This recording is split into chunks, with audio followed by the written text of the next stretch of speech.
And we are live. We are live, you people. We are live. Are you listening to this? This is it. This is the long live. I'm doing this long freaking live. It's gonna be a very, very long live. Am I doing Twitch? No, I don't know how to set up a Twitch streaming, but I'm here. I'm gonna put the okay, I don't need to listen to myself, but we are live, and this is going to be an amazing stream. You want to watch that? It's gonna be long, it's gonna be fun, it's gonna be cool. We're gonna talk about Bash, we're gonna talk about a lot of cool stuff. Okay, let's go right into it, shall we? First of all, if I go into I have some file management stuff that I need to do before we start the stream. So we have already a concurrent viewer. Oh, we lost it. We lost him. I just said I had to do some file management stuff and I lost him. But we had a viewer for a moment there. I'm just gonna bring the chat over so I can at least know if something is happening. I'm also gonna take the I'm gonna take that, bring that here, so I have like this little area right here where I have the chat, and I have like this the viewer, how many viewer I have, and this stream is gonna be amazing. I am not kidding about that. Do I need to make a new thumbnail to attract more people to watch this stream? What is the thumbnail that we're using? Let's take a look at this. It's a good one. It's okay. Hey, watch the stream. Watch the stream. It's gonna be amazing. So when I said file management, don't you worry. It's gonna be interesting. I'm the one doing it, so it's gonna be interesting. Don't worry. The music is not really loud right now. I barely hear it. I'm not sure if you can hear it correctly, but again, it's supposed to be in the background. It's not supposed to be too loud. But yeah, I'm not gonna change the music because but first of all, I already put the credits for this music in the description below. And if I go into yes, let's open a new terminal tab. So I have like this tab and this tab. I can go into my files / my video / music, and I can go into free stock music, and I created this little script that is kind of cool. Let's take a look at it. Not that one, that one. So what it does, I'm trying to pipe, that's what I was, the ls into menu. Menu is not yet working with the pipe system. It's my own tool that I'm creating, and it's supposed to be taking like text and allow you to select from it, and it's kind of working, but not really. Like I can show you what happens if I just try it, but I don't want this version of it. This version of it won't work. So if I go into menu project, do I have people talking to me in the chat? Don't worry, I will take a look once in a while. If people are talking to me, I will be able to see it, but the chat will stay to the to this window. And this one, I can move it. Sorry, I'm just rearranging my workspace because otherwise it's gonna be hard to be able, like, I don't need that. So I have a workspace here where I can see the view, my terminal, and I'm gonna move that there. So I have my terminal and I have the information in the chat. Do you remember me, Shyam Kalamak? Yes, I do, because of your family name. I think it's your family name, or at least your second username. Again, sorry, I have difficulty pronouncing it. Kamalakanan. I hope that's how it's pronounced. But yes, I do remember you, and I do remember that I had some difficulty pronouncing your name last time. But that's just me. Any name I have difficulty pronouncing. That's just me. That's a me thing. So if I go into the menu project, and I go into the beta because I am testing stuff, you see, I have multiple versions of this project, and it's a very cool project. So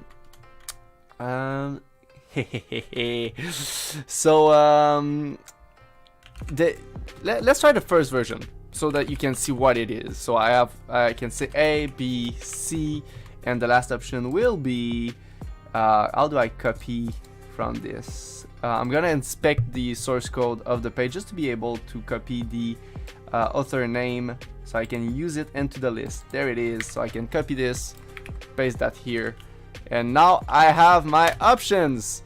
And as you can see, ABC, and I can select from them. So this version is the most minimal version of this software. It's not the best one. It is a good version, but not the best one. But I like how quick it is. Like, the reason why I made this version so let's call it ugly. It's because it is very optimized. So it's quick. It runs like this version. I mean, it's still quick. So that's probably one of my favorite version, I think. And I like how when you reach the end, there's not the dot because it tells you that it's the last argument. So the dot on both sides are telling you like if you're in the middle of the list or if you reach one end of the list or the other. So that's important. That's cool. Still very minimal. But this program goes far beyond that. Far beyond that. You know anything related to network security? Not that much, but I do, yes, because if you learn programming, you learn hacking at the same time. Not really, but kind of. You learn the basics of how systems works, and that allows you to exploit system. Like if you focus on that, I don't really focus on that. But for example, if you learn SQL, you can do SQL injection, which are nowadays pretty obsolete, outdated. I don't think many sites are susceptible to be hacked by SQL injection, but that is something that you can learn. If you learn SQL, you can try to inject SQL into web pages. So that is a sort of network security stuff.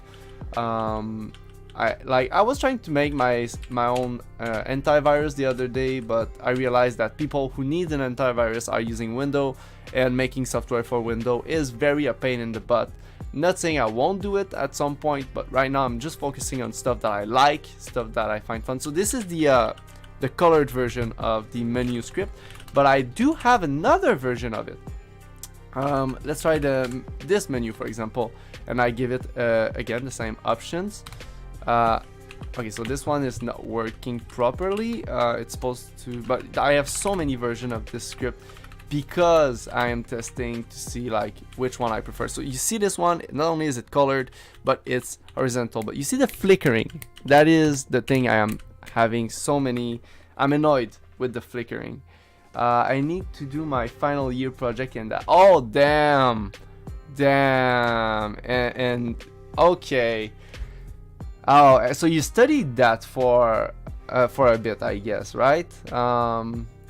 So I guess you went pretty your in-depth knowledge of network security is probably more advanced than me. Like I was talking about just general software security with SQL and all that, but network security doesn't really, like, I mean, if you're hosting a website, maybe SQL injection are a sort of network breach that could happen, but other than that,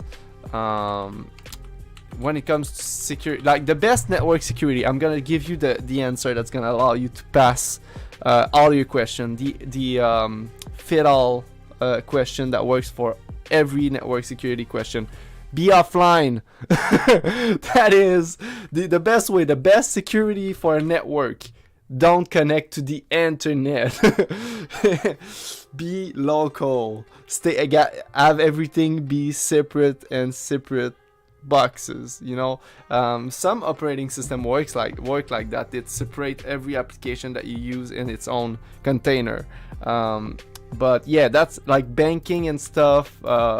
Nowadays, people do that from the internet and stuff. So we need to have like encryption.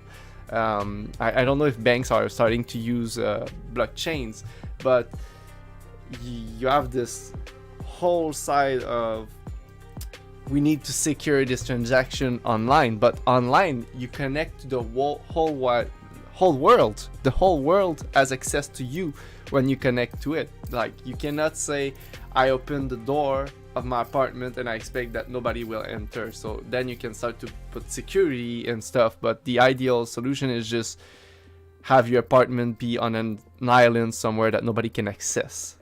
That's the idea of but I get that it's not realistic. Nobody can, like, you cannot, not every network can be local. I get that, but that's the solution. That's the best solution. Every other solution is a compromise.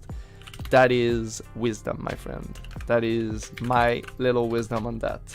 Every time you connect to the World Wide Web, you are at risk. Now you can make you can try to minimize that risk, but you are taking a risk with any type, most type of connection are at least.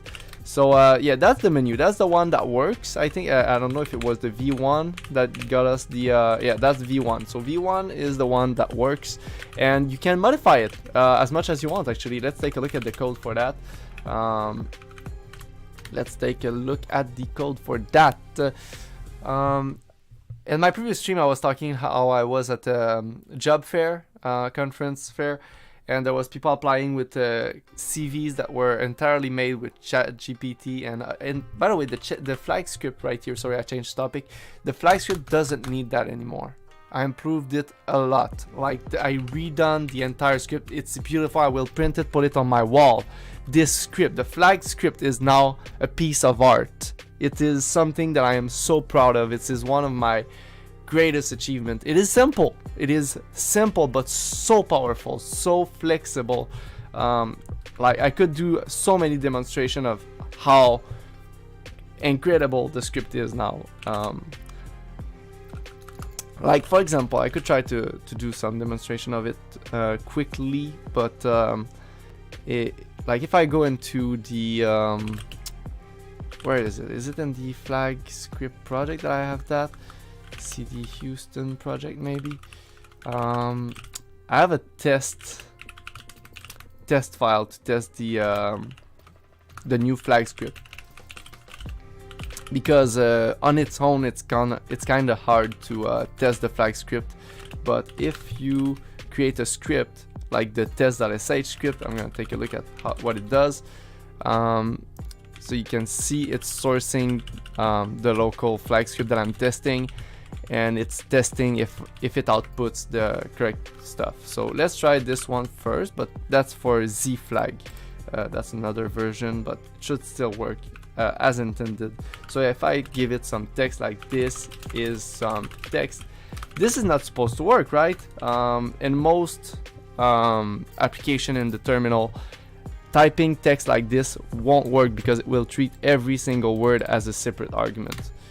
But the flag script, at least if it's the right version of the script, will not treat it as separate words. It will concatenate it into a single word. I no longer need that, like I said. Let's try just the normal flag script. So for some reason it failed. I'm not sure why. Maybe I need to pass it these arguments. Let's try. For some reason it's not working. Oh, because T is not part of the... Okay, I get it. That was my mistake, my bad. Hey, Elatronion, how you doing? I think you're the only one watching the stream right now at this current time.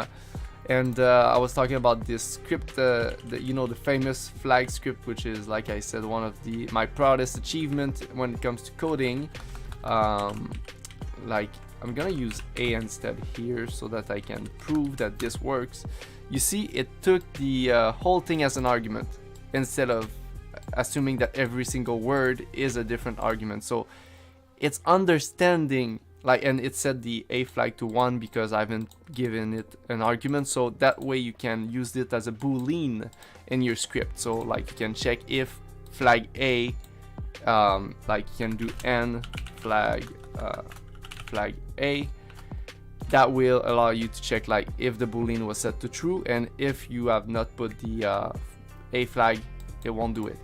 So it's so perfect now. I don't know how I could improve it. By the way, I challenge you, Elatronion, if you can improve the flag script or even making it in another language that is more optimized, trying to make it better in any way. You can use every programming language you want.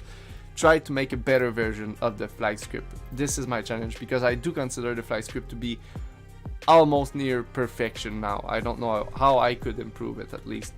It is very powerful. So yes, this is the flag script, and now I was talking about the menu script, and why I was talking about the menu script was because of this script right here. But I'm gonna use FZF for now, since the menu script is not ready yet.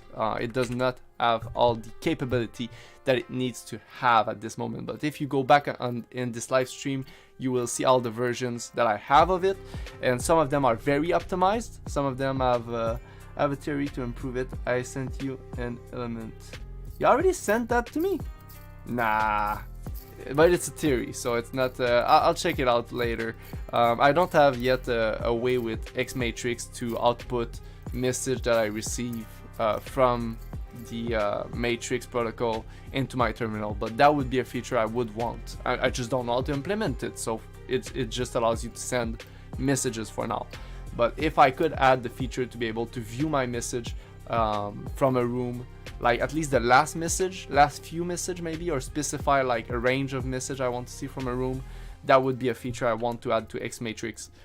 But I have no idea how to do it. I don't want to use other tools like Matrix Commander, and I think they're a bit bloated and they work in Python, and like it goes out of the philosophy of Xmatrix. Xmatrix needs to be almost fully made in Bash, minimal, and yeah, like bypass almost the usual way of doing stuff, which is kind of part of my workflow at this point. I don't want to use APIs.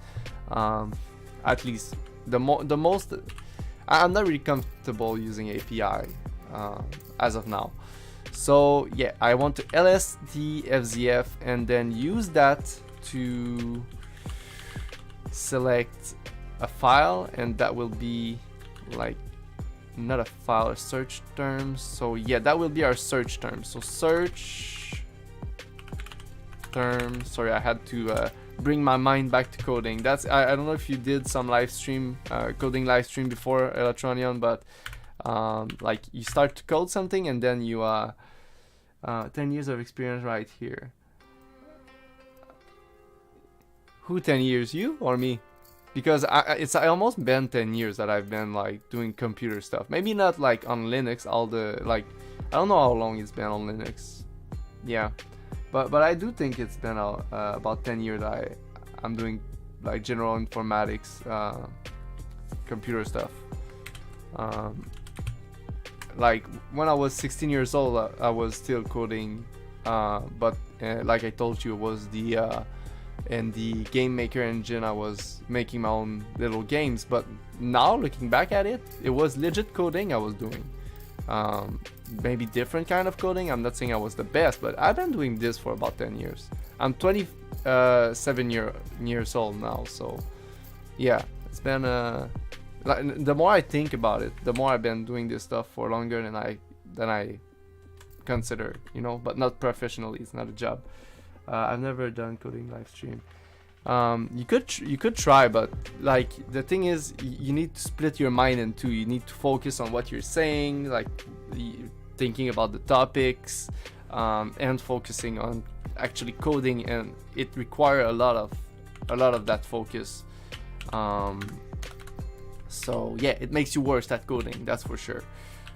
So now I can try to create it, and if I launch it, it asks me to select a song, and it gives me the credit that I can add to the video. So that's what this script here does. It allows me to extract the credits for a video. But one thing I don't like, it doesn't need to give me the name of the file I selected. So that's something I would like to avoid, but only using grep.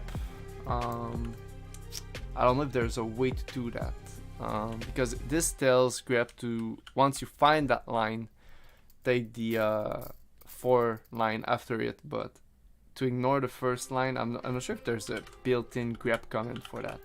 Otherwise I would need to do some you know, but I don't care really that it gives me more information. I can just copy the part I want, and the smart thing I could do is to have it automatically copy it to my clipboard. But that might be a part for another day. But there is this tool called I think it's called Xclip. Is that it? I'm not using it in a while, but I could already use like one of my aliases. I'm not sure if the alias will work inside of a script, but I could just pipe that into copy. Let's try that. So if I run this, I select the file, the copy command isn't found, so I would need to remember what the copy command was. So if I go into my aliases, no, that's not it. It's not CP, that's for sure. Copy directory. Yep, Xclip. I was right. It was Xclip. At least I think that's what I said it was. So let's just pipe that into Xclip selection clipboard. And now if I select one, it just copy the credits. But I'm not sure I could maybe not include the first line. That's still something like the most efficient way to do that in Bash. Like I have tools for that I could maybe source that I made myself, but like if I would just want to use my tool that I made, actually no, you know what, this tool, the line tool, won't work because it's not made to take pipe argument, and I need to note that I want to add that feature. Add pipe to the line script.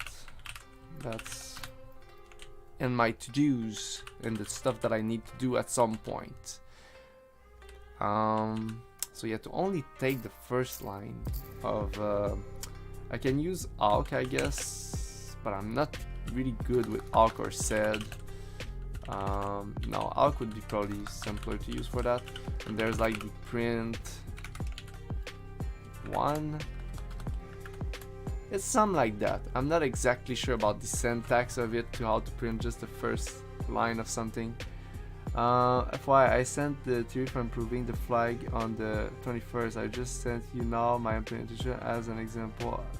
It was focused on follow more of the standards of how arguments are usually passed. Do you mean like the opt, get opt, something like that? Because there's a reason why I'm not using that.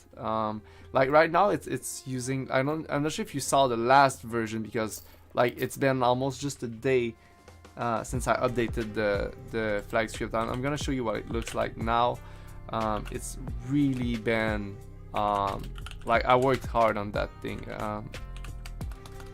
Just flag bin slash flag. So the help, we don't care about that. This is the code now. As you can see, it's a single function that processes the long flag and the short flags, so you can type words. I don't see how this could be improved, honestly. So I'm not using the get up anymore. Honestly, I see this as almost perfect code right here. Like this part right here, I would like it if there was a way to maybe condense that. Other than that, if I look at this code, I'm not sure what else I would improve. I'm not sure if I can make it smaller without like messing with the stream. Yeah, the stream is still going on, so we're good. So this is the entire bash script, and I even converted it into PDF because I'm gonna print it, put it on my wall because I'm so proud of that script. I worked hard on that.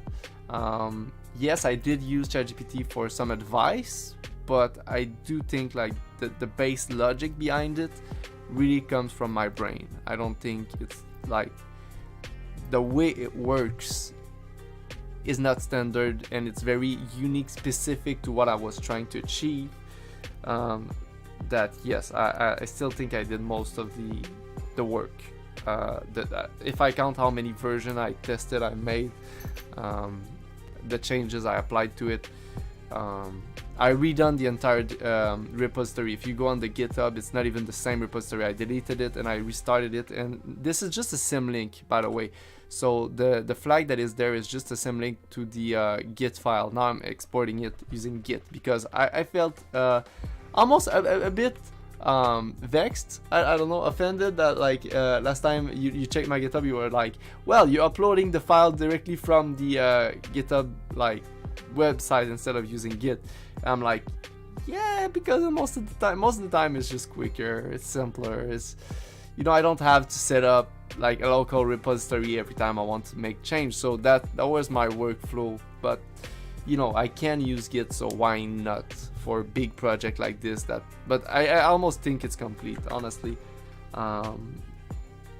So I'll check if you allow me to open an element and go into our conversation. I'm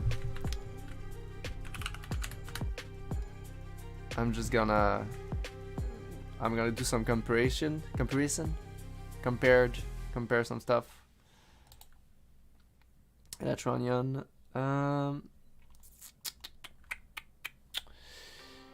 Verify this session. Verify with another device. See, that's why I prefer my implementation. It's less. There's less safety feature, but at some point you just want to be able to use the damn application. So I need to go into Element on my phone, I think, to confirm it. Verify. Yes. Une demande de vérification ici, la dernière version d'Element sur votre appareil, Element ouvert, son raid. Vérifier. Got it, should be good. Hey, complete. Did it work?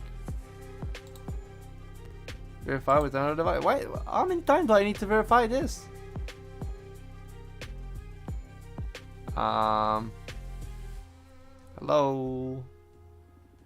I think I see the code you sent me. So that would be in Bash. Declared a array. So okay, you're using array. Kind of prompt. Interesting, but yeah.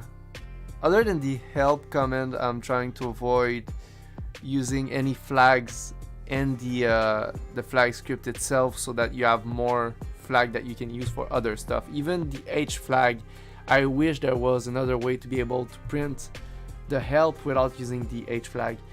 Use your key to verify your session. So you can use your key. I don't even know what my key is. I'm not sure what that would be, where that would be saved. Anyway, accept it. There it is. How many steps is there to just verify my damn self? Good, should be good. I'm surprised it was able to read the QR code, despite how blurry it was, because I was moving really quick. Got it. And now, what? How many times are they gonna ask me that? Okay, so I can see the code here. It's interesting because it's very, it's a completely different workflow than the one I use. But that, I guess, is the important part. Which is clean. I'm gonna admit it. It does look really clean. Yeah, I'll test it at later, maybe not right now, but I'm gonna test it and see what I think of it. But yeah, display all variable commands. So it's very interesting the way you did that, the initialization of the command. So you created an add command that has like the description and func. I do like this idea. I would almost make that its own script, you know, a script that allows you to add command to any script. That's basically what the flag script is trying to do, but like the way you have to build that into the script itself. That's interesting. No, the add command and what I say around that block above. Yeah, that's what I'm looking at. Initializing the comments, find the comments. A function to initialize comments, properties, and mapping. But again, to map command to the flag script itself, I'm trying to limit it. So the only ones I added are this one. As for the verbose, there's not really any need for it. I think for the percentage of completion, print verbally percentage of completion. I don't think we need a verbose for it. As for the output, again, I'm not sure we need to set an output file path. We don't really need that for the flag script since it doesn't output anything. It just sets variables. Have you tried it? Have you tried it in your project or stuff? Like the last one is very good at what it does. And I can see some similarities with the way you did it and your thing. But I'm wondering, in your execution of the flag script, if you were to type, for example, flag, then have the a flag set to this is some text without the quotes, would it consider this as a single argument? Like this is some text, would it store this entire thing into the a flag? Because just to get that feature, which is very unique and I don't see many other scripts do that, I had to really think outside of the box. I've added our tests. Okay, so it's just like an example of how you would use the add comment function. I'm sure there's like a middle ground between this and the flag. I'm sure, like I'm curious to test both and see like how they perform in different scenario. Like see, for example, which is quicker, which one quicker, which like requires it's not too bad, but like without the print help, it's already like about almost 90 comments, almost 100 comments. And if I look at the flag script without the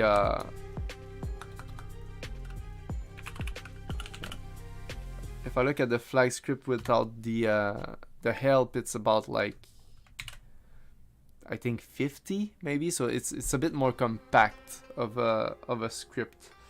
Read this and the text around initializing comments, yeah, add comments. In other words, imagine being able to do this. Help.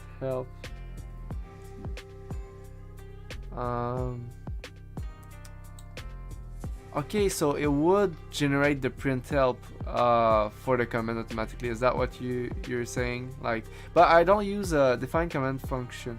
For the help, I try to be consistent in always naming my help function. Read this and go to the tutorial. That message it's above. Okay. Okay, so you do have some explanation for the script.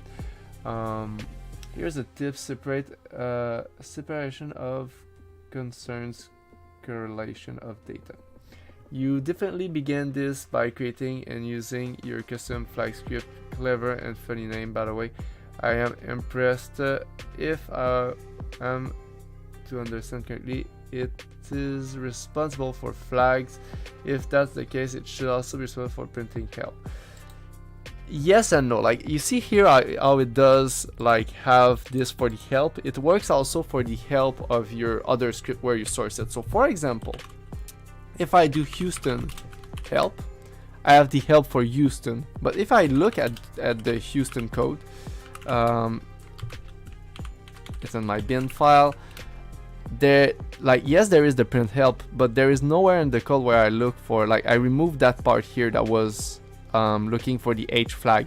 So if I just do Houston help, that will that did not work for some reason. But if I do Houston help with 1-, 2-, help like this, like it's all being detected by the flag script. So the H flag help keyword is already associated in the flag script to print the help of whatever script it's in, as long as the print help was defined before the flag script was sourced. And I achieved that by having in the I'm just gonna move into my bin directory. It's gonna be quicker that way. So here I don't have it. Yes, I do have it. In this version, I'm checking if the print help function is already declared in the parent script, and if it is, don't define the flag print help. So this will print the help of the parent script instead of the local flag script help. So the reason why I need the function print help to be called that, not only because of this feature that prints the help of whatever script I'm in, but the consistency of having the print help be called the same thing in all my script allows me to, for example, extract the information from the print help using another script. So if I want to know what the script is, like how to use all my script, if I want to access, for example, a manual, a cheat sheet, whatever, I always know that the print help is going to be called that. So I'm not sure if your version would generate a print help for the parent script. I'm not sure how that would work. Like again, I need to test your version to understand it better how it works. I'm more of a practical kind of guy than a concept one, and I don't have like the time really to study it in this video. There's also a couple logic and data are closely related. It could be better to separate them. Yeah, but again, I tried to keep that as a single function.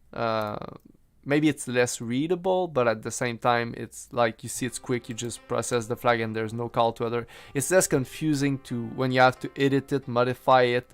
It's all at the same place, you know. It's short, it's a small script, it doesn't need to be more modular than that, I don't think.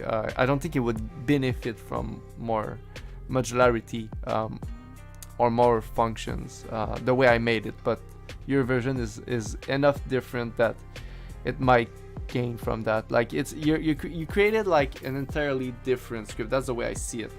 Your way of processing flag is so different than the flag script that it is almost an entirely different new utility. That's the way I see it. Added art test, yeah. But these would print like the help for the other script. But does it have its own help for itself? Like, would it have one? Like, if you type help, would it print its own help, or would it print the help of the script above?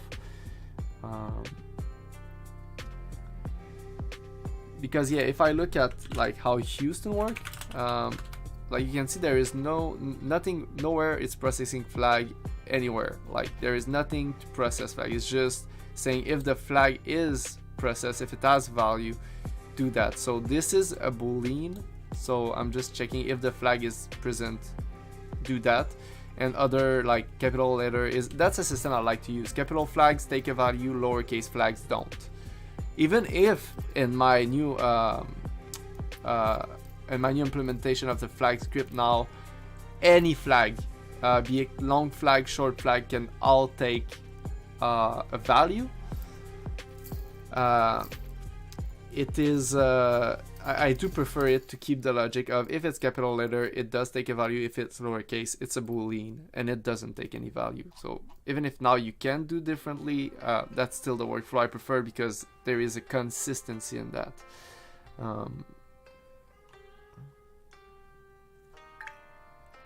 What is that?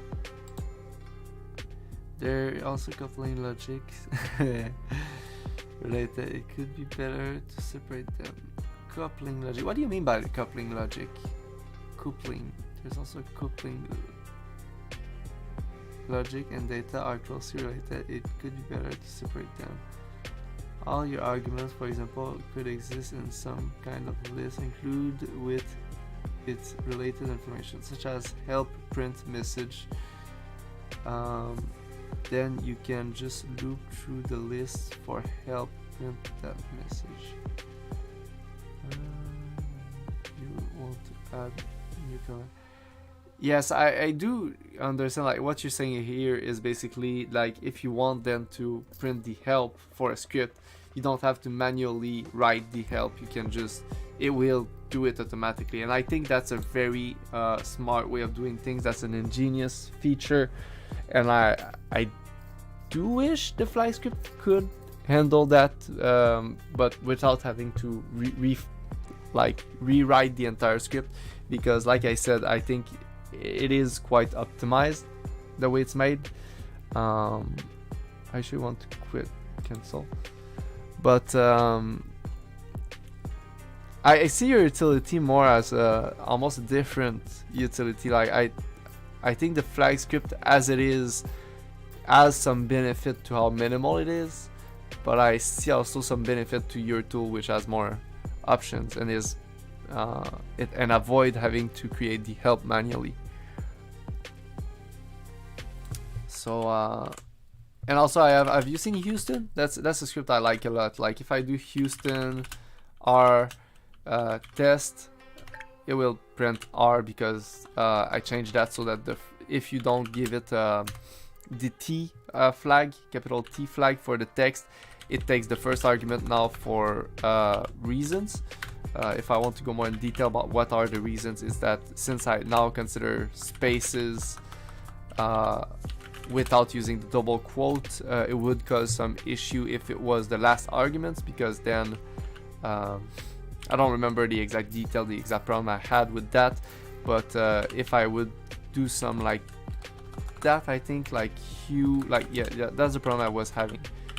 So if I set the hue to white here, but I put text after it, and I expect this text to be read by the flag script as the text that will be displayed with Houston, you see we have an issue, because I read that to use actually, but then goes into flag since that was part of my issue was related to Houston, but then goes into flag since that was part of my today. Huh, interesting. So you were trying to basically improve Houston, but you ended up like working more on the flag aspect of it. If that is that what you're saying? Because yeah, Houston, I think it has a lot of potential. Again, potential for improvement. That's the beauty of open sourcing your project. But I changed the license for many of my projects, and going forward, I will always use the GNU lesser public license, which is still very open source to my opinion. It's not a closed source license at all, but it does have one specification that I was looking for. It is almost the same as the MIT license, which again, very open license. But it does have the specificity that if people do use my code in their project, I would like to get some recognition, some credits, at least a mention that they did use my code in their project. So that's basically what the GNU lesser license has as a difference.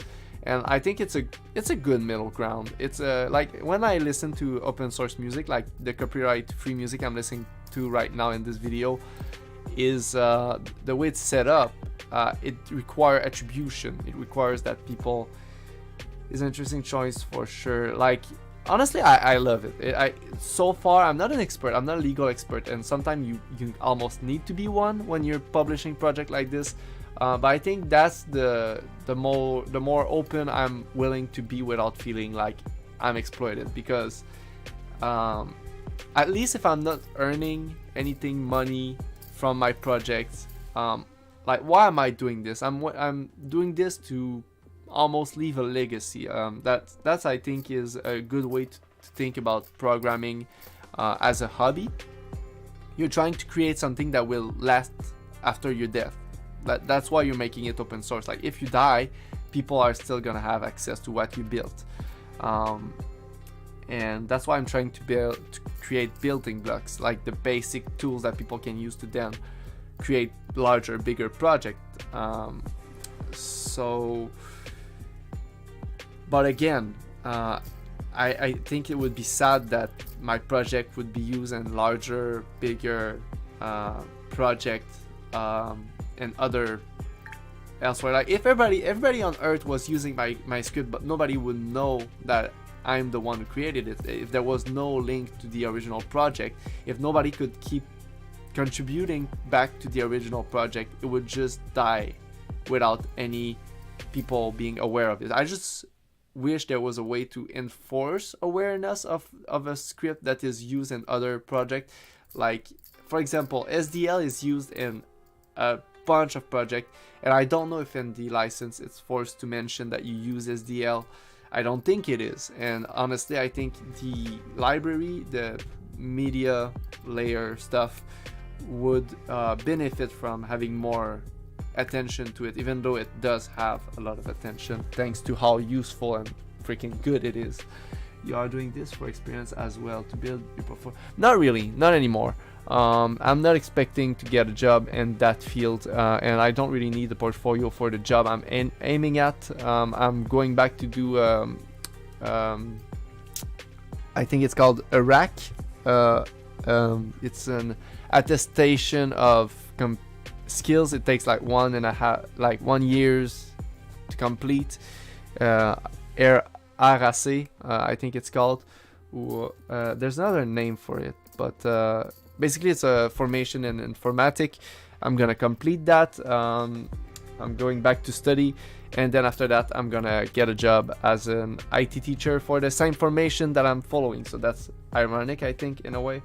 But yeah, I don't really like saying to somebody you're doing this for experience. If you look at, for example, people who do the stage, if you work as a, I don't know in English, I forgot what the word is for that, but if you do free work, basically the argument of, well, you're gaining experience, again, it's all argument that would work for slavery. And I do think that the line between working on open source project and basically being exploited is very thin. Like, maybe like it's just a question of mentality, but the line between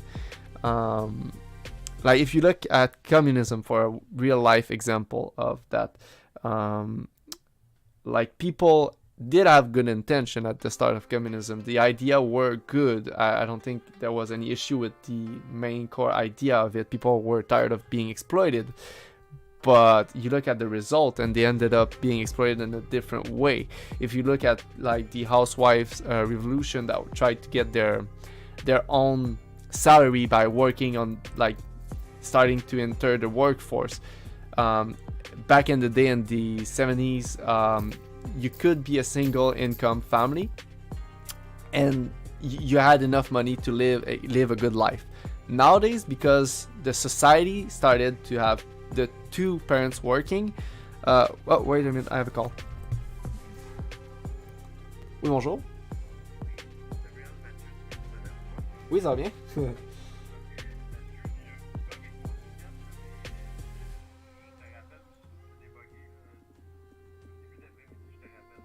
Ok, pas de trouble.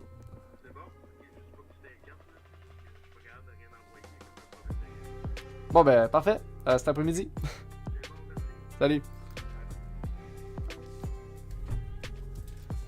So yeah, like I was saying, the feminism movement worked against women in some way, because before we had the option that the wives could stay at home, and you had enough money with a single income to sustain a family. But now the workforce, by convincing them that they were liberating them and that they could afford more if both parents would start working, they trapped themselves, you see, in this life that now you need to have two income to just have a family, to support a family. My thing is definitely different, solving different problem. I think about how I would your thing differently. Much of what I wrote initially was related to Houston, actually, but yeah. I might update. Using LGBTL is an interesting choice for sure. You are doing this for experience as well, and you're still typing.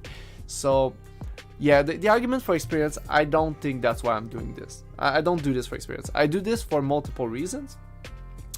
First of all, I'm making these projects, like why I'm making this project without thinking about how I publish them. I'm making this project because I need them. I'm making these tools because, you know, the game I was telling you about, the book I wrote, I'm converting into a bash game. Programming is a high skill job, not like McDonald's or similar low skill job. So it requires experience to get a job. Yeah, but you don't need to publish your work to get experience. You get what I'm saying? Like, you don't need to put your work as open source to get experience. Usually people go to school for this. I will have to go to school anyway, and honestly, the path of open source did not open me any door as of now. So, you know, I don't think I'm not doing it for that. That if I'm publishing my work as open source, it is truly an understanding of what open source truly means and what it implies, and it is in a contributing effort. I see the open source movement as something that you can gain from and you can give back to, and I have no problem being the one who, like, I feel good contributing to this. I feel good. I think it's almost a way of helping other people. When you put your work as open source, other people can learn from it, study it, like you say, start from it to do their own thing. I think that the way I code things is very different from the usual way of doing stuff, and sometimes I think I can find some solutions to problems that people did not think of. Like the way I got the keyboard input, and both my last menu script and my previous even the first program you saw me create, which was the CDP CD plus program, was very unique, and I think that people could use that in many projects. Again, I could have kept that for myself and still gained the experience from having done that to myself. And I don't think it's a CV. I don't think open source is a CV on its own. I don't think most recruiter, for having applied to job in IT, you're lucky enough if there was a good enough programmer somewhere in a company that saw your skills and wanted to have you. But I think that people with your skill set that are able to evaluate other programmer are not the people who are in charge of hiring programmer in most cases. Because I talk to recruiters and they don't have the skills to evaluate my skills. I don't think they do. I honestly think that the industry is looking for a specific kind of programmer, and it's the kind of programmer that, yes, did study in that field. It will be far easier for him to get a job. Like, I could not work, for example, for at least at the job fair I was at. I felt almost depressed. Like that convinced me, F it, I'm gonna do a study and then teach programming, not programming for example, but informatics in general. You think I am that type of programmer? I mean, you kind of are, since you're now programming in C# for at your workspace. Like, when it comes to the usual suspect programming language that the industry is looking for, that you have the like, do you know Node.js, do you know Django, do you know C#, do you know .NET? Like, that's what the industry is using. That's the work for the industry. I don't think the industry needs you to revolutionize the way it operates. Like, you're telling me that you're in an environment where they allow you to make project using Godot, they allow you like some flexibility, some comfort. I think as long as it does the job they require. I don't have the detail of your exact job or stuff, but I do think that the industry is looking for a specific kind of. You think I am the zero experience and see when I joined my job? Again, that's cool to know, but the experience I had like applying to job, I don't think the employers were looking at the same criteria that when you review my GitHub. I'm not saying the review you gave me was bad. I'm saying that's good review if you're looking at how I could improve myself as a programmer, making better documentation, but updating my project through Git. But my experience applying to job was almost depressing. Honestly, I went to the a job fair. I went into the IT section, and I told that anecdote multiple times. But all the people around me had CV full of text. Like, I did not understand at first why there was so many text on their CV and written so small. And then I realized they're not even writing their CV themselves. They're just using ChatGPT. And I'm not saying these people are getting job either, but I did not got any call back from that job fair, even though for many of the job that they were asking for, there was sysadmin job, system administration. I do think I can handle system administration pretty well. I do think this is in my domain of expertise. My Linux system, I think, is very well customized, optimized for what I'm trying to do. If you had a chance to an interview at my job, would you take it? Of course. Like, I haven't gotten a single interview as of now, and I learned from that. Like, the first thing that they were looking at my CV, they were like criticizing that it was a normal CV. Like, it had my information at the top, and then it had like, and now I'm just talking about the job fair experience I had, because that was almost a traumatizing experience of how I had to wait a long time to just arrive at the booth, and then I would talk to the people there, and not a lot of positive feedback, and the industry was like not really receptive to my skill set, you know. And I tried to, like, I'm not a C# programmer as of now. I could probably learn C#, like you said, but that is not something skills I developed. I developed skills that is very specialized, and when I decided, like, okay, I'm gonna do this this formation that I'm doing to basically have a job to teach IT, I told myself, like, until then I can get a job and at the local grocery store, you know, placing vegetable all days, and at night working on my project, working in the language that I'm passionate about, working on the project I'm passionate about. Yeah, if the information isn't a bad idea. Yeah, I know. I'm pretty like, I know where I'm going, and I already talked to the people at CFP des Riverains at Repentigny, and the teacher there were basically telling me, like, if I had just any basic formation in that field, they would hire me as a teacher there, and I think that would be a very nice job. The only problem with that kind of job is that in the winter I would be stuck here working instead of being in a vacation, because I don't really like winter. If I could leave every winter, that would be the perfect job for me. If I could work in the summer and then take vacation every winter, I would do that. That's why you save money for, I guess, in life. We all need to have our, you know, our, I don't know, the stuff that makes us enjoy life. I think vacation is a very important part of life, at least for me. And I wouldn't even care working at a distance in the winter. Like, if I could get a remote job in the winter, working remotely, and in the summer doing like in-person job, I wouldn't pretty mind. But that's my ideal world. But like I'm saying, I'm willing to do some compromise, since I'm looking for a job where I would have to work in the winter. But I really, like, always liked the prospect of maybe one day being a teacher. It's just that I did not have the grades that would allow me to be a teacher in any fields. And now that I have some, like, I always had some interest in IT, so that to be able to merge those two passions together and maybe teach IT to people, introduce people to what Linux is, and teaching them the basics of how to use Windows, Apple, even though I don't really care, it's part of the curriculum.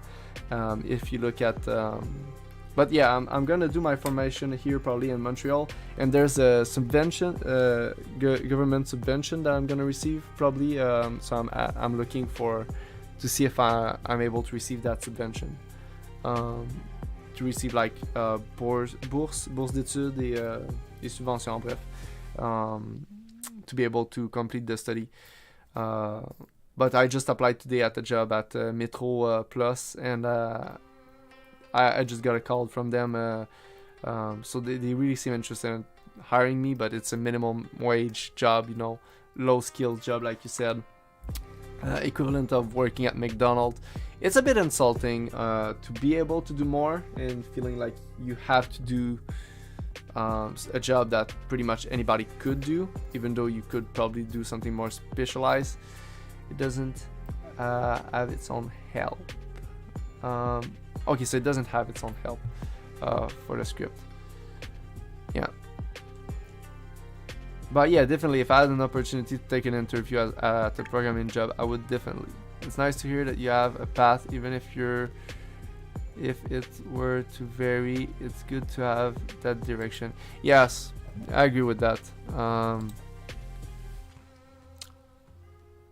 But yeah, I think, you see, it's very funny because the bash game that I'm making will use pretty much all the tool I made. So if you look at the menu program, it's interesting because not only is it using the flag script, but it's also using the Houston script to be able to print the stuff. and I'm gonna use this script to be the menu in my Arendelle game that I was telling you about, instead of using the dialogue, which was the other tool I was using to display the options. So the game that I'm making Arendelle is a game that I don't think nobody cares about. I don't think many people will even play. I don't see a need, a market for the game that I'm making. But again, I think it's revolutionary because yes, there has been CLI game in the past, but games that were made fully in Bash, game with a print help, game that are made the same way I make a Bash script, I think it's a very unique workflow, and it's gonna create something very unique. And the game is probably just gonna be open source because of the way it's made. It's part of the art. Like if you think of it as art, I think to be able to see the code of the game and see how it was made in such a different way is gonna bring a bit of interest to that. I think you could be a programmer as a job. The job I had when I started, but it would include doing some amount of programming you may not enjoy when you start. You tend to fix other people's bugs, for example. I mean, I'm applying at the job at a grocery store, so any step up from that is closer to a field I would be comfortable in is like would be better, and that's why I applied at the job for I said I would do like 3 to 4 days a week, mostly full days, not half days. That way I still have some time to apply to other jobs that are more related to the field I want to work at. And like when it comes to the long term, like if I can get closer to a field where I can at least feel useful, you know, feel like I'm using my skills. And again, when it comes to debugging other people's code, you know, it's something I never tried before. Like we haven't like that's something that I would learn on the spot, you know. But I'm not saying I wouldn't be able to do it, but that would be a very interesting and very educational experience for me to you know, work with other people's code, because I've been a lonesome programmer for so long, you know, working on my own, like I have my very unique, different workflow, I think, and I'm very proud of my workflow. It's very efficient. That's the reason I'm still using Nano, because like the way I set up my Nano config, I can do more than what I'm doing. So I haven't even reached the ceiling of the potential that the Nano text editor has. Just look at this, nano ... Have you seen what I just did? I'm gonna zoom it for you. So bin, are you seeing that? I worked for Allemail for a small while. I did not feel useful there, so I can relate. You see, that's my point. That is my exact point. When you're doing a job that anybody could do, but you know that you could do a job that very small amount of people could do, at least the same level of quality you could do, because I'm sure there's a bunch of people that can do basic coding, basic fixing and all that, but when it comes to more advanced stuff, thinking outside of the box, I think that's where I shine. I think that if I had to say what is my biggest selling point as a programmer, is that since I'm self-taught, I usually try to find my own solutions to problems instead of using the default ones, which can have some benefits, I think. Yeah, I think just the way our flag script are so different is a good representation of that. And I don't think either one are better than the other. I just think they are different in their own way. I think they're just as good one as the other, but they do different stuff in different way, you know. But I do love the idea that it generates the print help. That was something I was planning to implement for a while, but honestly it doesn't take more time to write the print help than to type. Like in your example of in your script, you still have to write the description, you know. It's just you type it there instead of inside of the help. So at this point, is it quicker to type this or to type the help itself? Like, not much, but I do like the idea that it generates the print help from that, and also generates the flags.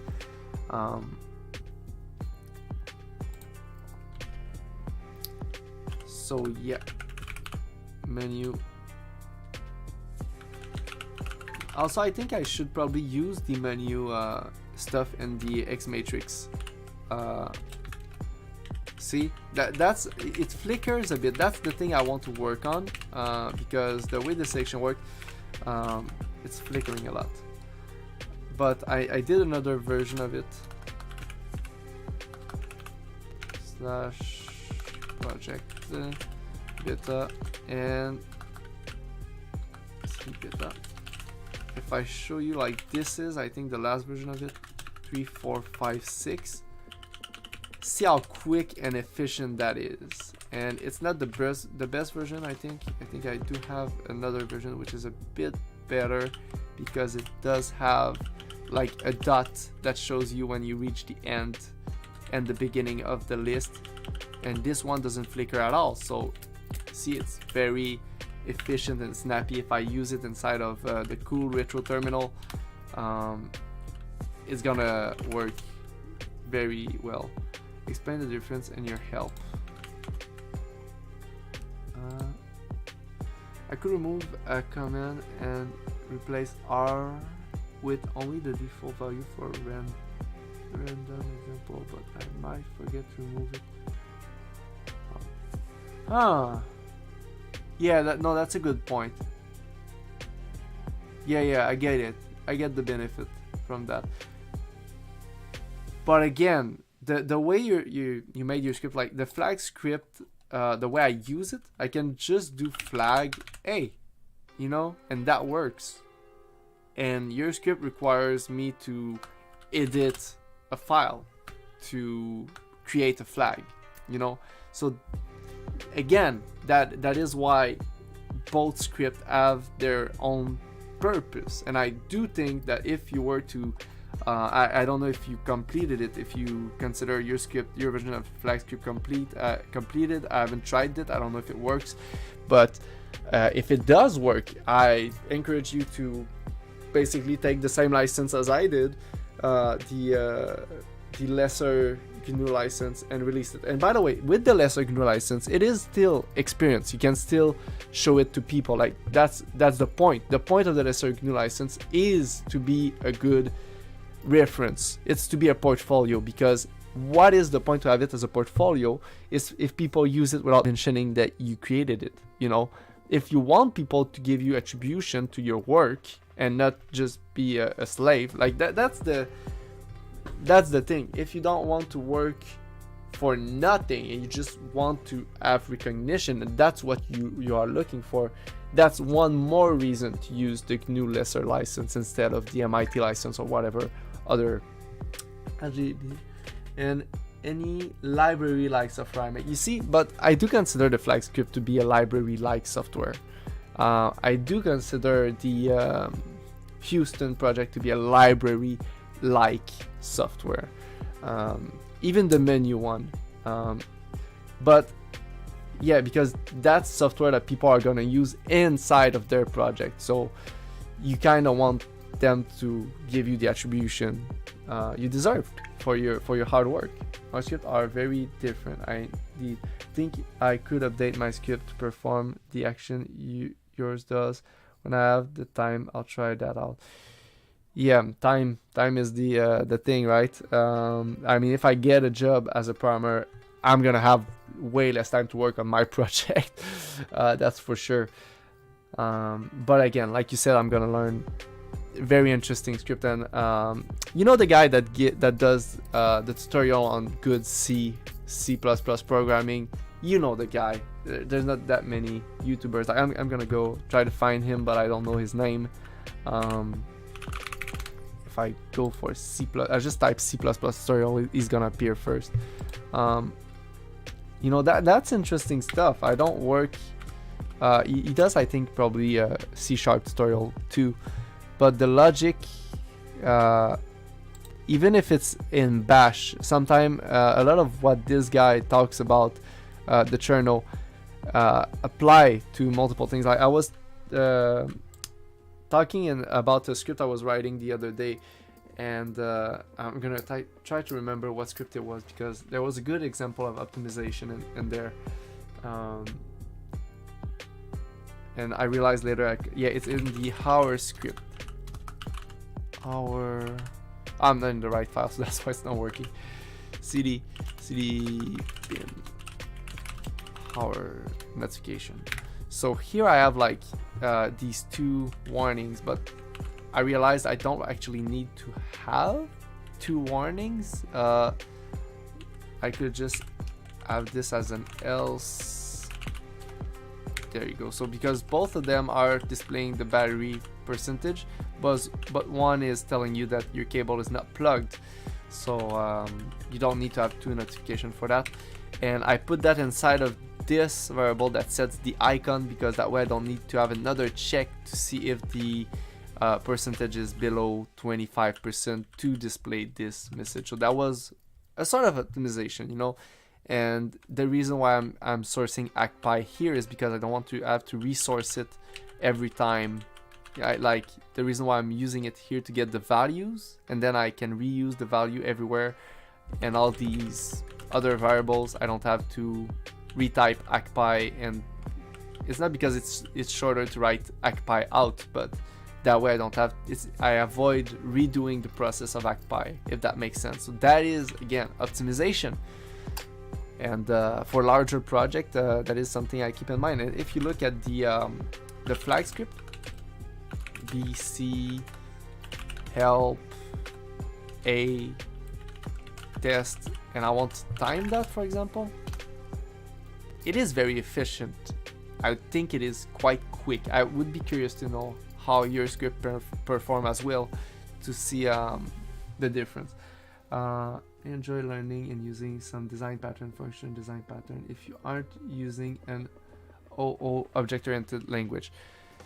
I tried to avoid object-oriented. I think the concept of object-oriented inside of a non-object-oriented programming language or workflow is not bad in itself. I don't dislike classes and stuff, but like if you want to display, it depends on what kind of program you're trying to do. But you can notice in all my program that I'm not using the object-oriented approach much, you know.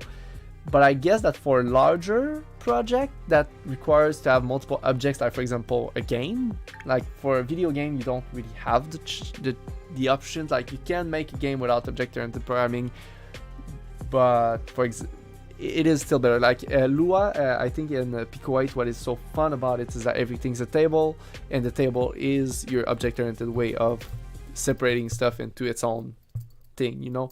And it's very efficient for if you want to have a player, you have a table for your player. If you want to have an enemy, you have a table for the enemy. So, but I'm trying to avoid it a little bit. Then learn design pattern for functional language. Yeah, that's kind of but design patterns, I'm gonna take note of that, the word design patterns. Note, you know, sometimes it's just the terminology I might not have, you know, so I don't know in what direction to study these things. But I do love clean code, I do, and whatever that means to have clean code. But did I do this right? Let me see this. It's cool to be able to see like how you set up your terminal. It's a PS1, I think it's called, the customization of the bar like that. Time bash flag help other available commands in the description. Variables mode is not on. This is another command. Description. So in this example, how long does it take? User, I don't know, real So it's funny how your time comment worked differently than mine. Like it displayed the information in a different way. But CPU, user system, user 0. I guess yeah. It's why is your time comment so different? Because you specify bash? Is that it? Like, I don't think it makes a difference. It does make a difference? Why? Now it's a user 0 in the delay that I took, and it's again, what? Why is it so much quicker when you add bash in front of it? Oh, it's just timing bash. It's not timing the flag script when I do that. That's why. Well, I guess that looks quick. Again, I'm just counting the seconds when I do it. I'm not really sure what each of these value means differently. Like, what is the difference between each of these value? I just guess that the lesser the number, the better, you know. Simple way of thinking about coding.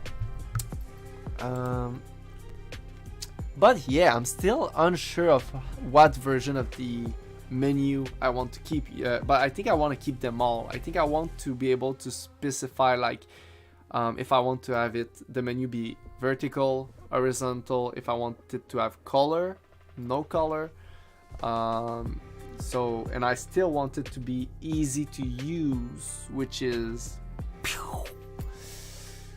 and how many, you know, not options you show on both sides of the current selection in the menu. That is all stuff that I want to work on. I'm not sure if I will work on that today, but before I, like, the thing, I really like to use my own script inside of, like, I like to use the flag script inside of menu, because if I have an issue with the flag script, that's how I will see it. If it, like, I need to be able to use my script the way I want them to work, you know. Like the fact that I can now use the flag script just like this by just sourcing it, and it does its job. That's a big step up, I think, in efficiency and the way it goes into my workflow, you know.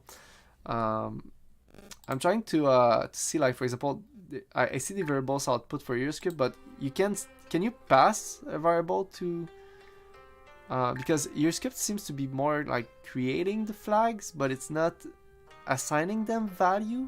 Does it apply a value to the variable, and does it, like, have booleans? For example, if I give it the v flag, would it return the v flag as a variable set to 1?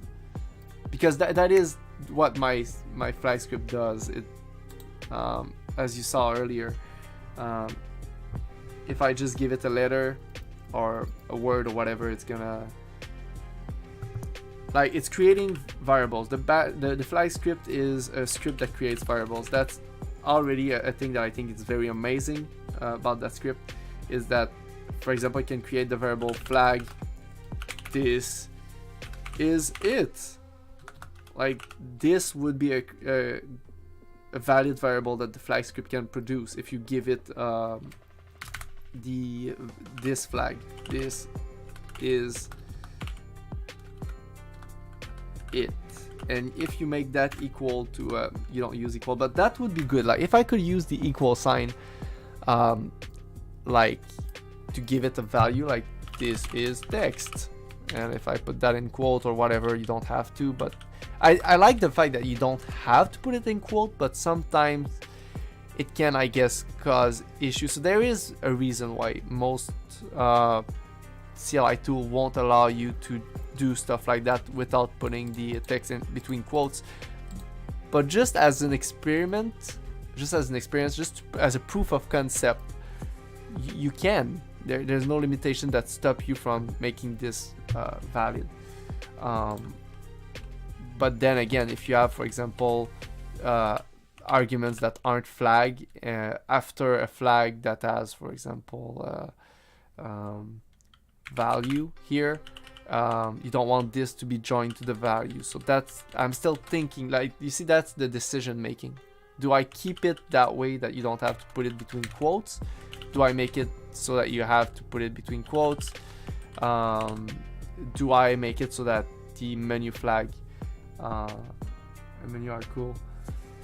But you see, that's the thing. The menu is using Houston and flag, and my Arundel script is gonna use menu, which is using flag and Houston. So my tools are like using each other to accomplish a goal, and that is in line with the Unix philosophy, which I love. It's a nice philosophy. It's not a rule, it's a philosophy. There's a nuance there. You don't have to follow the Unix philosophy, but it's nice when it does. And I do think that MPV does follow the Unix philosophy because it's a media player, and in that sense it does play media, and you can use it to open images, which is amazing. I do like that fact. I like that you are following the Unix philosophy. I mean, when I can, when it makes sense. Like, I don't think Arundel will follow the Unix philosophy. I don't think a video game has to follow the Linux philosophy, in some sense. But again, it's gonna be a very weird project, and I can't wait to work on it a bit more. But I cannot proceed with Arundel until these tools, the base blocks, are perfectly completed, finished. But yeah, now I have Arundel and this directory, I think. Okay, if I go into the Arundel project, you have to admit it's very funny how I can use nano to move into a directory, and now you know why why I did that, so that when there is a directory for something, whatever, and I want to edit a file, but the file is inside of whatever, it will move me there, and it saves me a step. So yeah, what is it? Flag this command is invalid. Output my file. Output will be written to my file. It's very funny how you have to type bash in front of your bash script to use them. I don't do that. Why are you doing that? Tell me about it. I want to know why do you use bash in front of your bash script? And why do you put that sh after your bash? I know I did that for Arundel here, bad example. I don't do that often. And there's a reason why I don't do that. Do you do that for all of your bash script? Do you put your bash script into a bin directory? Like, tell me about your workflow. That is interesting. That is good content for our stream. If we have people watching, like, that's why you should be watching. That is a good conversation. And I wish I could have you, like, vocally. Oh, if I could have an audio conversation with you in these live stream, like if we could have like almost like a podcast about bash, that would be amazing. Not only about bash, but about general programming concept, about Linux, about like all this stuff that is good. And I'm not sure if that will work. Is that working? Hello, do we have sound? Yes, we do. We do have sound. We have Elatronion with us. We don't have people watching the stream at this moment, but you know, the stream is still gonna be online at some point. It's gonna be saved. So yeah, I'm curious about that. Yeah, about why you're using bash before you launch your bash script. There's literally no reason other than following some kind of verbose standard. I like knowing that when I'm calling my bash script that it's a bash script, and using bash to more precisely say that that's how I want to run it. You see, putting a bash script as executable is interesting because it means that if someone were to modify that script, they can also kind of just like execute it, and I find that kind of interesting. You know what? I think that on a safety perspective, your way of doing it is better than just me running the script as start whatever this is. Because at least if your script was replaced maliciously with an executable, a C script, whatever other kind of file, if it's not the right file, for example, maybe it could be an image that for some reason has the same name as your script, at least you know you're starting the right thing. Because all I'm saying is just take that thing here and start it, whatever this is. So you're saying it, like you're telling it. That could be a good argument, but again, it's too long to type. I'm never gonna do that. Okay, that's an interesting point. I'm not sure. I think I had another question about that. Like, it wouldn't be valid in my flag script either to have like flags inside of your thing if you don't use double quote though. But if you do use double quote, you can use the dash inside of your text with flag, which is good because I mean, if you couldn't, that would be a big limitation, I think, to the use case that you can use the flag script with. But see, I'm not sure if I will keep the feature that having spaces in your argument is valid. Yeah, it can cause some kind of a confusion and complexity that isn't necessarily. But I mean, imagine if strings in general didn't require having double quotes. I mean, it would be cool. It would be interesting. I'm imagining just writing code in C, but you don't explicitly say it's a string. It's interesting. Yeah, it is. That's why I did it that way. You see, I tried to think outside of the box, and then I'm asking the question. You know, I asked myself whether I could and not whether I should. Shoot first, ask questions later. Yeah, that's it. Shoot first, ask question later. That was my approach with that. So, yeah, if I go into the menu script, I think that's a good starting point for this conversation. Or maybe I will try your script and see, like, we could try we could focus a little bit on your script and see, like, how it compared to the use case I was imagining for the bash for the flag script. But have you tried it in any project, the flag script? Nope. At least I haven't even used mine. I mean, okay, well, we're gonna try yours. I do. It's sad, but I do consider myself an expert of Bash at this point. Like, that's the only thing I do. That's the only programming language I work in. So I'm gonna call your script easy flag. You know why? Why? I don't want to dox you, but you know, it's letters that are assigned to something that you know. Oh yeah, Elatronion zapper. Yeah, exactly. Quick thinking there. That's good. No, it was for Easy E, of course. You know. Yeah, the rapper. My first 2D game engine was called Easy 2D. That's a good name. Yeah, mine is like the name for my platformer game engine that I haven't released yet. I'm gonna do it though. It was fully made in C without using most of. I almost used no other standard library for it. I used the SDL, but other than that, like, it's almost purely SDL. I'm gonna show it to you. It's a very interesting project. It's one that took me a lot of work, and once I've completed it, I just forgot about it. Isn't that what we do with these kind of engine? Yep. Yeah, that's the process. What is your work process? I code something, then I forget about it. And it's I called it Platty for platformer. You know, it's just a bad name. It's just where is it? You see, I don't even remember where I put it. Platty the platypus. That's the mascot now. Now that you made me think about it, I should have done that earlier. Okay, so it's in the C. It should be in the C project, right? Or I'm just dumb and I put the C project inside of a CPP file. So many projects I forgot about. Repeat project. The repeat project is very nice. Like, this is a project I released as closed source. It's compiled. It's in C. And it would, honestly, I'm gonna tell you a secret. People don't really need to buy it because it is the kind of project that in Bash would be so easy to do, but it's just so hard to do in C. I did some programs like that. I did the line utility and C and all that, and it's all project that once I completed them, I was like, doing that in Bash would be like 2 lines of code. But the fact that I made it in a way that I could sell it made it so much harder to create. Where is it?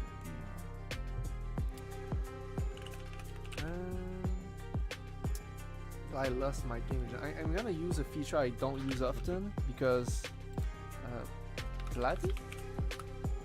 Platformer?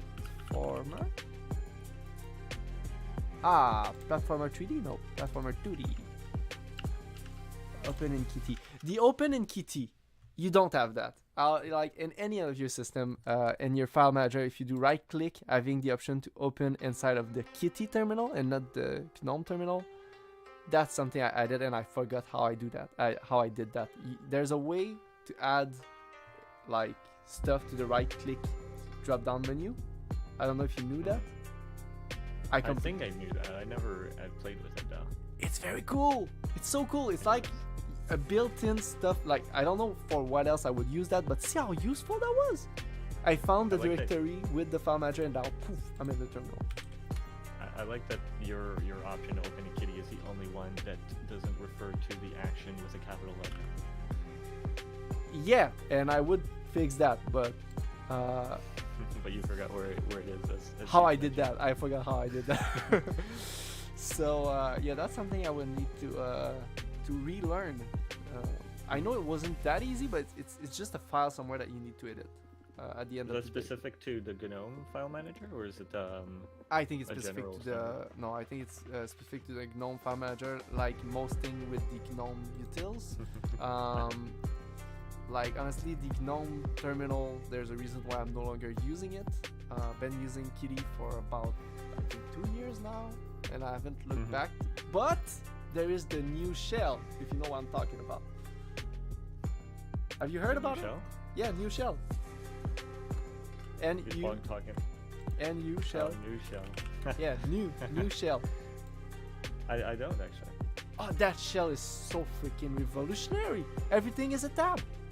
Everything is a table. Look at this. Like if you just want to LS, that's what it's gonna look like. Because and you have so much more power over. Like I want just this part of the output, just this part of the output. Like output selection never been that easy. I just want the first line. Well, it's already like an Excel spreadsheet. It's in spreadsheet format. Everything is. It is so freaking cool. I haven't used it, but if I had to try another shell, it would be this one. That is cool. Yeah, just for it's a very nice project. But again, it's the kind of project I feel like where if I was starting to learn Linux and somebody would introduce me to it, I could be able to learn it and feel comfortable using it.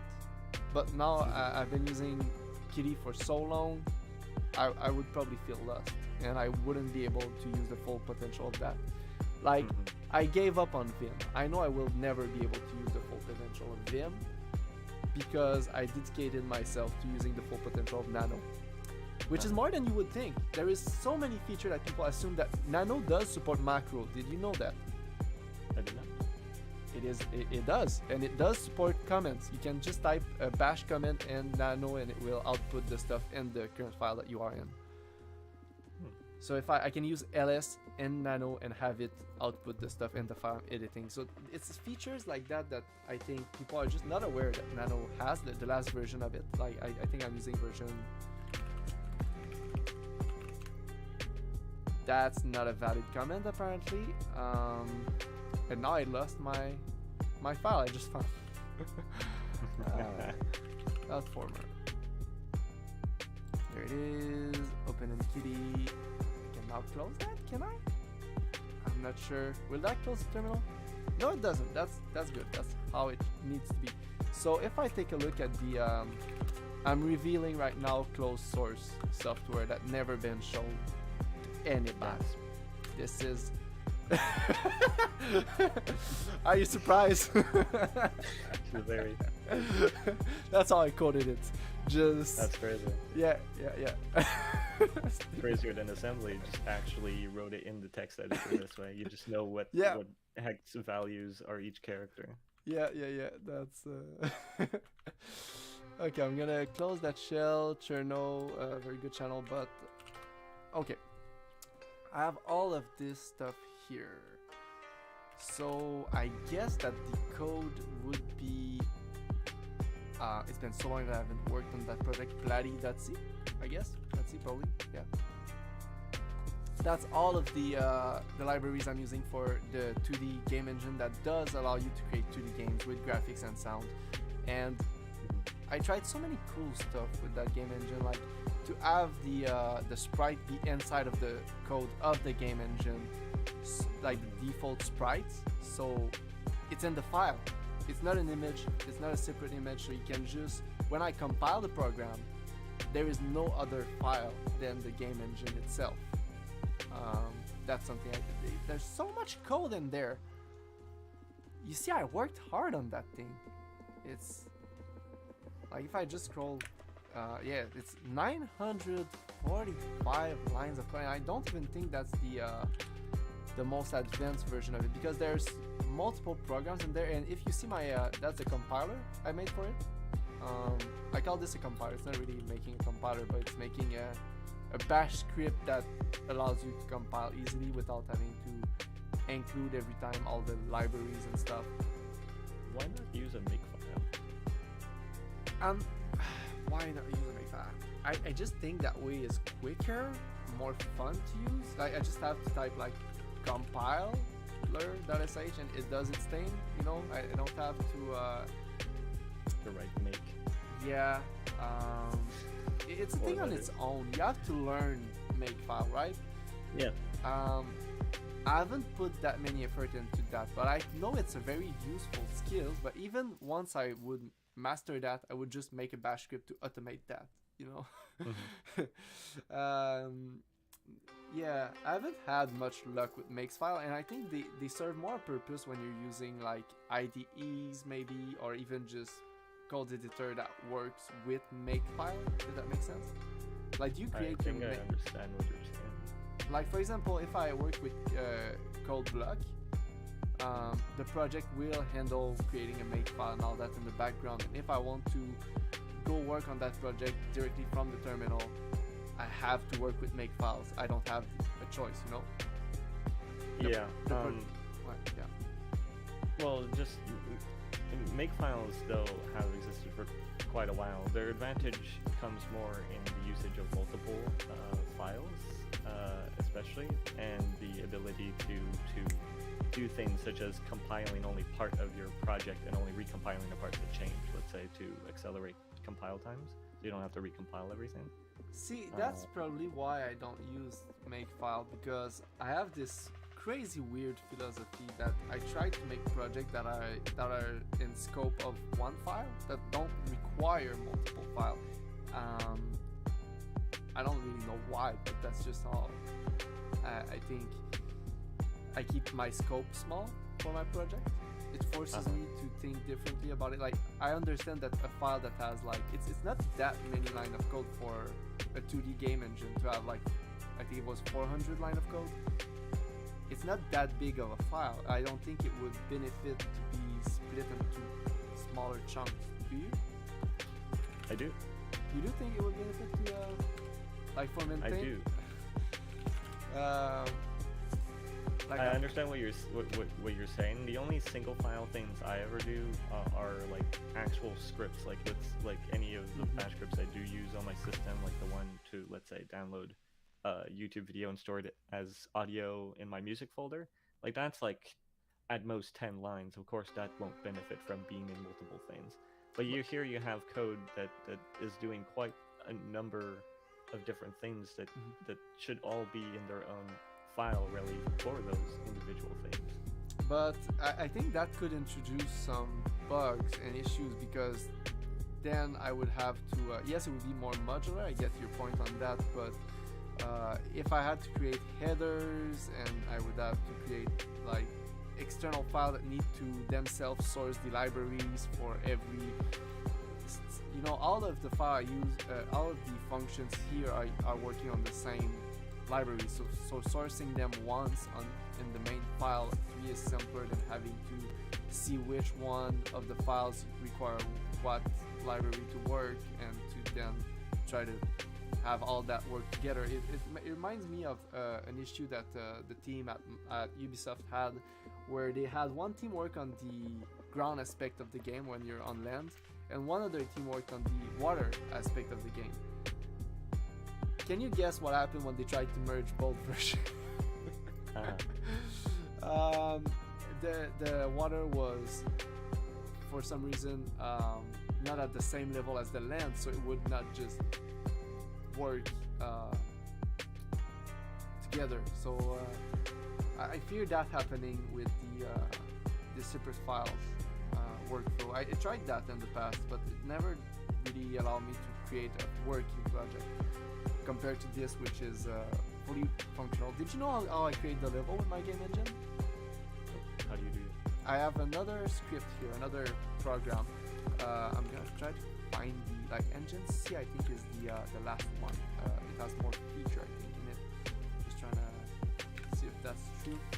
No, that's about the same program. Where is the engine?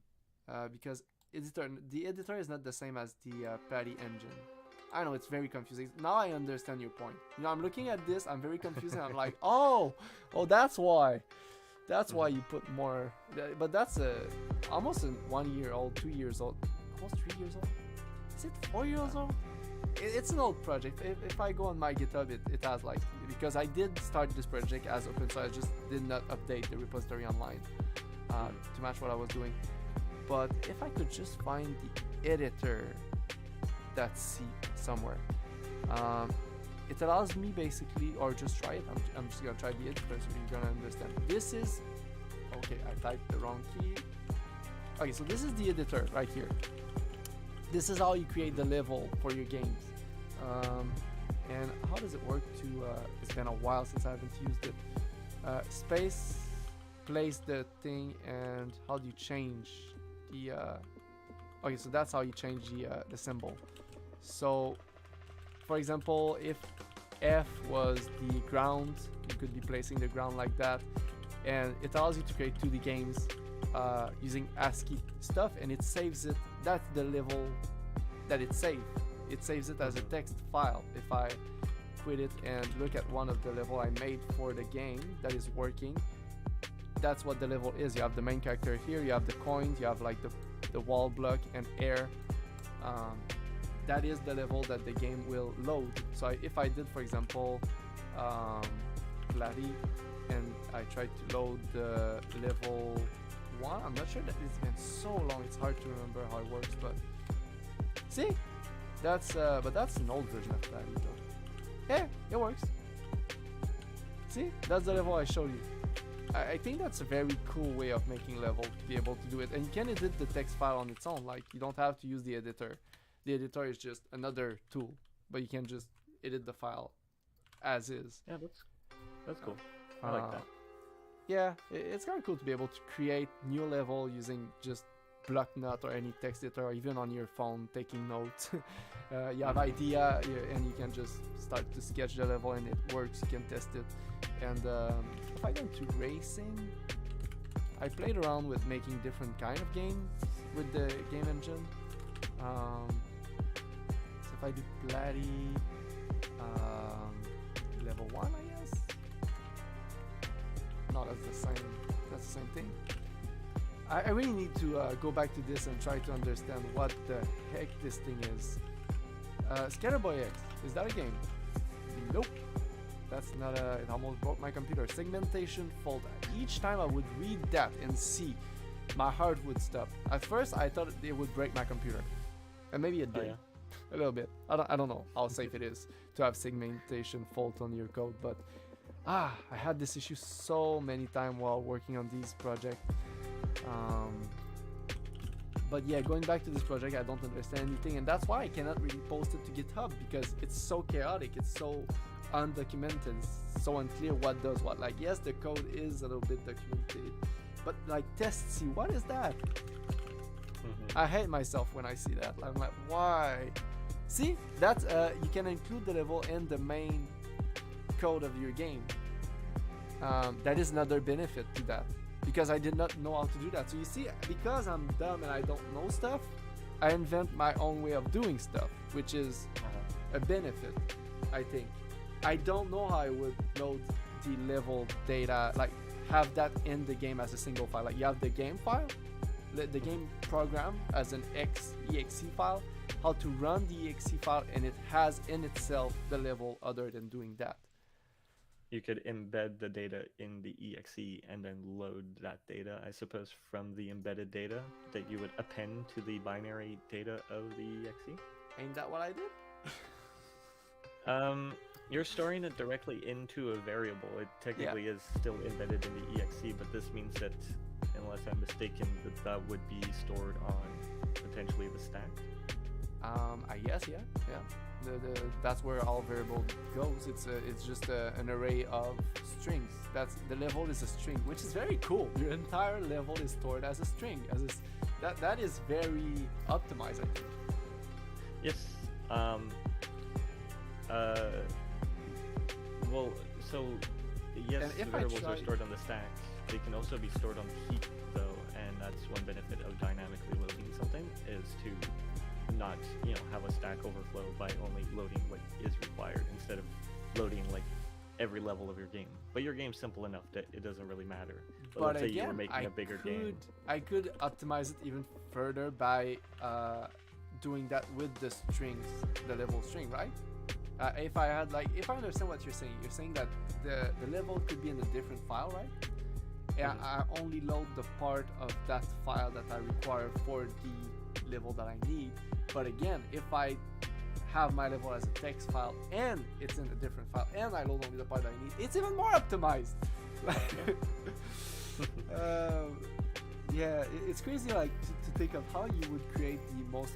And this game engine has the goal to be as easy to use. If I want to create a game, like right now it's made for platformers, and I don't think I could make it be that polyvalent to allow people to make. But the way I made it, I don't know how to create an actual game engine. I call it a game engine, but it's more like it doesn't have the UI to allow you to create the game. It's just, this is the game engine. This is like what people would. It needs to be open source to be used. I don't know if you understand what I mean. Like, it is like the start of a game, but with tools in it for you to create the game that you want. It's like and that's what I did. I tried to. This game engine is basically just a platformer game. It doesn't have tool for editing level in it. It doesn't have tool for adding sound to it. But the way it extracts the sprite, that's also very interesting. Like just the way it takes the. I don't know which of these has the version that would have the sprite in the code. I don't remember how I did that. I do know that was very interesting to the way I did that. But if I look at Mario sprite, for example, I think that's the one of the sprite I'm using, or that will be simpler. Nano. I use Nano instead of the NPV, and you see that's where I would need to modify Nano to allow me to open images with it, and that's why. So this is my sprite sheets. And I know that one of my sprite sheets does have this.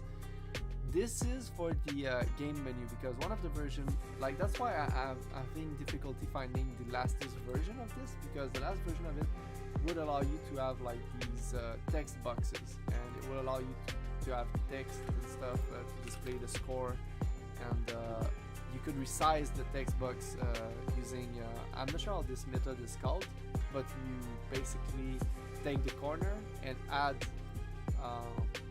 the middle and the other sides to follow the scale of the thing. It's called a 9 slice. 9 slice, that's it. So yeah, I implemented that, and small achievement.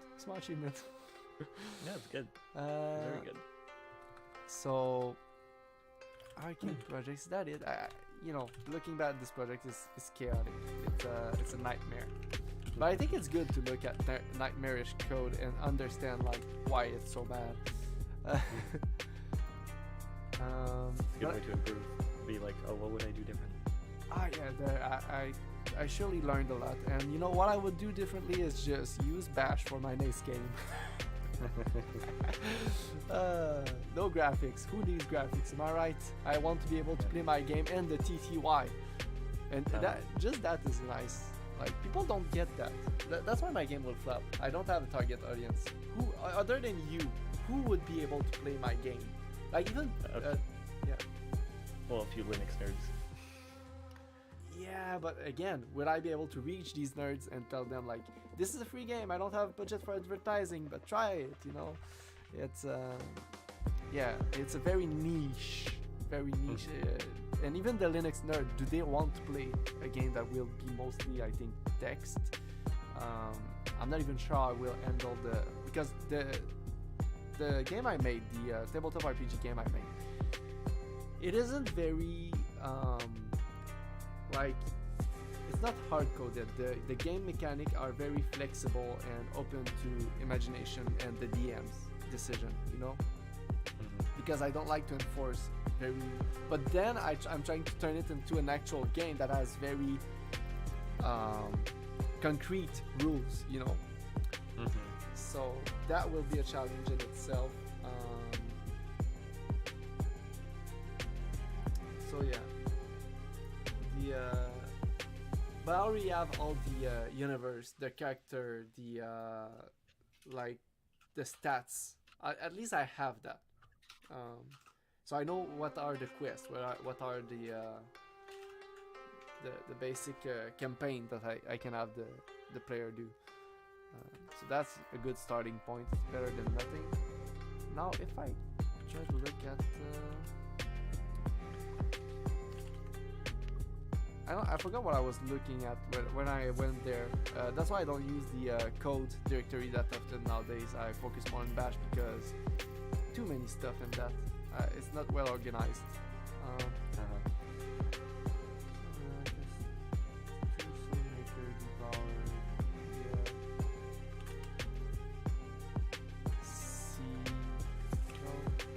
Do you remember what I was looking for in this? I remember we were looking for your platformer at one point, and then we found it. But before that, I think I was looking for something else. You mentioned something about game engines and how your engine's embedded in the thing. I'm trying to remember beyond that. But when it comes to game engine, Platy is the main one I made. I'm just having difficulty to putting it back together and how it works and stuff. But yeah. It's quite interesting because, as you know, I made a more generalized game engine. Yeah, yours is an actual one. Your game engine. Can I I'm gonna go. The other day I was looking at your GitHub and here you go. Well, that will be quicker. Video gameplay. Hypergame. Let's go with the video gameplay first. I mean, we can. Why not? I put a specific time where we see it. Whoa. Zoom back. It's very interesting how it opened the video in my default Firefox profile, and Firefox profile are very amazing. I like them. Yeah. That way, if somebody is using my computer and I don't want them to have access to my historic, there it is. You know, there's a saying. Oh yeah, sorry, I thought it was you speaking to me, so I stopped the video, but it's the video. Can you, I thought it said it at a specific time, but I didn't copy it correctly. Okay, what time? You can skip to like the end. I have chapters, skip to the last chapter. Okay, last chapter. Yeah, I'm not using chapter in my video, I should, like, I don't even know how I did that. Spotlight on me. With my engine, I envisioned a world of strategy, a wizard, invisible ghostly obstacles, and a quest to make it to the portal to the next level. It was about observation, memory, and patience. Oh, there's some stuff that's... I'm gonna put that in full screen, I don't know why I haven't done that. Does it mean like... Do you need to press... Okay, I have a question. Do you need to press the arrow key each time you want to move from one step? Yes, and it's a step-per-step game in this particular instance. Okay, but your engine is not limited to that, I guess. My engine is not limited to that. Okay. I suppose I could show another game that shows more things. No, but it's good. That's why I asked the question. But now I have another question. Like, this game reminded me a little bit of course, it's a roguelike. I think. No, It's not a roguelike. no, it's just a little puzzle game. You move, and the ghost moves in the same time as you. And if you get hit by the ghost, you have to do the level over. But the ghosts are invisible as soon as you start moving, so you have to memorize where they might be. Please tell me why do you not consider this game a roguelike? Because when you die, you don't lose everything. You just restart the current level.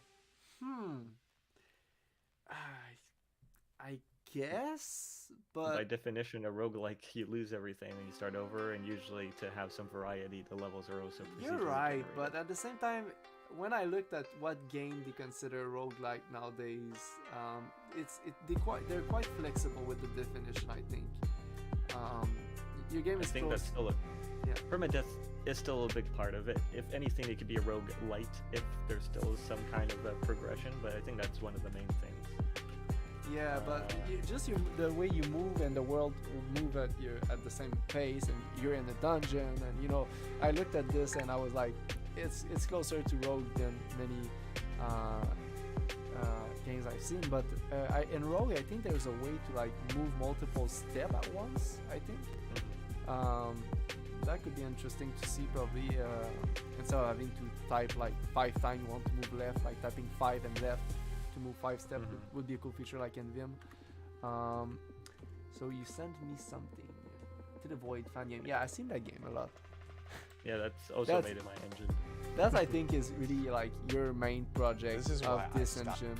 Oh yes, I want to see a Switch ad. That's what I want right you now. should too. Don't spend another dime on Amazon until you watch this first. Okay, I already have an extension that allows me to see like the price of product over time, so that's all I need. I don't need more. To the void, out of the loop. After 3 years of development. No, let me correct that. After 3 years of development, hell. Yeah, pretty much. Written from scratch and C, because the developer likes pain.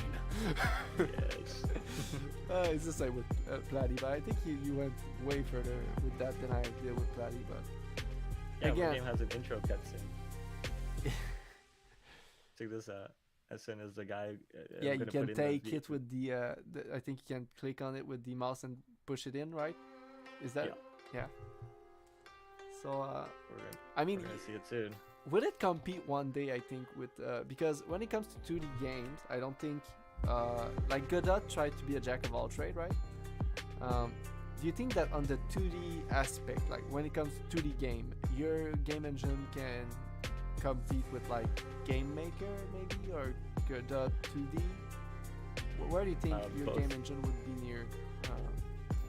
I think it's very far from all of those things. I think it has some amount of features that could allow me to let's say make something that looks competitive, but in all reality, it is not competitive. It has just about enough features to detect input and render things to a screen using a shader. I think your game engine has more features than mine. So let's not be that humble. I think you do have a GUI for it, right? You don't have a GUI for allowing you to play stuff in it. I saw that when you were making your game. I tried a little bit, and it was specific to Televoid. Okay. I experimented with the idea of it, but I eventually just moved to Tiled as a level editor. Tiled. Is that just because it had more features? It's a tile-based map editor that allows you to also place things in polygonal space. Do you have a video on that? I do. Oh. Somewhere. Before that, continue watching the intro a little bit. Sorry, I don't want to skip it. I'm gonna go back. Okay.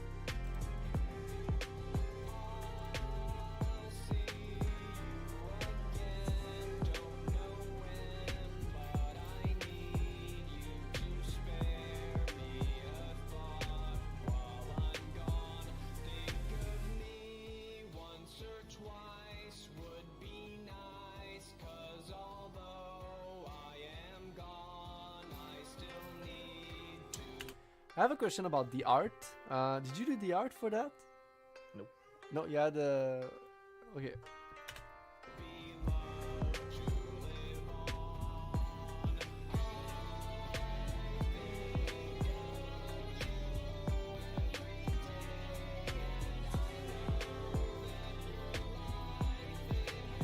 I know you had a version of that was low pixel at some point.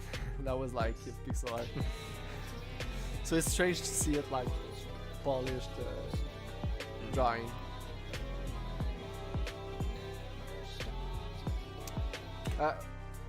Yeah, well, while we're listening to that, can you do maybe an introduction to what it is in the background, explaining a bit like why you did this project and stuff?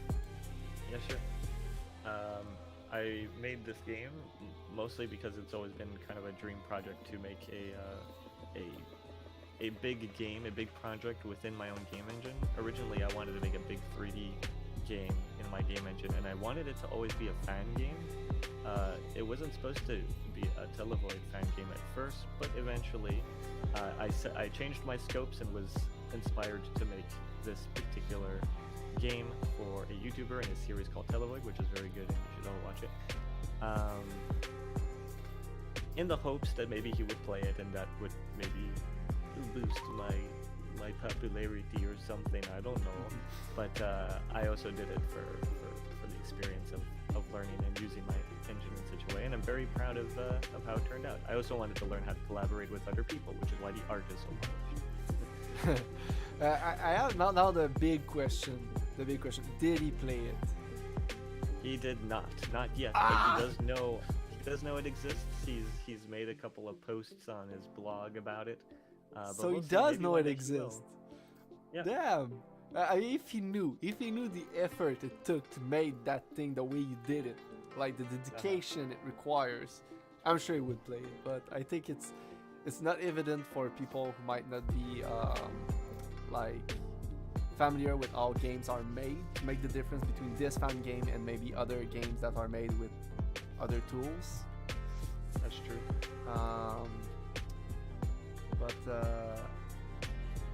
Yeah, because somebody could have made a game like that with Game Maker, and but I think yours has some feature that would have been hard at least to achieve with Game Maker. I don't want to spoil it for anybody who hasn't tried the game. I haven't played the game, by the way. That should be on my checklist. And I think ported the game to Godot to stop some crashes my game engine has, by the way. Yeah, but what we're seeing here is the C version. Yeah. But even then, to be able to make a game and then port it to another game engine after making it the initial, prototype of it, and not even a prototype. I think you completed it in C, right? C. Yes. So you did make something complete. There's a full version in C. Yeah. Yeah. It just crashes sometimes on Windows specifically. And I'm not on Windows. I don't have to care about that. And I bet it's probably more optimized to use the C version than the Godot version. What do you think? It is more optimized in certain areas, not in others. I'm pretty sure my game's a little bit bigger and uses more RAM, but it does have some features I didn't correctly port to Godot, like the way I did the parallax and just the way certain effects work with my shader pipeline. I just didn't feel like porting correctly. See, I'm kind of curious now. Oh yeah, your game is 3D too. You opened the door and now it's like a completely different game. Well, yeah, isn't that crazy? Yeah, I barely recognize it. Because I thought it would add to the horror aesthetic of my game. Yeah, you put 3D corridor in between doors because that happened. This ad happened at the same moment that the character opened the door. That was really funny. For a moment, I almost thought it was part of the game. But yeah, you can skip through to as you continue. Yeah, because I mean it's a long playthrough. Is it the entire game? Yes, well, except for the secret ending. Yeah, because why spoil people when they can just play the game for themselves, which they should. Which one person actually found the secret ending? I was very surprised. Okay, because it's well hidden, the secret ending, right? Yeah, it requires at least one tricky thing to do. Have you heard about that game that maybe we talked about it earlier? The game that basically act like a virus, and Calito Pet or something like that. Is that ringing something to you? Not to me right now. Okay, so you play the game, and the game emulates your desktop. So I think it's only for Windows computer, of course, but it emulates your wallpaper, the application you have on your desktop, and all that, to the point where you actually think it's your desktop, right? You don't know the game has started, and you have this this assistant, this window assistant called Calitoped, and he starts to talk to you, and he has your username, of course. I think I know. Is he pink? Yeah, he's pink. Yeah, that's the one. That's the one. Okay, yeah. Some of my viewers asked me because I made, you know, the roulette russe game. Yeah. Because I did that, they were like, you could make a game like Calitopet, and I was like, I actually can. When you know how to code, you can make a game that access file on the computer and does some pretty scary stuff. And when I was playing with Game Maker Studio, there was this function that allows you to take control of the computer mouse in Game Maker. That's a scary feature for a game engine to have. I agree. To be able not only to locate the computer mouse, but to and there was feature that allowed you to control the size of the game window and stuff like that. And you see nowadays there's a lot of games that use that to make gameplay elements. But I never seen a game that you're playing and it moves your actual mouse. And like it tried, for example, maybe to close your computer or something like that. Yeah. But yes, that would be scary, but I do think that would be very fun to have a game say like, for example, if you play for an hour straight, the game is like, you've played enough, and it closed the game, and it closed the computer. Go touch some grass. Yeah. I think there's a mini game right here, by the way, if you skip just a few seconds. Yeah. Exactly. Is that the? I know you have some mini games in that. Yeah, I saw that mini game earlier, but that's the polished version. Because I kind of saw you build this project, and it's very fun, the floating stuff. Did you use Sign for that? Yes. So, And code. yeah, the cosine for the rotation, right? Something like that. So you don't have to be exact like that. This is very specific, but that's why I love sine and cosine. Nothing else. It's just for stuff like that. You put a value in it, you increase the value, and you get output that goes up and down, left and right. It's very soothing. So, this project, we like it's completely open source, but it's open sourced within two projects, right? The game engine itself and the actual game. The game, yeah. I think it'd be interesting to see how I've done some of that, especially considering that since this isn't C, it'll have absolutely no object-oriented. I mean, you mean since this is C, right? It's coded in C. Yes. And okay, there goes the question. Why C and not C++? I know why I choose C over C++ for my game engine, but I'm curious to have your answer to that. My game engine was originally written in C++. Yeah. And then before that, it was in Java. But we don't talk about those times. But I mean, Java would have been like cross-platform for Windows 2 out of the box, right? So, I moved from C++ to C because C++ had a lot of extra features to it that I couldn't fully understand since I was still new to just C programming, low-level programming in general. And programming in C just allowed me to, well, understand like how low-level stuff works in a sense. Like it gave me less features so I could focus more on small things. But I think now that I'm better at C, I wouldn't mind using C++ now and use some of the C++ features. But just the same, I do like there is something about functional programming that's quite interesting that I enjoy. You see, I think the biggest difference between the way you program and the way I program is that you focus more on the process. I focus more on the result, I think. And I don't like, as long as it works, you know, I'm happy, and I don't really care about.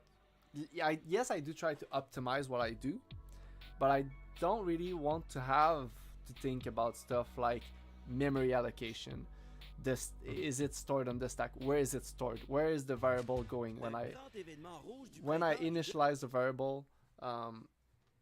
At first I don't want to need to know where it is or where it's gonna go, how it's gonna be cleared, all that stuff. So that's why I'm not that comfortable using language like C, C++, and I still try to this day to avoid dynamic memory allocation to the best of my ability.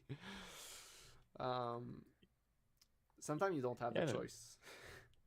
Well, it's actually completely fine that at work I use C#, and I'm kind of happy that I don't have to worry about memory allocation. and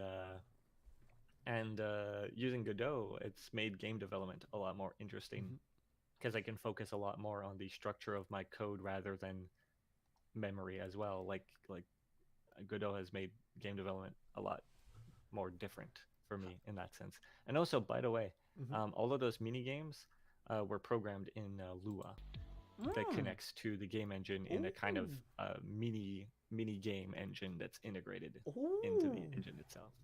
That is more than interesting. That is fascinating.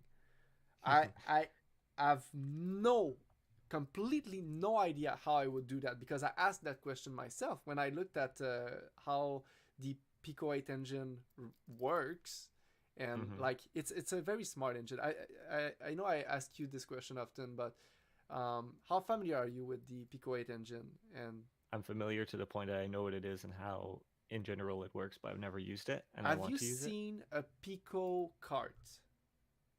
Yes. File. Like the way it stores the information and these image file is so fascinating. I looked at the file. It's a text file. You can see the code in it. Stegography or something like that? I just want to open one. I think that will be simpler. So first of all, where are they? I need to open Pico 8 to figure it out. And I think it's the help. I love how it's like a terminal. I don't like that in the new version, how they went away from that instead of toward that, but I get why they did it. Because I did buy Picotron. I could not resist, and I haven't used it yet. Same for Pico 8. I haven't had time to work on projects on that. But yeah, if I do try to go into my shutdown install, there is a way to open the directory where ls maybe ls no how do I open the directory? Like help. I like that they have the mkdir comment that is very niche, I think, to have that cd key config, but I know there's a way to open the file, the directory where it's stored. But I can go there directly. I know where it is. Lexaloff, CD Pico 8. I like also that when you buy it once, you have it for life. Pico 8. Do you have it? No. Okay. Like I said, I just haven't got into it yet. Yeah, it's very fun. Honestly, I think you would find it a blast. I don't know if I showed you like my game that I have on it. If I do Pico, I cannot run it from here since it's not installed on the system in any kind of meaningful way. It's just there in a file. Not sure I could install the package since it's not really a package, but it's just a software. I would need to move it probably to the bin file, but again, maybe create a symlink to the bin file so I can keep it where it is. I'm starting to use symlink more often. It is very useful. So if I go explore, go to hell, run card. There's a bug in this game. This is like, I did create a better version of this game, but I lost it, I think. Okay. With my current keyboard, playing this is hard because I don't have arrow key. But it's a. Have you heard of downhill, or something like that? But it's my version of it, but for this. So the bug in this game is that in this version I don't spawn spike on this side, so you will never die if you just keep going that way. So if you look, Pico 8, every game, well, you know how it works. So if I do escape to explore, and then I do escape once more, I have the code of the actual game. I also did like pachinko game. But if I go into my carts, CD carts, and I look at ball game, for example, which I think is my pachinko game. So you have the code, the Lua code, of course, at the top. Nothing surprising there. And then if you look below the Lua code, you have your sprites stored here. And you can see this is like the background. I stored the entire background. I used all the sprites for the background. Other than the background, I'm not using any sprites for this game. I might show the game to you later. So I used all the sprites just to display the background. And then you have the sound effect stored like this. And it's all in the file. It's all coded and like in text, which is very cool. So you can edit your file right here. And even though it is compiled, quote unquote compiled, and you can compile it in other format than the Pachinko 8 stuff. But if I go into that file, yeah, that's the one that saves it as an image. So it's .png. I'm gonna try to open one that ends with .png. So for example, this one. Very fun game, very incomplete. That's how it's stored. So, but both can be opened from the Pico 8 editor.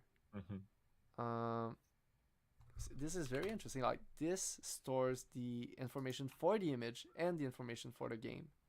Yeah. Crazy. I've heard a guess. I think it uses stenography or something. I forgot what exactly it's called, but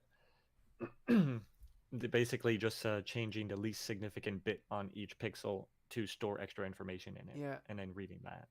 Yeah, and like you can use this method to send like secret messages into images to communicate. But like I think the guy who did that is a genius. Just like there's a guy who's creating a 5D game. Have you heard of it? Is it like a Minecraft game? No, it's a golf game. That's 4D. That is And 5, not 4. 5. Is it? Yeah, and trust me, 4 is hard. 5 is. I'm just gonna. I think it's 4D golf, but he just added the 5th dimension recently, so that's why it's still called, I think, 4D golf. I see. This is the trailer for it. Oh no, trust me, this game is mind blowing. Cold Parade is the guy who's making that. And the big reveal is that he's adding the 5th dimension. And he explains just how impossible it was because nothing is made for that. You don't have the variables to store 5D objects in C or C++ or whatever he's using. So he had to make his own variable template. That is advanced programming. That is a level I know and I don't want to reach, and I know I won't reach ever. Like, yeah. If you have some time to watch it, like the video is very good and he goes in depth on how he achieved this thing, and I hope he will make the game engine open source. I know the game won't be open source. He will just sell it, and I don't have any problem with that, but any kind of open sourceness of this kind of program would be amazing, because I think people will be able to use that in the future. And imagine if in the future it is as easy to make a 5D 4D game than it is to make a 2D game. One day maybe. Going yeah. Go on. Oh damn. Can you read that? I can. There That's is not good. not enough sufficient disk space to continue recording. Help me. Maybe the stream's still up. Yeah, that makes sense. Wow. Oh, that's bad. That's not good. And this guy created like a 3D game inside of Geometry Yeah, I Dash. saw that one. People are crazy. And then I'm making compared to that, I'm making a game in Bash, and I'm like, yeah, big challenge. Right now, I'm working on a game that's powered by AI, quote unquote. Okay. Um, it's um, it's quite interesting because I'm using TypeScript actually for the server, which removes all of the memory stuff and whatever. And I'm just doing calls to ChatGPT, or I can do calls to my own local AI as well. I'm kind of trying to do both. Hmm. And So how will the AI plays into the game? Is this a 3D game, 2D game? Is there's graphic in there? yeah, it's a 2D game. I'll share it later. Yeah. First, I want to say something with this game. Yeah. I sent you links to the source code. Let's check that out. Yeah, you said something about the source code. So, did your GitHub bring me to your itch.io, or did I just went straight to the itch.io? You just went here. Okay, source code, GitHub. There it is. I want the original. Yeah, it's the first one. Yeah. I believe. Yes. I guess the 4D version will be coming soon. Yes. 4D definitely. port of to the void. That would be cool. I would play that. That would be amazing. It kind of almost was supposed to be that, but Yeah, I know. I saw your prototype of playing with shaders and stuff. But yeah, 4D is a hard. I was gonna say the B word, but yeah, Tricky. tricky, Bussin'. tricky, yeah, Um, bus. So you're not using the lesser. You're using the general public license. Yes, because it's the game itself. Okay. But like since it's the game, wouldn't you want it to be more protected? Than GPL. This is not the lesser. But The that's what I'm engine saying. itself. Wouldn't it be more protected if the okay? This is the engine itself. No. So this is the game, but that's Yes. what I'm saying. So shouldn't it be under the lesser public license? Like the lesser one, doesn't it have like more copyright stuff? The GPL is the more hardcore core version that says you can't like close source it and use it in a closed source program or anything like Okay, that. so the lesser- difference between this one and mine is that this one would enforce that it needs to be in an open source program, and mine would allow people to use it in a closed source program. Exactly, as long as your part of it is open source. See, I prefer that. I prefer this. This one's better. I think my yeah. game engine is LGPL, so that I could use my engine to make something closed source if I wanted to, but Yeah. still, if I wanted to. Imagine that inside of it couldn't because Godot is open source, but if Godot wasn't open source and you look under the hood and you're like, hey, it's my engine. Uh-huh. At the source of it. Like that's something I would find funny, to not know that one of my program is used inside of another program I'm using. Mm-hmm. That would be mind blowing. There's this anecdote, I don't know if it's true, but the guy who created, I think it's WGET or another tool similar to that. He applied for a job at Google and he wasn't hired, even though the guy who was interviewing him was telling him like, we're all using your tool, it's so great. That sucks. But he wasn't hired, which is the funniest fuck you ever. I think I saw somebody, I forget if it was Perl or something, but like the company was asking for 10 years of experience when the language was only like 8 years old. Oh, And, yeah, that sounds like the kind of experience I have with interviewer. The creator was not hired, by the way, for that job of the language he created. Lol, you applied. Why? For fun. He's like, I don't have 10 years. He's like, well then, sorry, we're kind of looking for 6 years. Oh. I don't remember if it was Perl, but it was some programming language. Oh yeah, but I thought, wait a minute. But again, he created Perl. Like, I wouldn't have hired him either. Sorry, I don't know. Is Perl a good programming language? I don't know. You don't know? You never coded in Perl? I coded in Perl. It's old.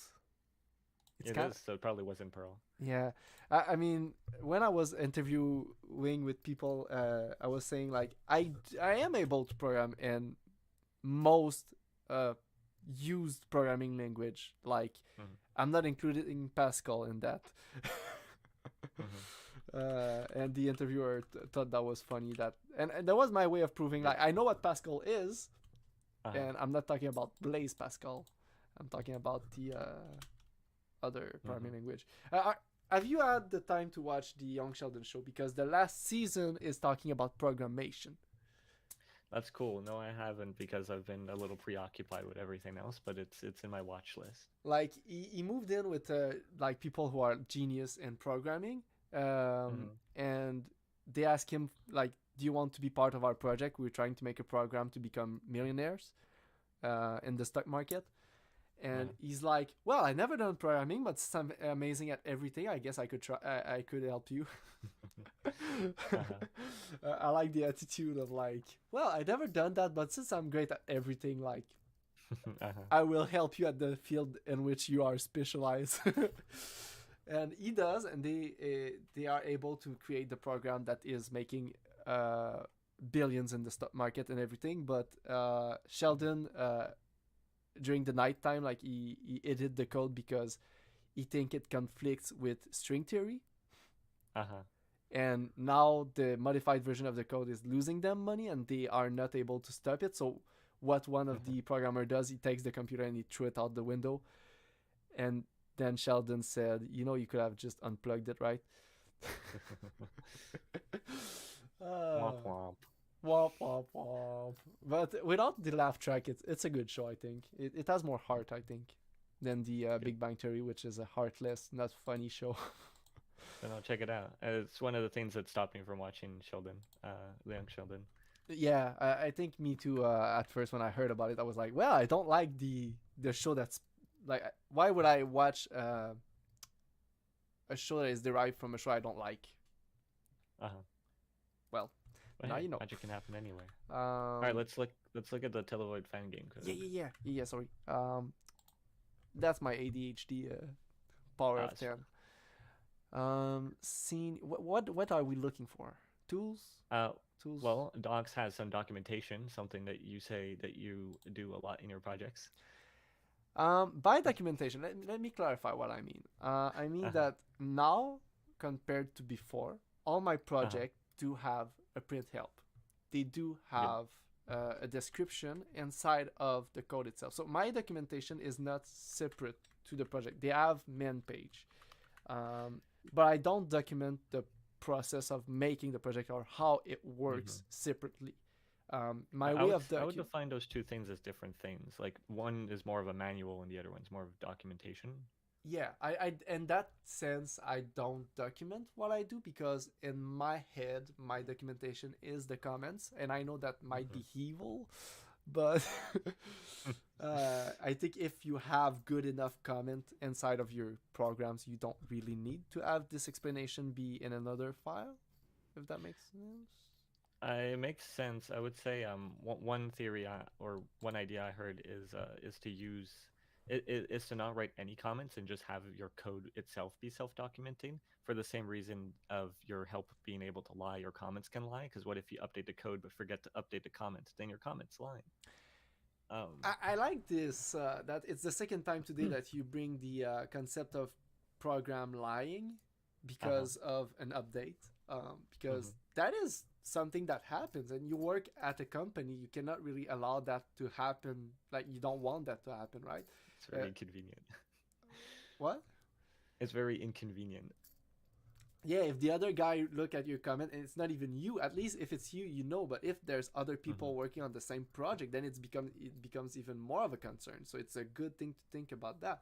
But I really hate the concept of you don't need comments. Your code should be self-documenting. Look at my flag script. I don't think it's bad code. I think it's one of my favorite code I've written.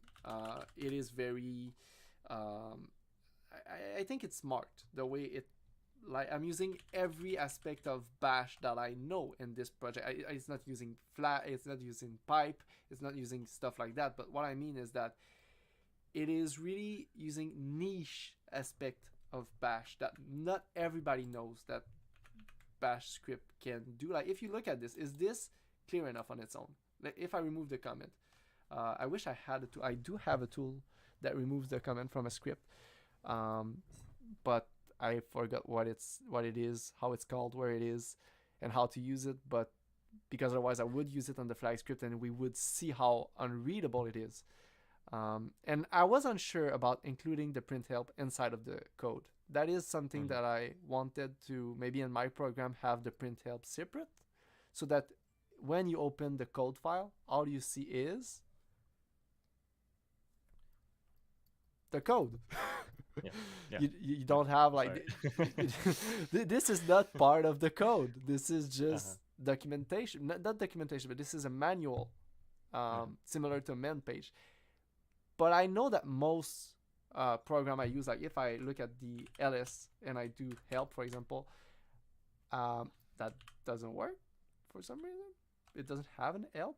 Okay, man help, please. So I know that this help was written inside of the man page program, right? Probably. I forget exactly how man works. I'll say that much. You don't know what man is? No, I know what man is. I don't know how it was programmed for where this might. Well, be that stored. makes sense. You're not the one who programmed this. Nor did I look at the source code. Yeah, but well, that might be like all the GNU. I think it's a good thing for every Linux programmer to go back and look at. You can download the entire GNU source code, utility suite source code as a directory somewhere. I probably have it on my computer. When I look at the memory I have left, I probably have it on my computer. But I need to delete something. Okay. There's multiple ways to delete the largest file in the system, but my favorite one is to use this tool because not that one, the other disk tool. Have you used it? Probably, right? Yes. Which is your preferred display, the circle one or the other one, the tree map or the ring chart? I like the rings. I do like the rings too. They look modern and it looks like you're in a sci-fi movie. I don't think they're better at locating stuff. I just think they look better. Oh, there's a bunch of stuff on this. It's a laptop, right? It's not a... but I'm sure it was supposed to have more memory. I just don't think that Linux is using my SSD. Or it's using just the SSD. It's supposed to have an SSD and another disk somewhere. It's supposed to have more than 200. Like, it's a $2,000 computer. I think it would have more than 200 gigabytes. It sounds like really not that much. So of course it's my adult movie collection. I know that's taking all the space. No, but I actually know what it's gonna be. Fast and Furious. I knew it, and I'm not gonna get rid of that. That's for sure. So the problem is, it's not that I have large files, right? It's that I have a lot of small files. That I can get rid of. I'm not a big fan. I don't know if you are, Mad Max. Nope. One of my friends is a big fan of Mad Max, and that's probably why I downloaded the movie, because I'm trying to understand when I see people being obsessed about something or in love with a movie or film or whatever, you know, and I don't understand that. My first reflex is like, well, maybe I missed something. There must be something very interesting in that I haven't understood. I really like the Puss in Boots movie, the new one. Oh yeah, of course the new one. Probably not the first one. If you were like, well, I mean the first one, of course, because all the other ones are trash. Like no, the last one is there. But you know, I'm pretty sure they used a lot of AI in that movie, and I think that's where I saw the big improvement with Pixar movie. They're starting to implement AI into their movie with stop frames. They will animate the stuff in 3D and all that jazz, and they probably have like multiple effects on top of that. But when they want to have like a very crisp, nice freeze frame, I'm sure they use AI. And that Wouldn't movie. it just be as easy as holding the frame though? And drawing it, hiring an Well, artist to take the time to make a very beautiful polished frame for all the freeze frame. I think it's shaders. Also there is shaders. I'm not. That's what I'm saying. I think they used a lot of cutting edge technique in that movie. The visual, I was pleasantly surprised for what movie it is. But I did see some of the AI that you're referring to. Like I remember seeing that they were looking. I think it was Pixar, but they were working on like some sort of outline effect, but it was generated using their own AI. But I'm not saying that they don't use an artist to then polish the output of the AI, go over that and watch for artifact and stuff, making sure that Puss doesn't have more claws than it needs to.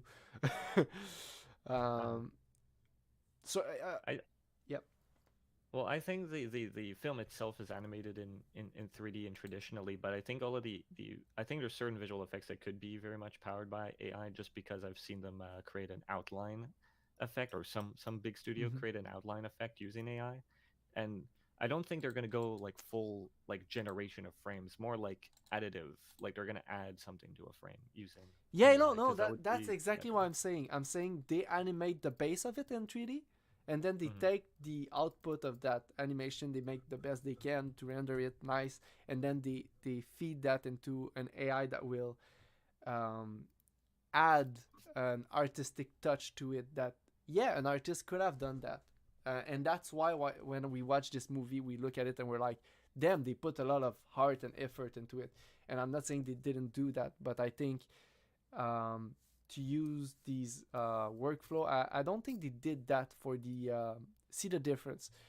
They do use a lot of post-processing and shaders for the Miles Morales Spider-Verse movie, but I think a lot of that is done by hand. Like when they freeze frame, I think they draw it by hand. I don't think they did that for the Puss in Boots movie. If you rewatch it, it's not that it's not well done. It is well done, but I have this feeling. It's just a feeling. I might be wrong. Yeah. To find some space, I've sent you a screenshot of a comment I might remove, a couple comments I might remove from Flag. Okay, yeah. And wait a minute. Before I go back to that, I just want to see Ben. You saw me use the memory function, and I have also a bat function to display the battery, and this will appear as red, like a loading bar for the battery, fully CLI. Do you have similar tools on your computer?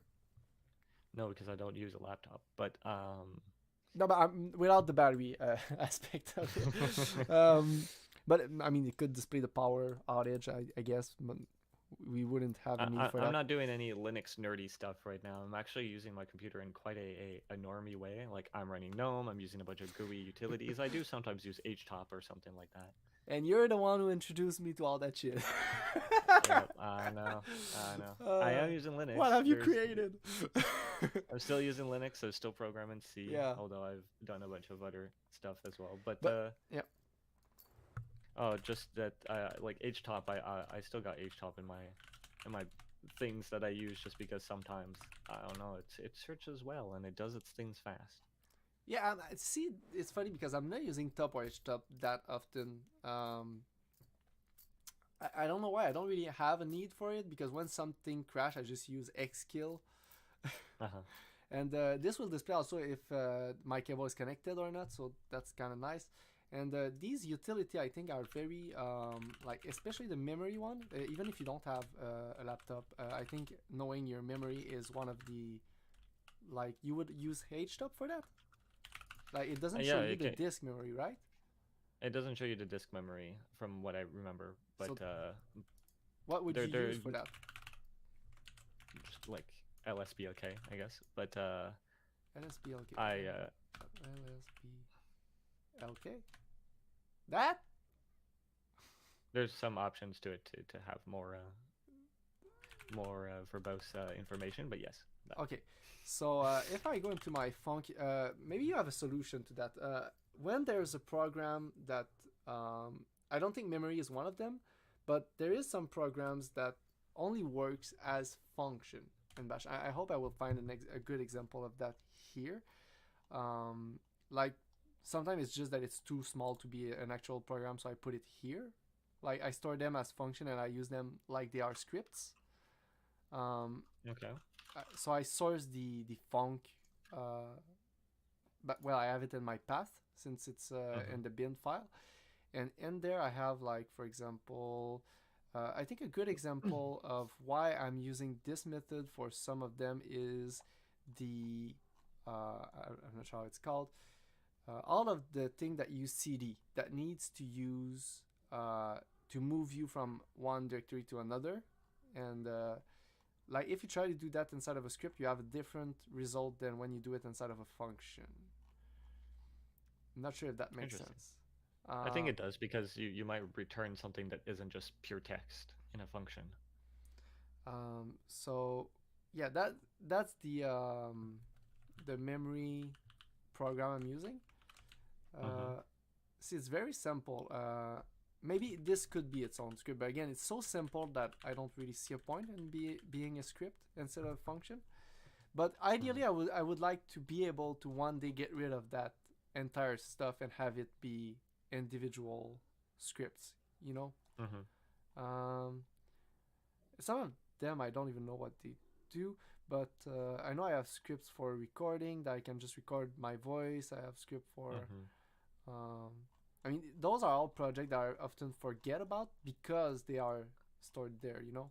And the YouTube downloader doesn't work anymore because it updates too often. And even when I update it with pip and stuff, it just doesn't want to work. It's like I would have to reinstall it every time for it to work.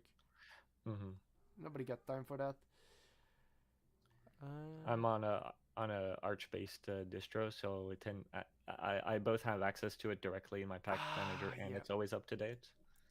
Again, I was in Florida when I tried Arch. I had internet connection when I went to the library once a month. Do you see the problem? I do. So that's why rolling release is not for me. Perfectly acceptable. And honestly, I'm proud of my Arch installed installation. It doesn't have a graphic interface, and it had at first, but I got rid of it. And I need to start it manually typing xstart when I open my computer. So by default, it's just TTY. And did you know that you can watch King of the Hill or any other movie, TV show, video with the audio and TTY? Is that because of what? I didn't know for the video. I would know for audio for sure, but I suppose I wouldn't know how you would display it necessarily. I have no idea. It also kind of makes sense. I have no idea how it works. I think it's just MPV doing its thing, but there is a way to not only display it as a video, normal video from the TTY being without opening the X engine, whatever. So there is a way to do that, but there is also a way to display the video as ASCII art. That's funny.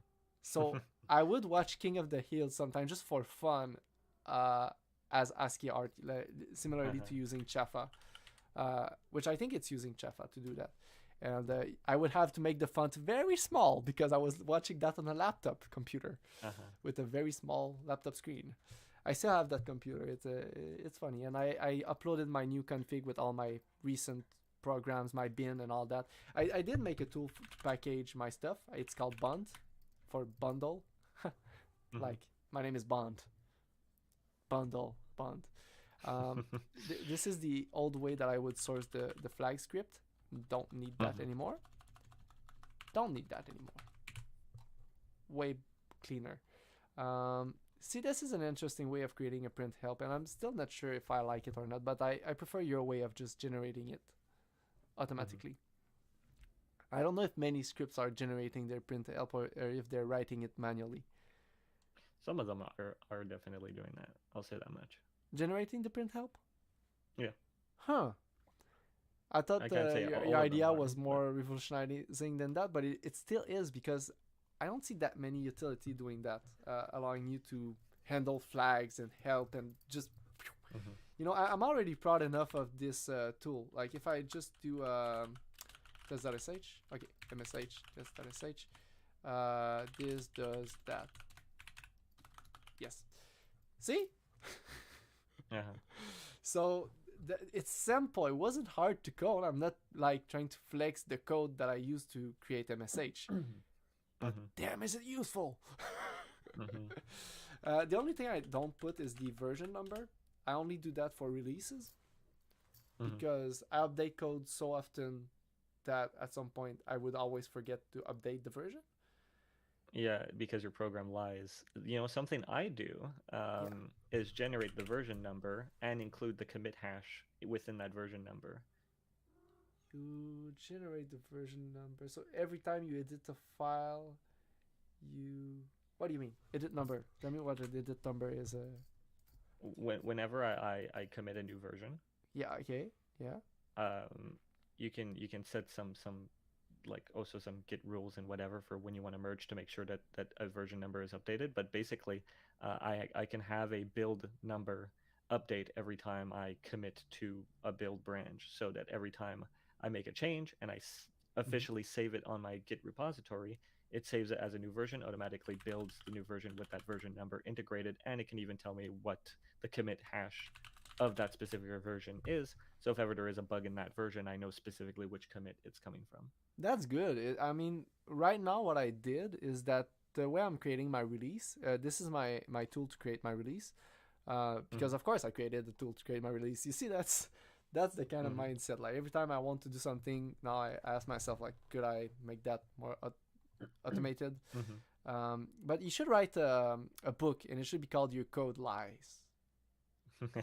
I would read it. I would buy it. By the way, if you write that book, I will buy it. I will put it on the shelf. Cool. Consider it considered. I will consider it considered. Yeah. And so this thing, where it's interesting, is this part here. How do I extract the version number from the man page? I assume that there is a man page. If there isn't, I download it from the GitHub. And I take the version from the man page. So at least I only have it at one place. You know, I don't have multiple version number. And since it's a released, I don't have to update it that often, you know. Okay, wait, can you stay right here? This is actually a perfect place to explain something. Yeah. I'm not saying that it necessarily applies and you can do whatever you want, Yeah, but here's an interesting idea. You know when I said that your comments lie because your code could be more self-documenting? Yeah. Extract a version from the manual page could be a function that script man is equal to the return value of that function. Version without double quotes. So what you would call the function would be extract function, right? Version. Well, extract version from man page if I wanted to maybe make it or extract version from manual page, something like that. I like long names, page. not too long, but I would. I Try mean, to you find can something you can that use is- man for manual. I think people can. Yeah. Like even though here I wrote manual, you know. But the problem is that not everything needs to be a function. I think you're adding complexity sometimes for stuff like that. It's a single line. You really need to create a function for a single line of code.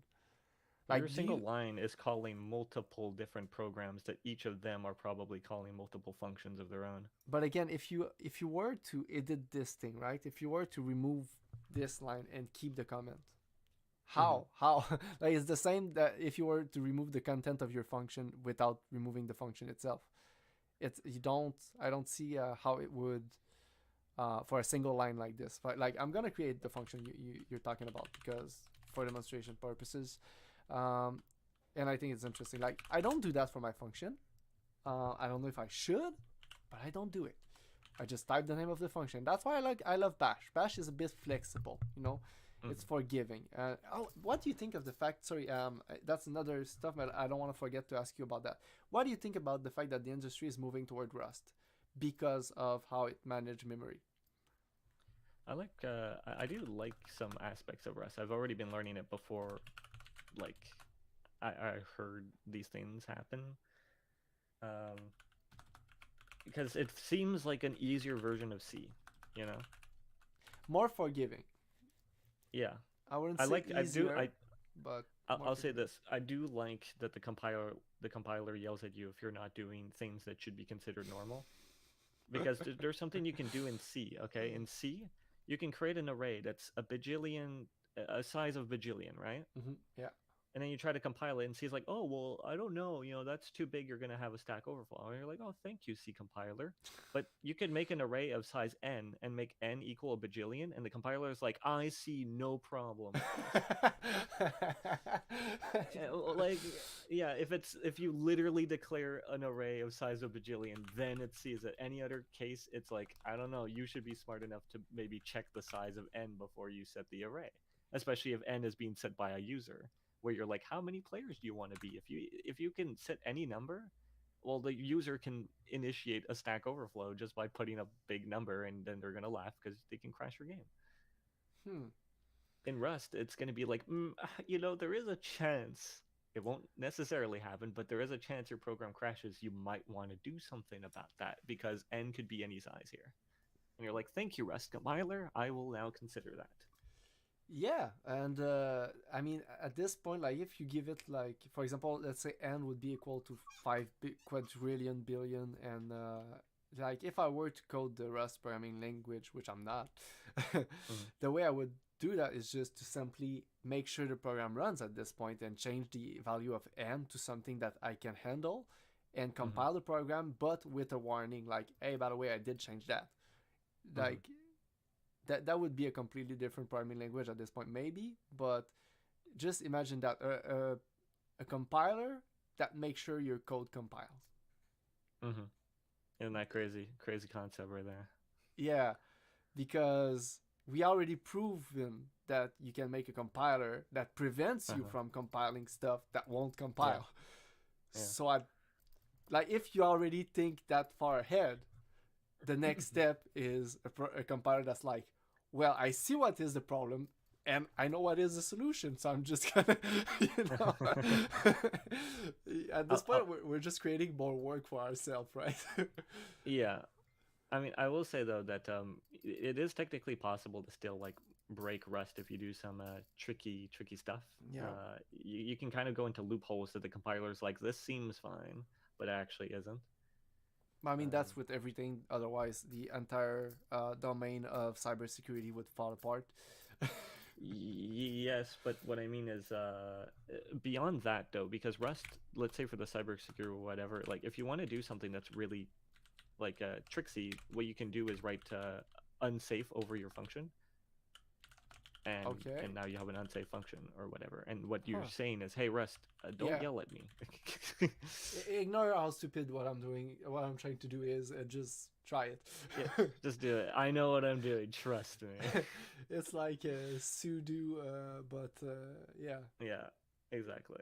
Yeah, there's that guy. I don't know. I think it was Linus Tech Tip. Linus Tech Tip when he tried Linux.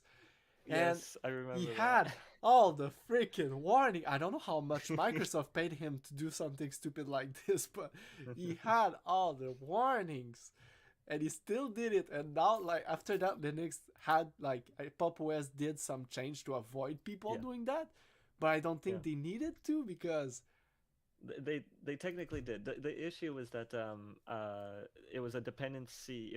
The dependencies were wrongly pointing or something like that. Steam required you to uninstall X. It was how it was defined. But of course, Linux was smart enough to be like, uninstalling X doesn't seem like what you want to do. Are you sure that's what you want to do? Yeah. And that's where Linus is like, yeah, this is stupid. Why do I have to say yes? I'm sure. And then his computer broke. Yeah, that was something, right? Sure. It was pretty annoying that there was like 3 warnings still. Like he was literally complaining about the amount of warnings. Yeah, I remember. Oh, yeah, that's. I'm still suggesting Linux to everybody I meet. Good, me too. And when I talk to people that works in an office, I'm like, well, normally I suggest Ubuntu, but you should try Mint. I don't like Mint. Like, I'm not telling them that, but I personally don't see.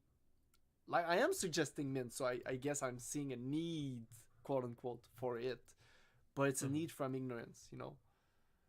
Well, I don't think Mint's all that bad. I mean, it's literally Ubuntu without the Ubuntu things people tend to not like. And they're even making a version that's Debian based and doesn't base itself at all on Ubuntu. I mean, I guess that's good, but I just don't like I don't like what I like about it. I don't know if that that it's makes simple.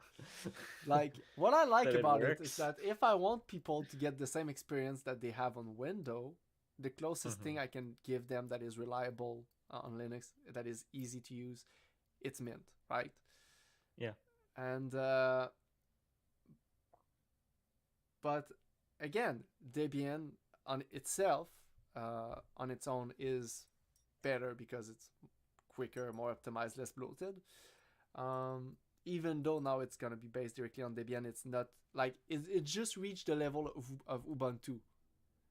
Yeah. By doing that, which makes it a competitor to Ubuntu, but it's not a competitor to Debian itself, you know. But that bloat, by the way, could be considered very useful for many people that aren't us. Like any computer that comes with an Office suite, many Linux people just say, "Oh, that's bloat." I'm not going to be using Word, but like many people use Word and PDFs and stuff. So Yeah, you mean LibreOffice, right? I do. Yeah, I do. it's I do funny. mean Like LibreOffice. it's like if I was talking to you and you're like, press the Windows key. We're on Linux. There's no Windows key. I'm like used to speaking to people who like you drop that lingo. It's like, oh, just use Yeah. LibreOffice. They're like, oh, what? Yeah, you don't have Yeah, to well. tell them it's LibreOffice. To them, you can tell them it's Word, and it is Word to them most of the time. Yeah. Like, If you write Word, LibreOffice will show up because they know it's a search term for it. for real. Something like that. I know many games do, or many programs do that. Actually, they have their equivalents show up. Okay, they kind of went around that by putting in parentheses Word processor, yeah. word processor. When you type Word, you have it, but it's not gonna work with Excel. And that's probably one of the program I still call Excel, because I'm not gonna call it whatever LibreOffice decided to call Excel. Calc spreadsheet. I mean, it is a spreadsheet. Fair enough. Like, that is an accurate name for what it is. But if you want people to understand, it is like Excel. And I wish I was smart enough to use the CLI spreadsheet. It does have most of the same feature. I will say People like that. visuals though at the office, like making like oh, it's true that you'd still have all of that. But hey, you wrote many functions here, function names. Yeah, you know this. So, what's your opinion? Which one do I pick? What do I choose? Well, I'll tell you personally. The one I use is the first one in your list here for my personal work. Yeah. The third one is what I use at work because it's their standard. Oh, okay. So your work has the standard, but I mean this is more standard for Java, right? Yeah, and C#. And C#, which is what we use. So yeah, I mean it's and less in readable. C and C++, it's a little harder to know because I've seen both. So that one's more like choose one and stick to it. But C, I think it's less readable. Yeah, I don't see an advantage to it. Like using the less characters. Obviously, like this is more readable, but takes more time to type. I avoid capital letter because I use a terminal. I think that since the terminal is case sensitive, I think we had this discussion before where in my perfect world, there wouldn't be a difference between lowercase and capital letter in the terminal. Everything should be just either capitalized or lowercase. I wish there existed a shell that would allow me to have this. Everything just capitalized. And even if I type lowercase, it type it capitalized and it doesn't care about capitalization. I don't think it would cause that many issue with my workflow.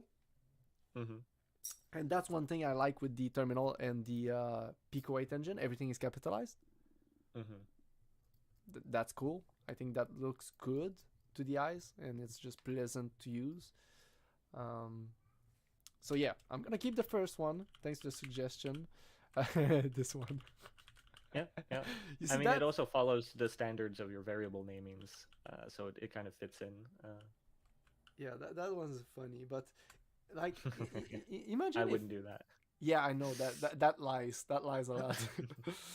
It's uh, ambiguous. but just again, I like to think outside the box, and I like to bring you with me on this journey of just rethinking how shit works. Uh-huh. Just you know how LN works to make Symlink, right? Yes, well, like generally. Yeah. Um, Imagine if we could do that for functions. Yeah. You get the point, like with this example Yeah. here, like to have multiple valid aliases basically for functions encoding. You could technically do that in C by having it be a pointer to the other function, Pointer which is kind of to what a symlink is. function.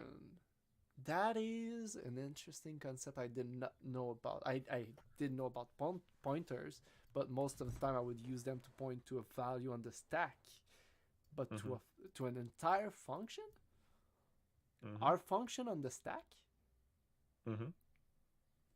If you make a recursive function, if you make a function that calls itself, you'll get a stack overflow eventually.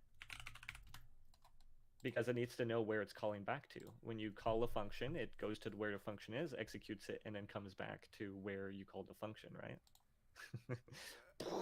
I really need to make a CLI tool that allows me to access some, some Quick GIFs. Yeah, like and just type like mind blown, like I don't know, like give me GIF, mind blown, and it will just play the GIF. Yeah. That would be a useful tool. Like I already have a tool to read text using the Google text to speech. I'm kind of sad that there is no good open source local text to speech. What? Mimic 3. Let me note that. Here I am again with the interesting random tools I tend to know of. Yeah. What do you think of my note?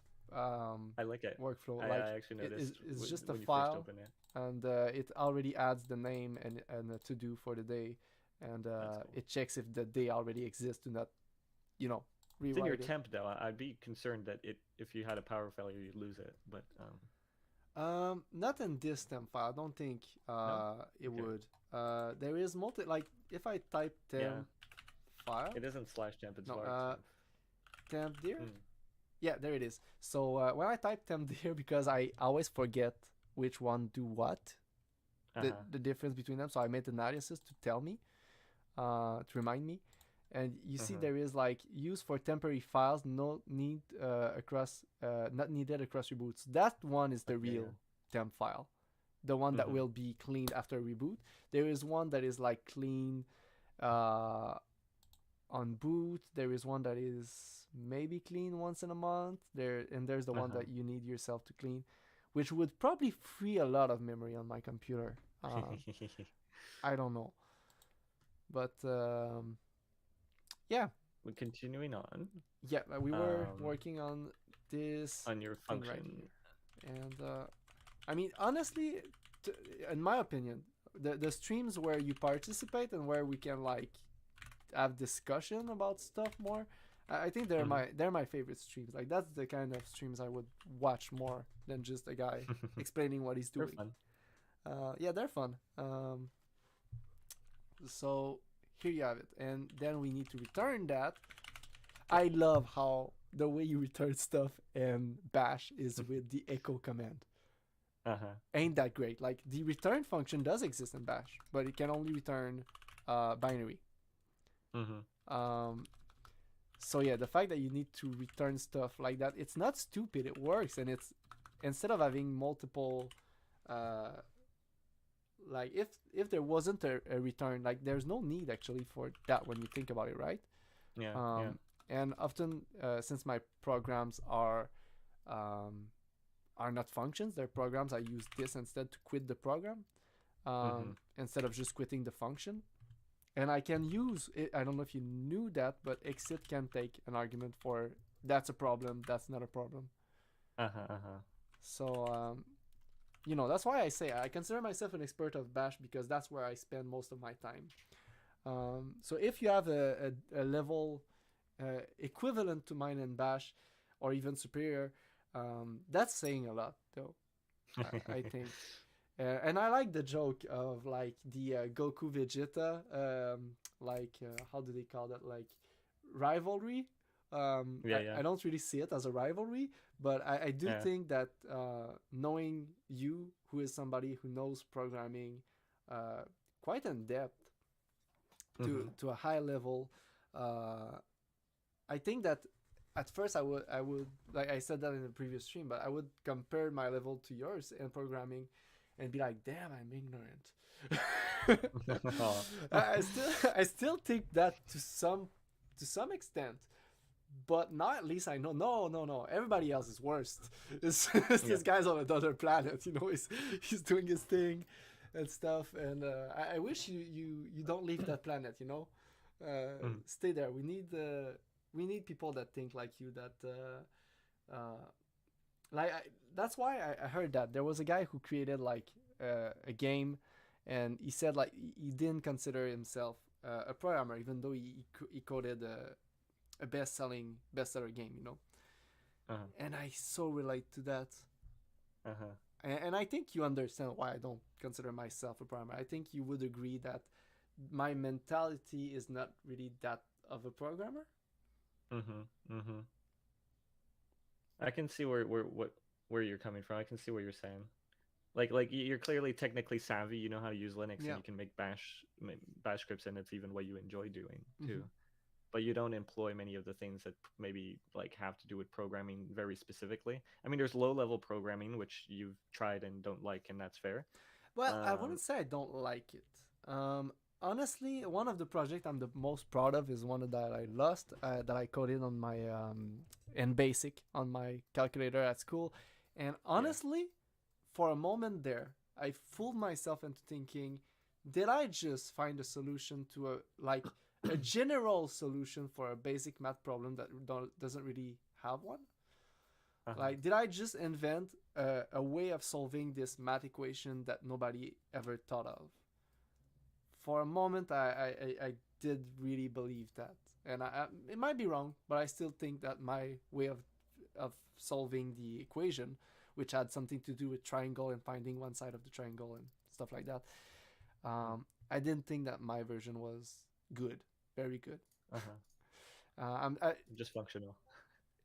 It was functional programming, yeah, not object oriented, if that's what you mean. But I don't code in assembly. It was basic. Assembly scares me, but basic. Assembly is it makes sense when you think of old hardware, or even if you want to create firmware. I think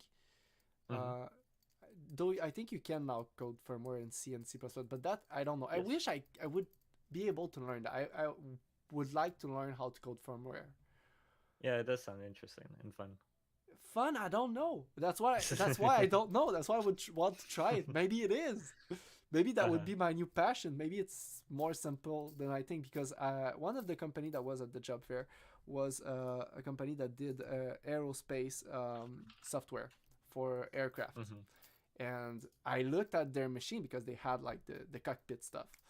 And I looked at it and I was like, that's probably hardware, not software. And I talked to them about that because they had C and C++ written on the table. And I was like, well, I do know C, but I think your company does more hardware stuff. I didn't get a call from them. Oh, that looks cool. You see, that's the kind of stuff. You should make more video about that kind of stuff. I think I'm a good evaluator of what could be more interesting to the common folk.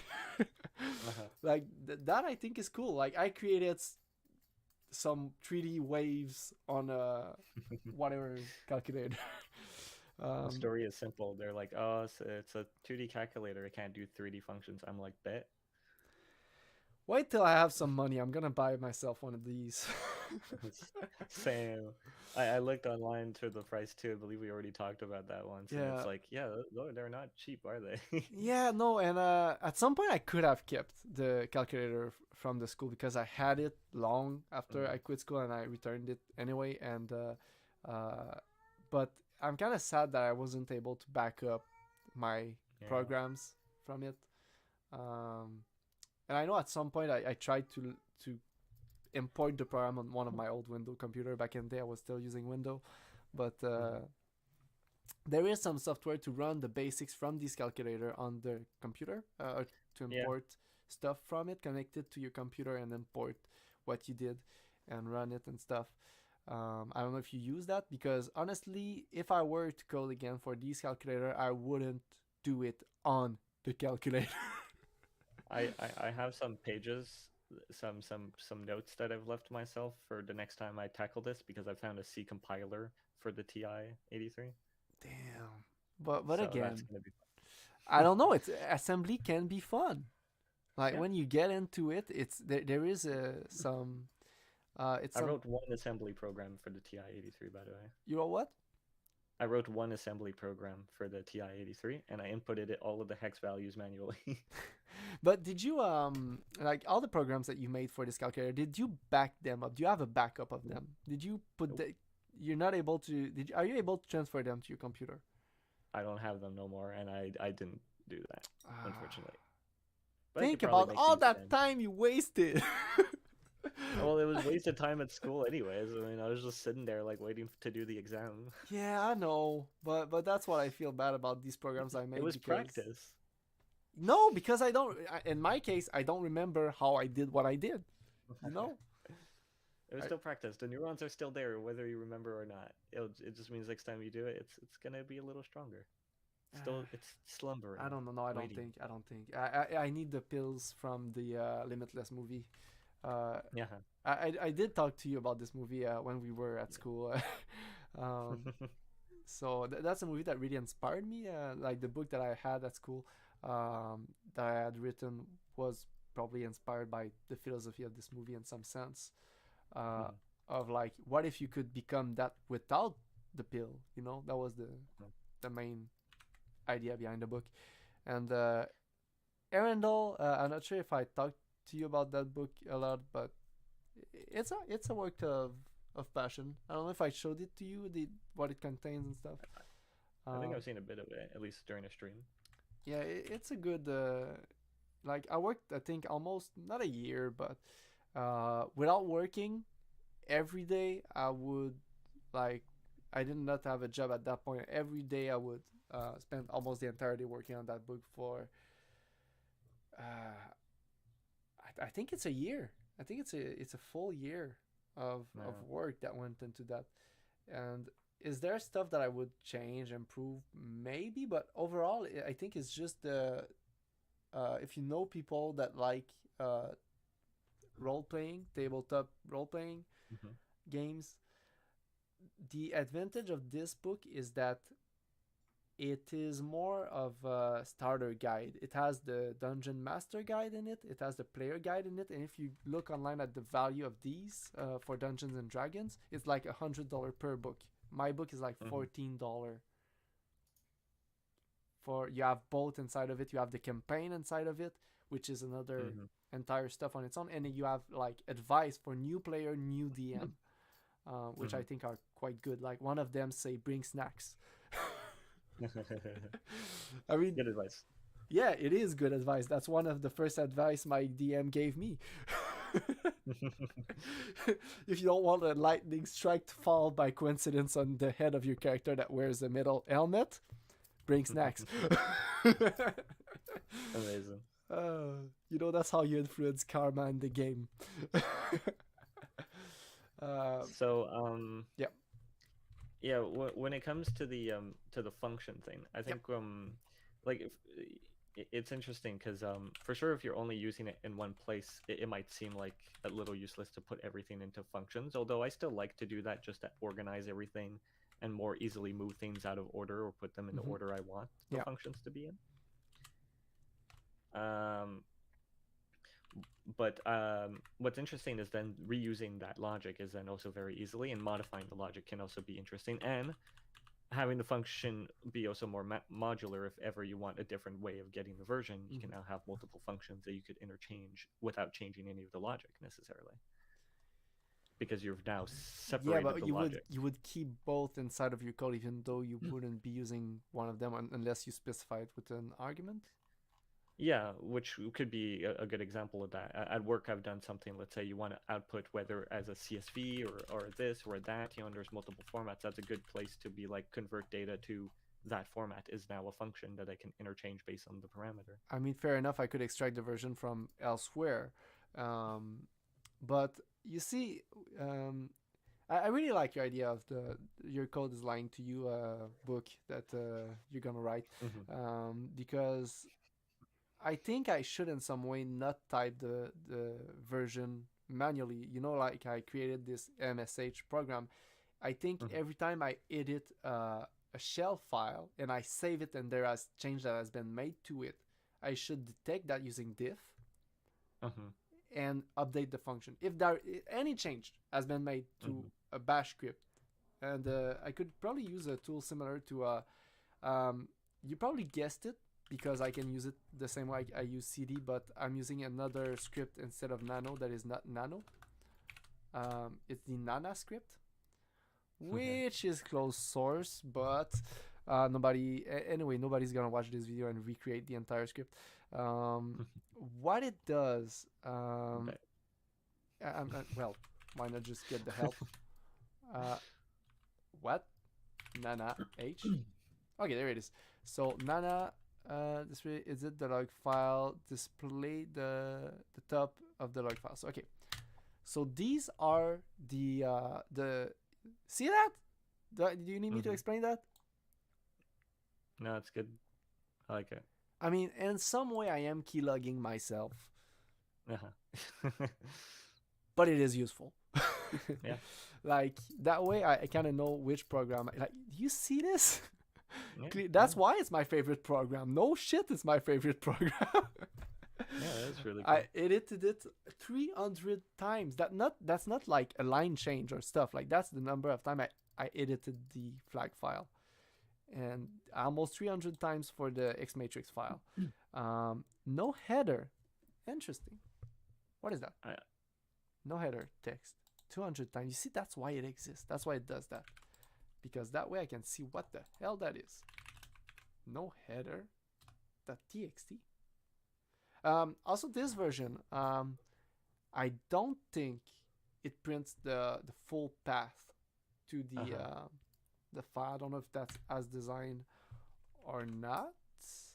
I'm just gonna go into my bin file, I guess. Nano no header. Should probably be an option for that. To see the full file, absolutely. Where is that file? See, but at least I can still use this to. I don't have a CLI version of doing search like that. That is quick and good and easy to use. I use find as a list thing, of all the scripts with no header package. All scripts. What is that? No header. A list of all the scripts with no header. Package all scripts, mainstream the format, make sure they all have the print up function and header. I have no idea. That is fascinating. I think you should add something to your notes. I have something for you. I should have what? I know something you can add to your notes. Yeah, what? Search for or add tools programmer, because that might be something very close to the kind of programming you currently do that you might be able to get a job at or might be able to do something, because you might not be hired necessarily at, let's say, you'll be one of a small group of people that design tools to help the other people do their work. Yeah, you know, that's what I'm good at. That's the reason why I felt a bit like ashamed of releasing the tool I make for free, because I'm like, that could have been a job. I could create that for a company. They don't necessarily want to have the tool they use be accessible by everyone, you know. Tools programmers will often have to solve very specific issues that the company is facing for like things like Like I saw one example was with a video game tool specifically. Yep. But it was quite interesting where it's like um, the people that were working on the levels are like, oh, could you make it easy so I could disable the water so I could count how many fish, or actually they just say, can you make it easy so I can disable the water? You could say like sure, but you could, as a tools programmer, could also ask like, well, why do you want to do that? Mhm. And they might say, oh, well, it's because I want to be able to count the fish so I can see if it's spawning the right amount and or if it's lagging. At which point you could then be like, oh, well, as a tools programmer, I could literally just make a small script that counts the fish for you and maybe also prints like the amount of fish that have spawned and the difference between those two and small little things like that. That's Where actually that tool that's actually a very good example you found. thank you. Did you think of that on your own? Like, I did not. okay, so it is like an example you heard somewhere. Yeah. Uh, Yeah, from Star Citizen actually. Huh. Interesting. They explained that that was like a real example that they gave of what one of their tools programmers does, since like it's an interesting like between the what's because you got people of every level, you got people making technology that's Yeah. never been seen before, and you got level designers that are trying to work with this new thing, and sometimes like they don't know how things work. They just they know that there's only so many fish. If there's too many fish, it lags, so I need to count them. They don't know that you can And just it turns out it's not the count amount them. of fish, but it's the poly count on each of Yeah, those it turns out fish. it's LOD. They're like And there's more poly count in one of these fish than in the entire rest of the games. And there you go. You see, and that way your tool, despite not being a direct contributor of the game itself, is directly contributing to its optimization by just investigating different fun little things. And especially your thing that you showed me, it's like, hey, this file has been modified 100 times. What is it? Yeah. Could be interesting for different softwares as well, where they might want to monitor some things, and there's no program that monitors those specific things, and you're like, well, a simple bash script can monitor these things. Let me do that. Yeah, but well, simple. I wouldn't call the Nana script that simple, but I like that it can be recursive. I can use Nana in itself to edit Nana. So the if you look at the to do here, it already says like make sure to always save the full path and not just the file name. So I already have that in my to do, and we're gonna do that right now. I'm sorry. I know I'm gonna forget otherwise if I don't do it now. So how do I do that? Here I have the first edit date, last edit date. Trying to understand. You say the code itself should be readable, but when I'm making a video like that, I'm not gonna read the code. I'm gonna read the comment. Like function to display the top 10 most edited file, most used file. What if your function was display top 10 most edited files? It's a bit of a long function name, isn't it? Most used file. Yes, but the principle Like display top edited files. because could be- every time I'm gonna use that function, I'm gonna have to type display top true. files at least. Most used file. So I could rename most used files with display top files. Yeah. Or edited file. I don't know. It's not that clear. It's not. I wouldn't remove the comment for that, but it's still better than nothing. Maybe I broke the program because I bulk rename these function display top files. And now what I'm doing is first edit date log files. So here what I'm doing is I'm extracting the date from the log file. Here I am sorting the file in order. Print file edited from first is the date to last date. So this is what I'm putting, I think, into the... No, this is just to display them. I'm stupid. That's not what I'm looking for. I'm looking for how I store them. Yeah. And you know what? I think there is place for improvement here. But again, I never said otherwise. This could probably be a function if it's the part that actually does the storing job. Usage, display top file, Nana, log file. Oh, yeah, by the way, I'm recursively using Nana inside of Nana. Very interesting. And I use Nana to edit the Nana file that is recursively using Nana on Nana. Uh-huh. That is a lot Na, of na, na, recursion. Nana Nana Nana. Now you Okay. got a slogan, a little jingle for your product. Yeah, use Nana, and you can use it to edit Nana. And since Nana is using Nana, and to the Nana code to edit Nana, you can say Nana Nana Nana Nana. Yeah. Love it. Yep. I do like the concept of recursion. I do think it's stupid with names, though. It's funny with names. No, because the first like letter is just gonna be the name itself. True. So it's always gonna be that. I prefer like acronym for names, but like you can make just acronym basically. I think it's better to fully describe what it does without being recursive because there's no benefit. Like when I was told that GIMP was the GNU image manipulation stuff, GIMP image manipulation stuff, like, but what does GIMP stand for? Well, GIMP image manipulation. Well, but you get it. It's like half of the description. It's funny that you mentioned that the G in GIMP actually stands for GNU. GIMP. It's G in GNU that stands for GNU. That has a recursive. So it's GIMP not actually. recursive GIMP. GIMP is not recursive. The G stands for GNU, but GNU itself is recursive, so it has recursion that way, I suppose. So GNU would be GNU. It's not Unix. Not Unix. But then again, people ask, but what is GNU? It's not Unix. See, that's what I don't like about recursion. I'm not satisfied with the answer. It's an incomplete answer. Yeah, okay, I understand that the N is for not, the U is for Unix, but what is the G for? For GNU is the Unix. There's a sketch, I don't know the name, but who is the guy on first base? Have you heard it? Yes, I have. Like, who is the guy on The first classic. base? Yeah, that's what I want to know. Who is the guy on first base? Yeah, Who's but on who first is on base? first base? Exactly.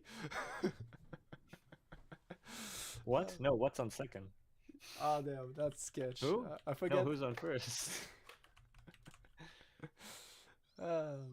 So yeah, how do I get the file name? That's the so file is here, and how do I extract it? Where is it? Is that it? Is that? I don't understand my own code. Like That is it. that's where log file becomes the file name. What? Okay, log file, silent name editor. I don't get where I'm getting the file name. Search for any instances of the word file.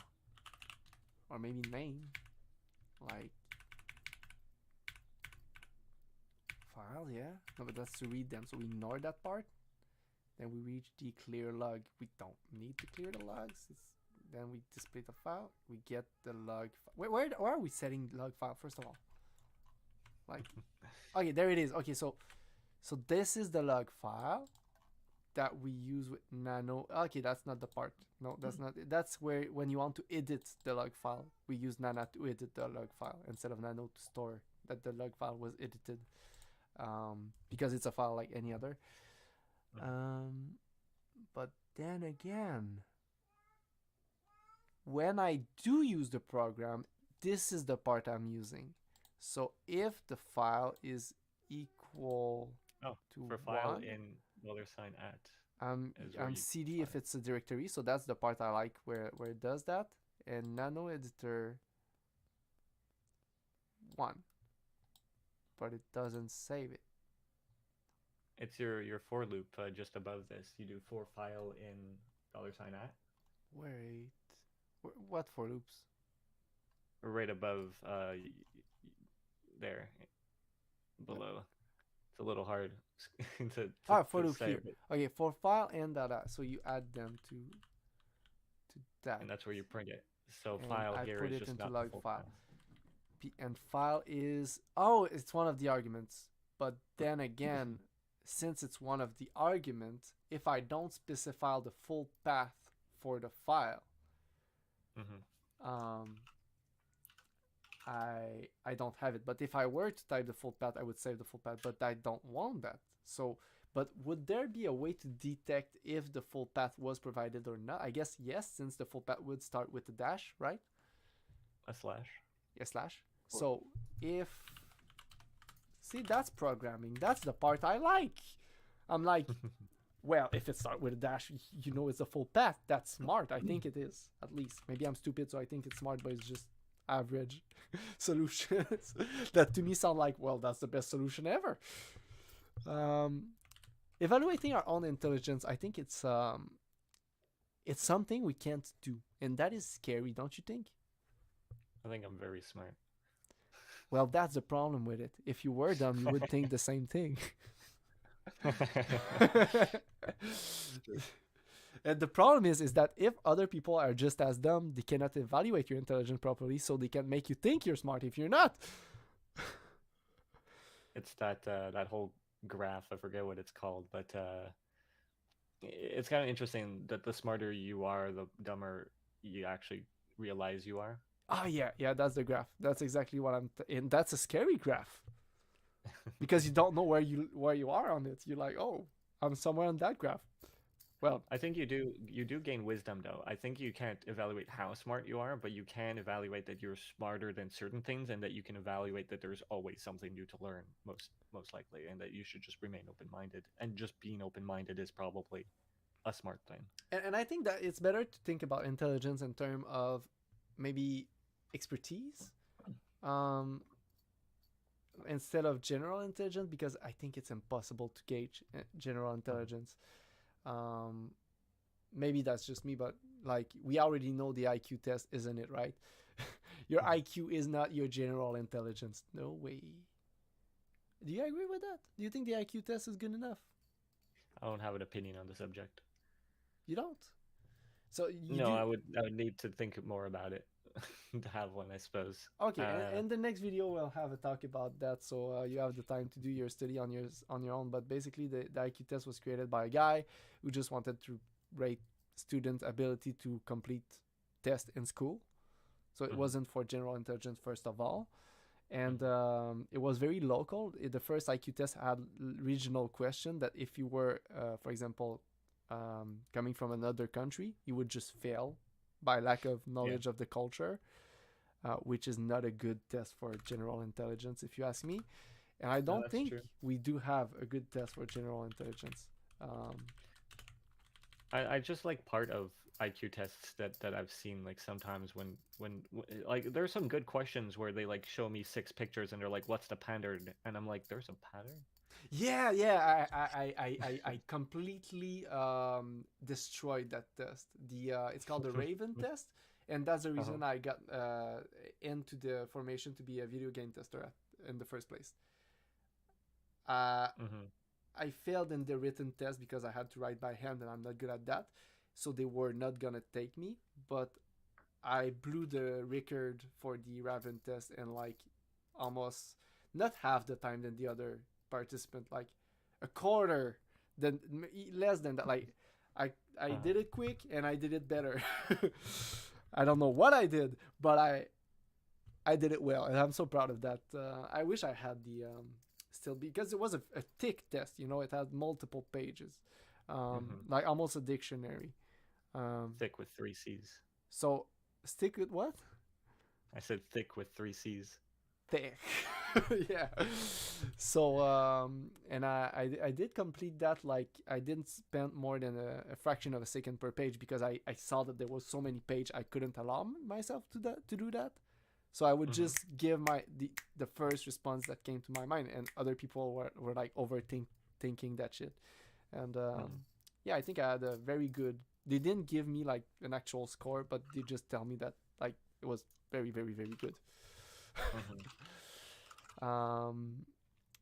So yeah, but that's not intelligence. That's pattern recognition. True, but pattern recognition could be a part of intelligence in a sense, because I've seen some people not recognize pattern, and I'm like, how?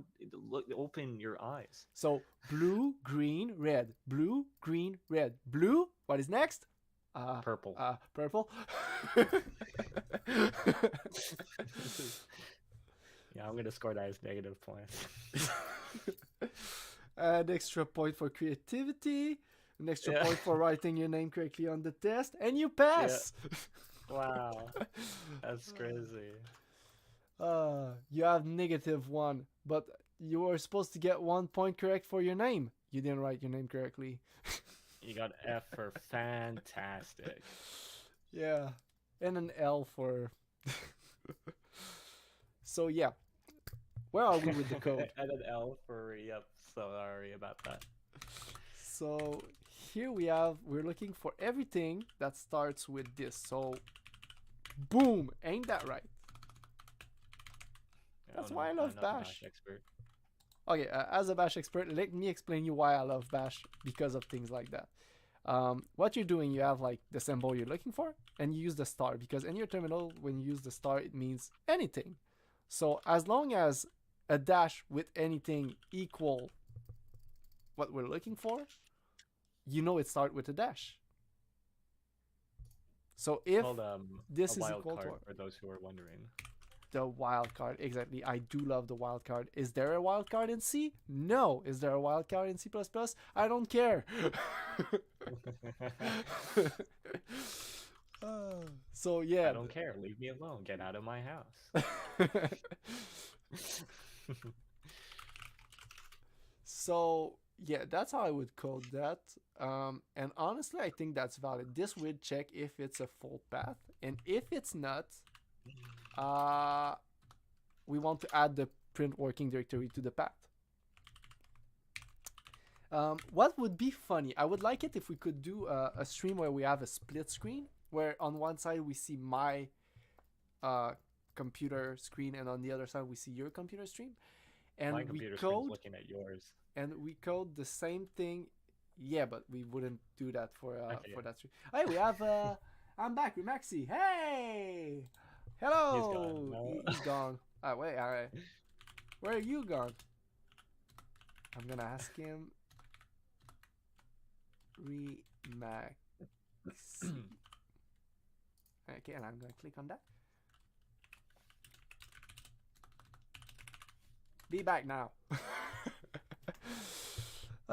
Do you think sometimes about the future of language, like not programming language, just language in Esperanto. general? What? Esperanto? Do you think that's the future of language? No, but I can dream. But do you think it's that perfect? Like, if you had to create your own language, is that what you would create? Pokitona. A little bit, something like that. I'll say this: Esperanto, for at least for this half of the world, is the Yeah, Eastern. I think we Eastern. Yeah. Very confusing. But yeah, those letters and all that. I do think Esperanto's not bad, just because it has that Latin vibe to it. It sounds like a Latin language, and I mean, it has no exceptions, bro. That's pretty good. Yeah, I mean, your language needs to have no exception. Like, how would you read that in French or in English, whatever? Okay, in French, how do you read that?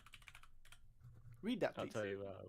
I'll tell you when I see it. The stream's always like a few seconds. No behind. problem.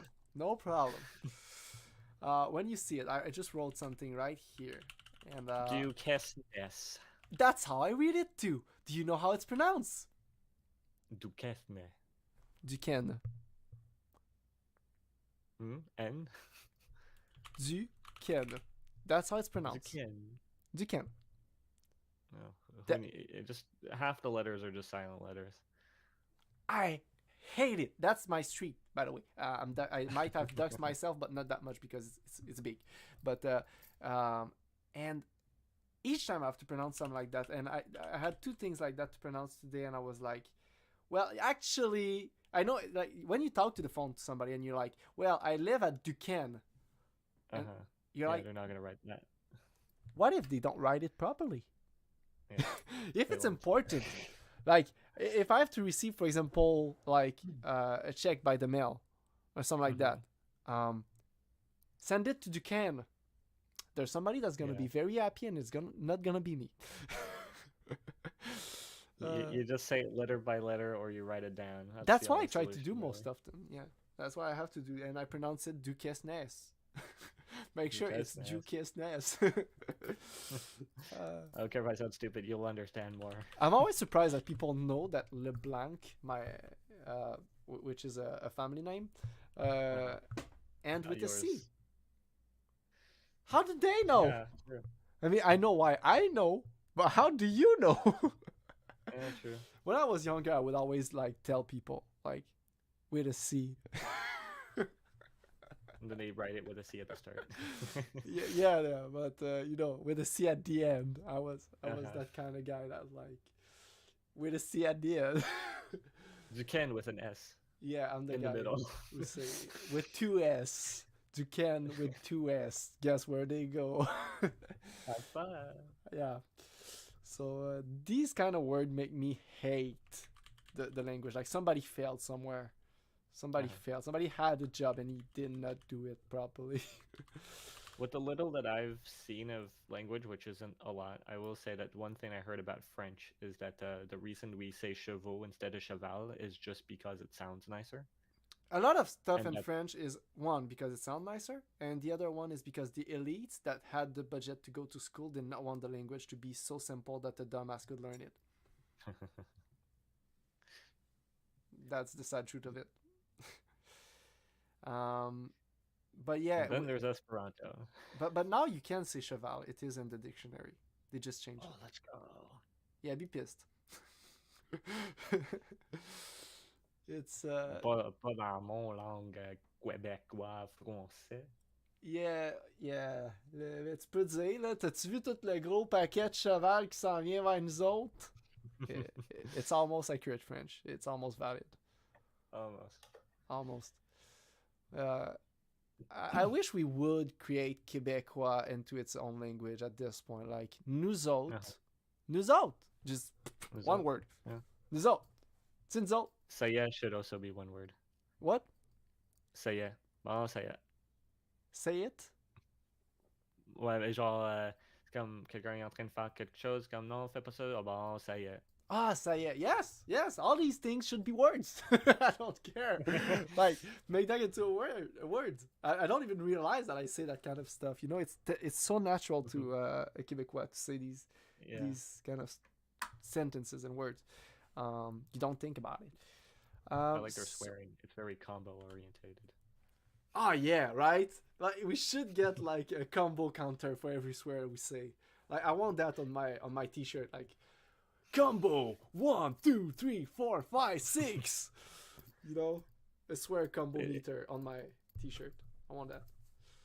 I mean, it's amazing. In English, at most you can get to maybe 2 or 3.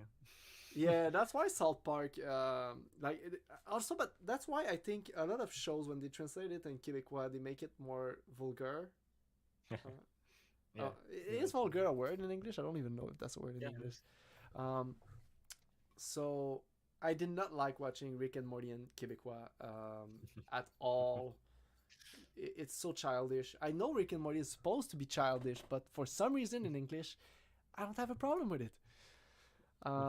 They can make fart joke, and I'm like, well, that is to go with the stereotype of the Rick and Morty fan. That is, you see, a metaphor for life. The way it's ephemeral and temporary, and it goes like air going out of a hole. Over analyzing stuff. No, I'm not that kind of guy, but I do The think dark abyss we call life. yeah, this is a metaphor for life. Yep. I mean, have you heard of the concept of entropy? Yeah. Why are we coding in a world where that's a thing? I think I like to think about it actually with the same thing with art. If you ever seen, there's this one thing Buddhists do that I've seen, like sand painting. They'll paint in sand, and then when they're done, they'll just wipe the sand away, and it's a representation of entropy and life, and how it continues for a while. And like I like how good it makes me feel to feel happy, so I might as well keep feeling happy. Yeah, that's a philosophy I share, and that's why when I see people being sad, I'm like, I try to explain them rationally why they shouldn't be sad. Doesn't work. Just don't.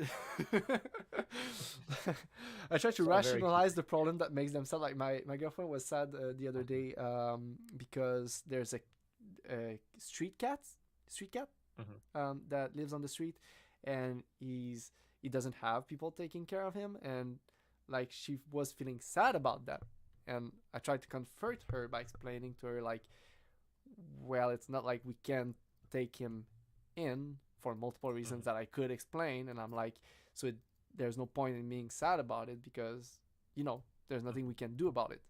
So I find comfort in that. When I realize that there's nothing I can do about something, I'm really quick to just let go. I think that's the skills you earn with age and wisdom, to be able to quickly let go of what you cannot change. Yeah, I think that's true. I think though there's also a small issue, which is knowing what you can and can't change, because somebody might also be quick to give up and be like, I can't draw. I guess that's just something I should accept. I'm not an artist, just because somebody doesn't want to put the effort to learn. But to I draw, guess let's it's say. part of who you are at this point. It's part of being yourself, and you're not gonna feel worse for that. Your life's not gonna be worse for that. It's just gonna go a different path. Like, why are you not? I'm looking for a skills that is very specific, but like, why don't you have that very specific skills? Because you decided to go elsewhere. Did you give up on that skills?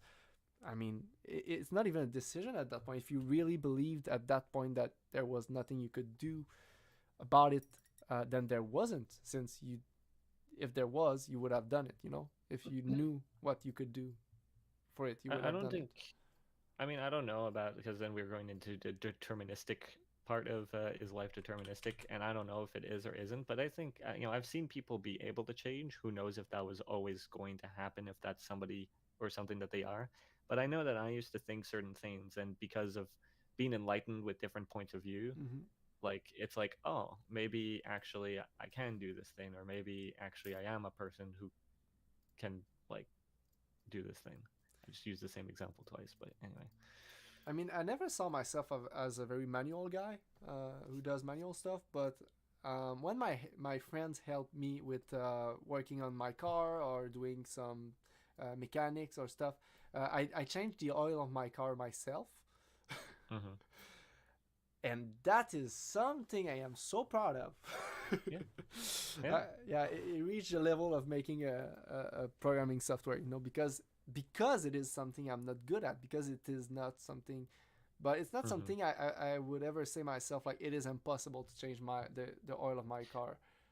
Like it's just not, like, if I go back to the cat example, it was just not part of our option to help this cat. What I mean is, if you think laterally, you could bring it to an adoption center if you wanted to help it. I'm not saying that's what you should or shouldn't have done, but as in that is an action you can still take. It means that there isn't necessarily absolutely nothing that can But be you done. see, that's the kind of guy I am. If I had this idea, for example, I would have suggested it to my girlfriend as a way to console her about this, instead of just trying to give emotional support. I think guys in general, we're not the best at emotional support. We're more rational thinkers, maybe. That's Sure. At least that's how I try to solve my problem. When I don't feel good about something, I try to find rational solution instead of emotional support. Yeah. I think I'm somewhere in between. I never really quite know where I stand, because there's always this weird balance between both of them. I like the poetic and emotional side of things, and I mean, I'm a programmer. I clearly like the logical and rational side of things. I mean, it's not I don't like the emotion, but like you said, sadness is an emotion that doesn't feel good, right? So if I can avoid it, I will, If you could be happy all the time, there's this metaphor of the box that just you do nothing of all your life and you just feel happy because it injects you with something in your brain. The happiness machine. The happiness machine. Damn, that's dark.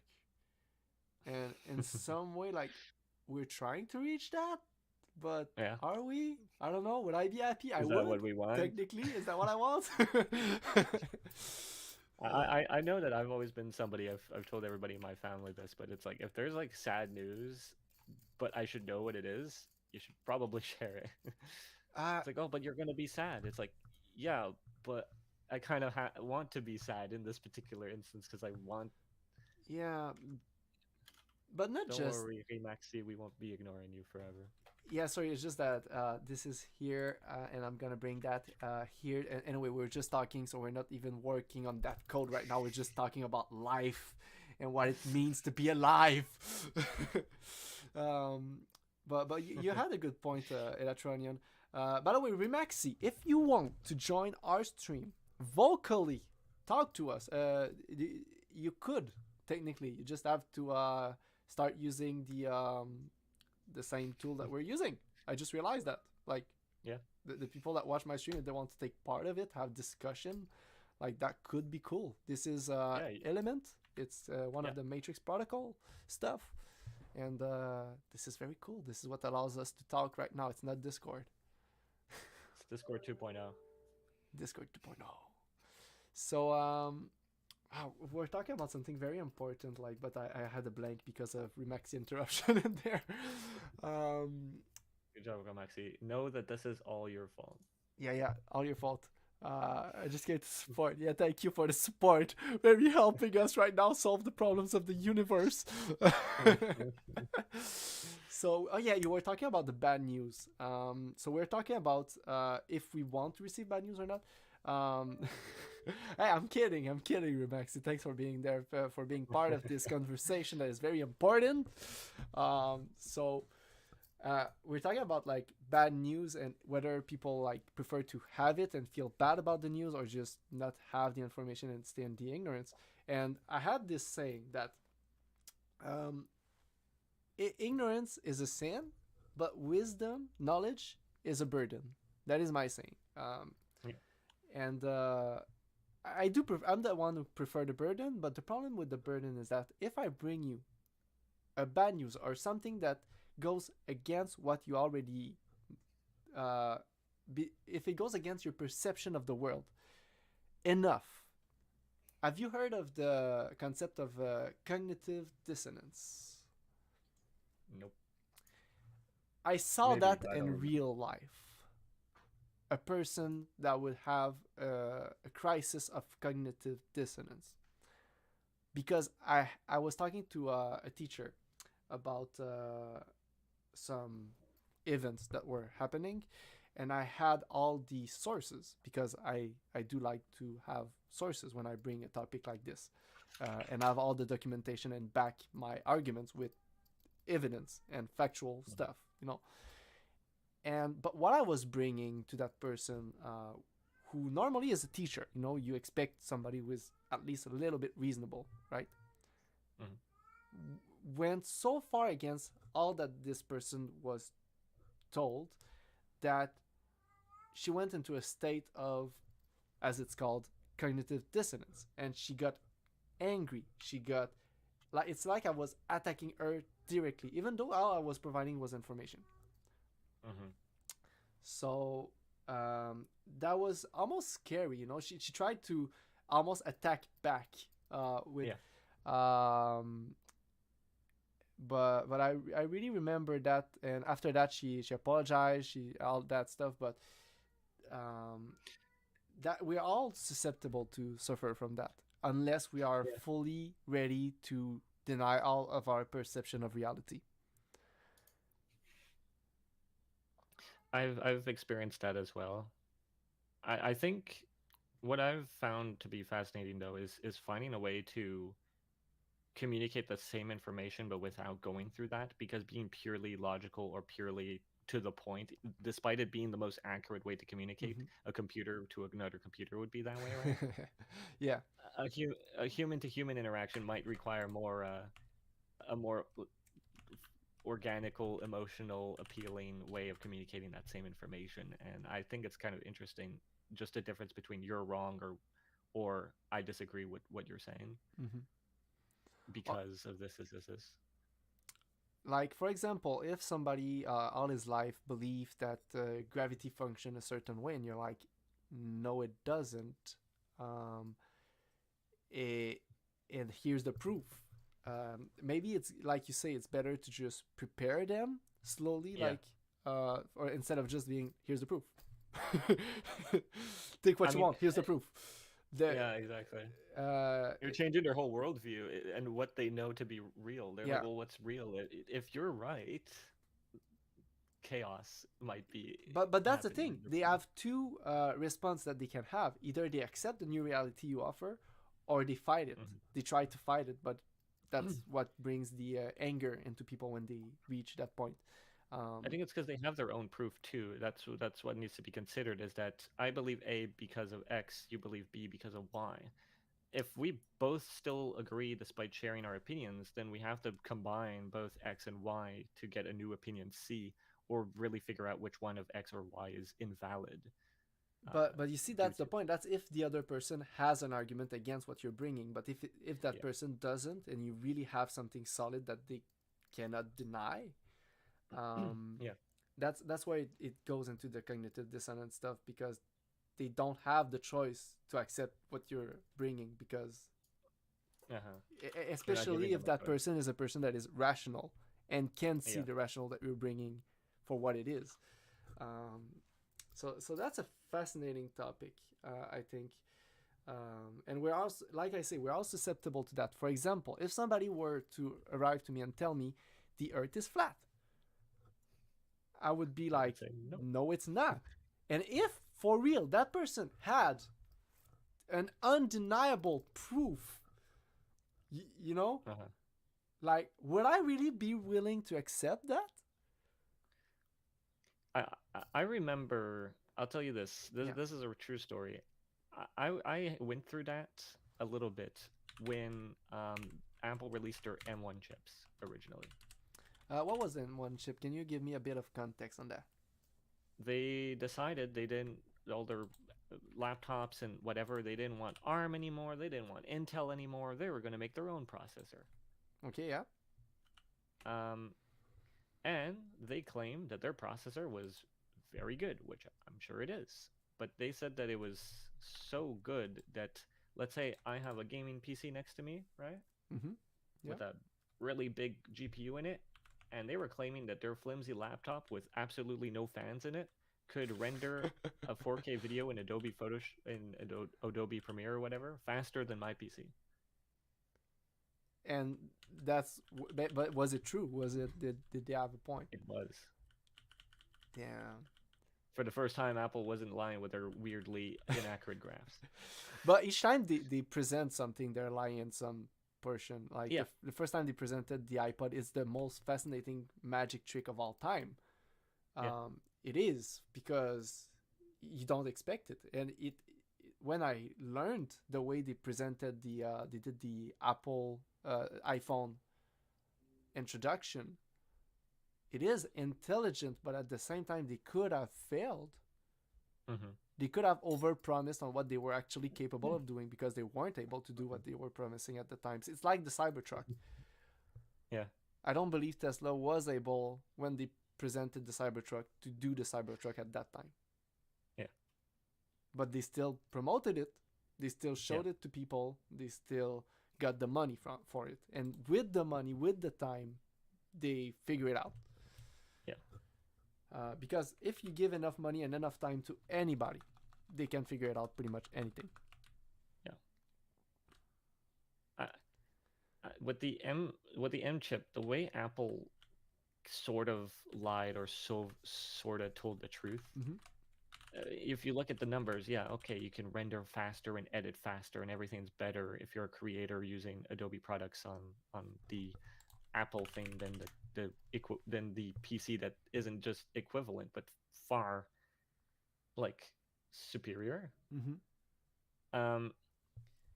The Apple chip only was able to surpass it because it had instructions that were specified to that kind of work. Like, there's AI computational logic units in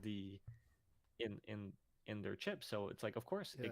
it can do that faster. And I think the best example of that, to go back a little bit, is smartphones, because let's say you can watch a YouTube video on a phone, right? Yeah. Have you ever tried watching a YouTube video on a Raspberry Pi? Um, I It mean, will you lag, can, but and you can, right? you can, but it's going to take 100% of your processor, and you better have a fan because it's going to thermal throttle if you keep it running. Yeah, I think my Raspberry Pi did have a fan. Did I give it to you? No, I gave it to my other friend. Yeah. So, so the reason the Pi is struggling while your phone doesn't even seem to get hot when you're watching 4K videos, Yeah. is because your phone has a chip uh, to decode MP4 files. Yeah.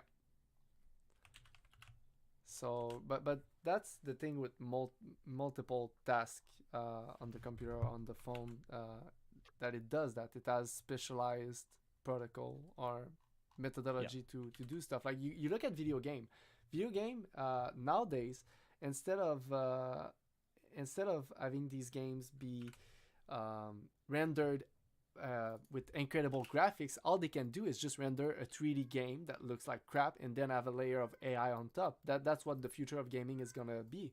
People won't have to code game that look photoreal because they can just pass the 3D game through an AI chip that will do the conversion for photorealistic or stuff like that. It will have built-in stuff for that, I think. Especially with AI stuff, I think they're more and more trying to include it inside of the firmware, which is, you know.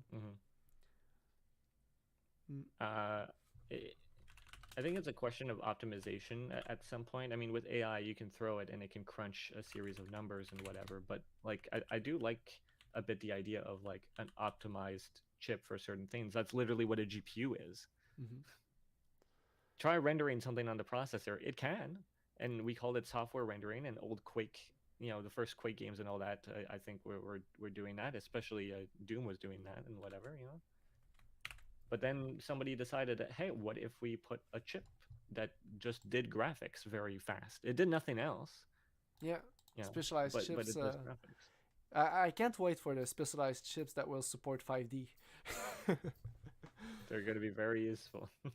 But imagine if it is. Maybe we're just maybe our vision of 4D and 5D game is the same that was with 3D games back in the days.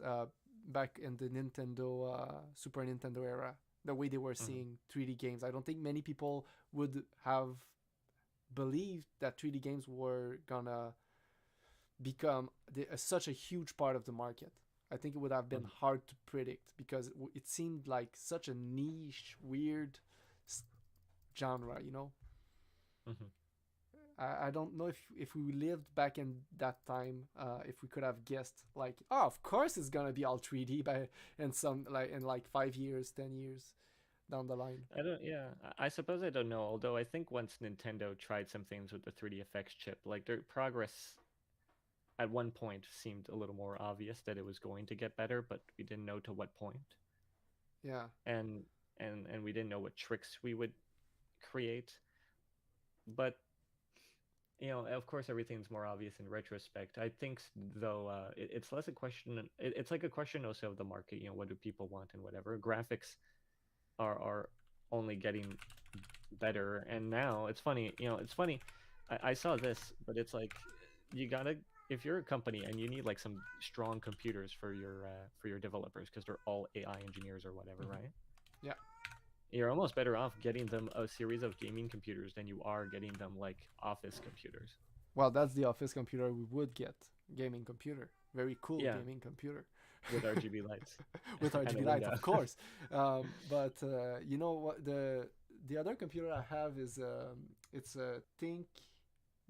Like it's the same company that make ThinkPad, Lenovo, I think, but they have like these block. These how is it called? This tower computer that they make, and why am I hearing baby voices? Oh, that's the damn cat. That's not a baby. That's a cat. Yeah, it is a cat. You want me to bring the cat over? Wait a minute, I'm gonna bring the cat. It's gonna stop crying, but I'm just gonna finish what I was trying to say. Well, I forgot what I was trying to say. That's TDAH for you. No problem. You're remixing. Yeah, It's thank all you, your fault. Maxi, again. Yeah, no problem. I let you continue on with this discussion while I go fetch the cat for some reason. Sure. I don't remember what we were talking about either, but yeah, I do think it's interesting to think about optimized chips versus just pure raw performance. These chips tend to be born out of necessity. The reason your phone has a video decompressor, a video decoder, I mean, is because people watch videos on their phone, whether on Twitter, Facebook, or YouTube. Okay. The reason we need the video decoder on phone And is wait because a minute, people cat. use it. Don't move. Don't move. I'm putting back my headphones. Hey, don't type on the computer. If people didn't Cat didn't coding watch videos, session. we wouldn't have one. Okay, cat coding session it is. Yeah, yeah, Neko coding. That would be a very popular video if I had a webcam. It would. I don't know why. Oh, spaces. Oh, and that. Hey, thankfully I'm using Nano. Look how easy Yeah. that was to fix. And I was Remaxi, is that? I think it was to Remaxi I was explaining that the other day how my text editor works. Is that right? Was I explaining like the magic of teleportation in text editor? Do you remember something like that? It might have been to a Kester that I was explaining how my Nano workflow works, because basically you can teleport at the top of a function like this. It's kind of cool, Very nice. and you can move from word to word instead of character to character, which is faster if you want to move fast. And then there's like multiple, like I say, the full potential of the Nano text editor I haven't reached yet. So, but It reminds me of Vim doing all of that. I think the only difference really is that Vim, it's the way that the keys are set up to be like ergonomic if you're like a touch typist. I mean, They're placed in the home row, many of the things, or they're very like easy access for that specifically, instead of being but user friendly or. I have an argument against that though. I have an argument against that, which is this file with the dot in front of it. You can customize your key in Nano, so you can make it the same way as Vim. But the advantage of Vim, which is not really an advantage, it's a difference. It's that it is still a model when you have modes. It is a text editor with modes. The Nano text editor doesn't have mode. So, that is a disadvantage of Nano. The fact that it doesn't have different mode. Correct. Did I say disadvantage? I said it's different. It is different. I'm not saying it's worse or better because of it, but it is, and I think I did fix. Did I say that was bad? I meant it's indifferent. and I that's what I'm saying. You're a very different guy, That's one way to describe me. That is one way to describe you. I think it's an accurate way to describe a lot of people. We're all different, and That's what makes us the same. Damn. Okay. So here I did that. I'm not sure if it's, it kind of worked, but I don't see the full path. It just gave me like bin / the file I'm looking for. If I looked at the this and I do like home / see that's one time I used the full path for that file, but I don't think it's storing it for. Okay, that's a bit stupid. Okay, the way I'm handling this, in case you did not understood, even though I did the same file multiple times, I store it in a different, like this is the same file as this. So every time I'm editing a file, I add a line to this program, and I think that's stupid. I think there would probably be a better way to do that. At least I think that's how I do it, because I have here like a time stuff, but it's just for the actual date and not the how many times that file was edited. And I mean, it takes more memory the way I made it. So if I were to edit 300 times, like how many lines is there in this program? See, that's what I mean. That is not efficient. I mean, you'd still have the same amount of entries, though. You would just make every entry a little less large. Bye bye, MXC. Oh, yeah. Bye bye. See you later. And another video about the. Now we can talk about how the universe was programmed. Yeah.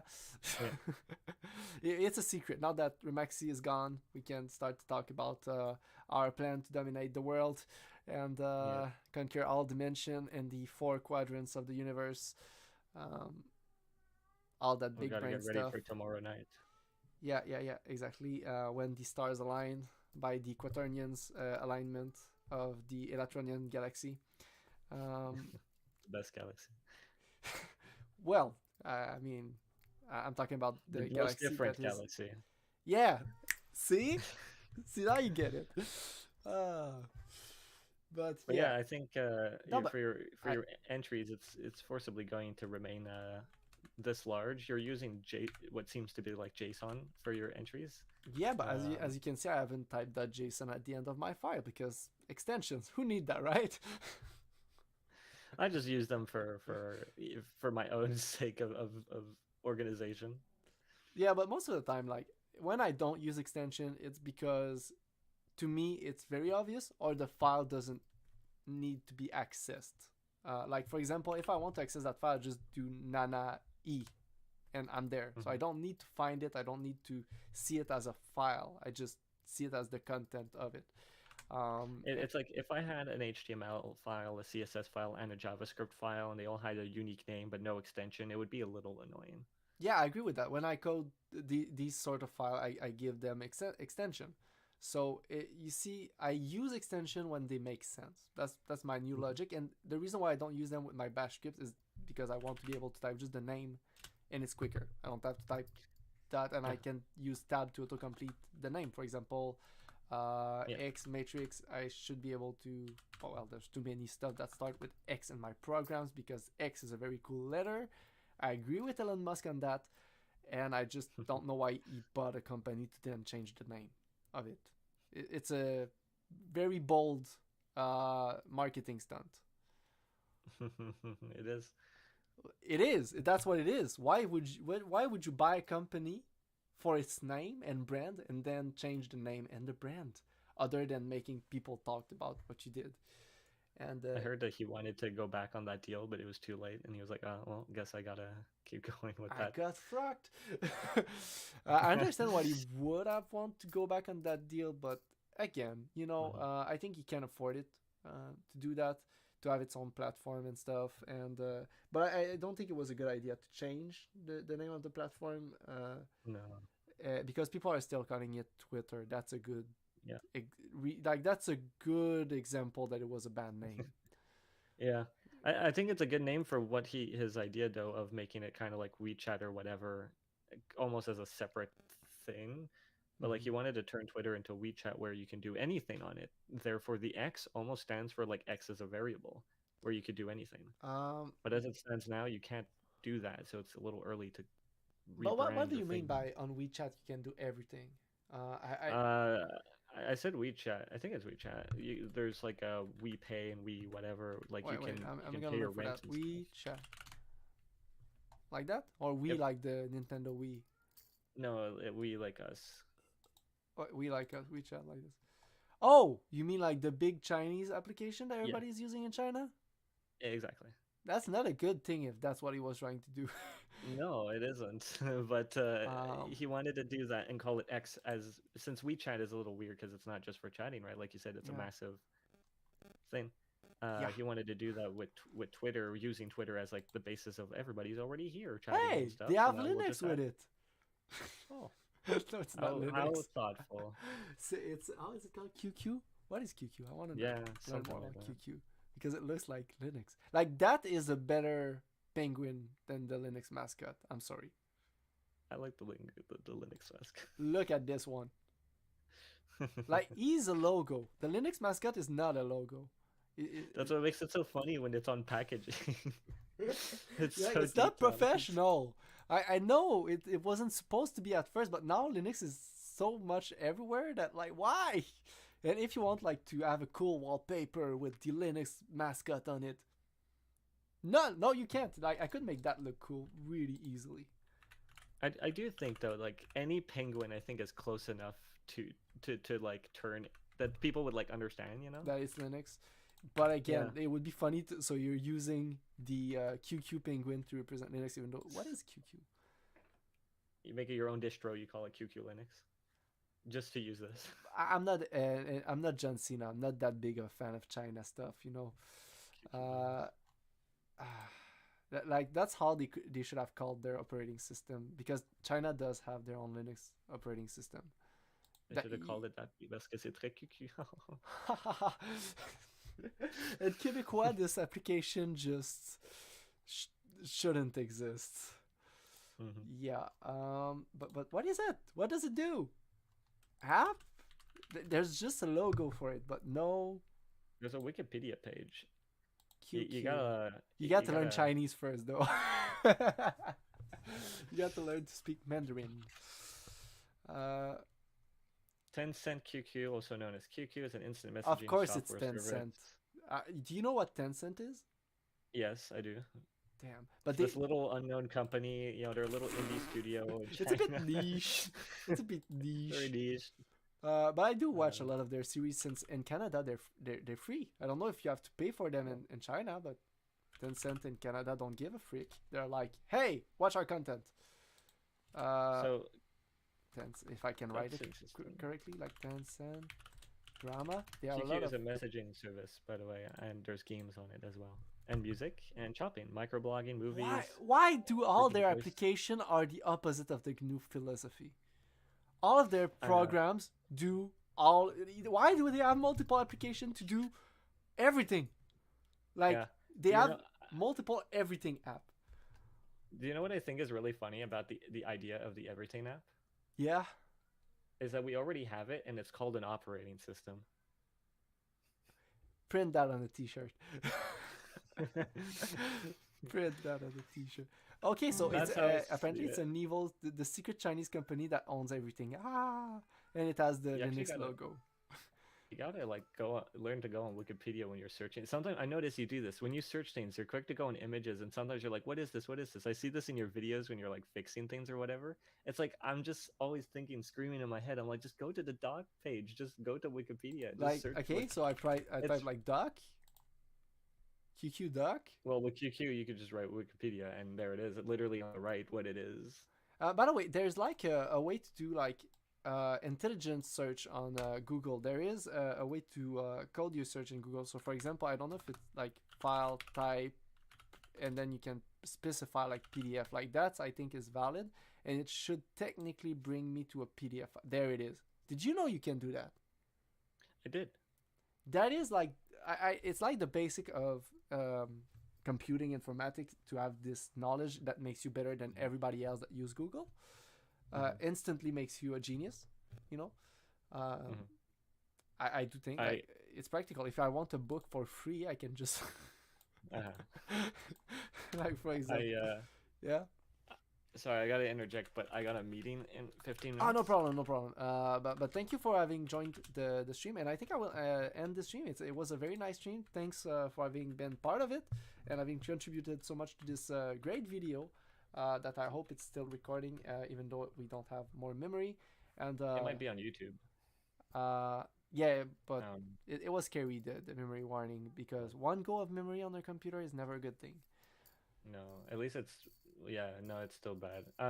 Before I go, let me shotgun some information to you. Yep, no problem. Yep. First of all, go to our Element chat. Yep. Element chat. There it is.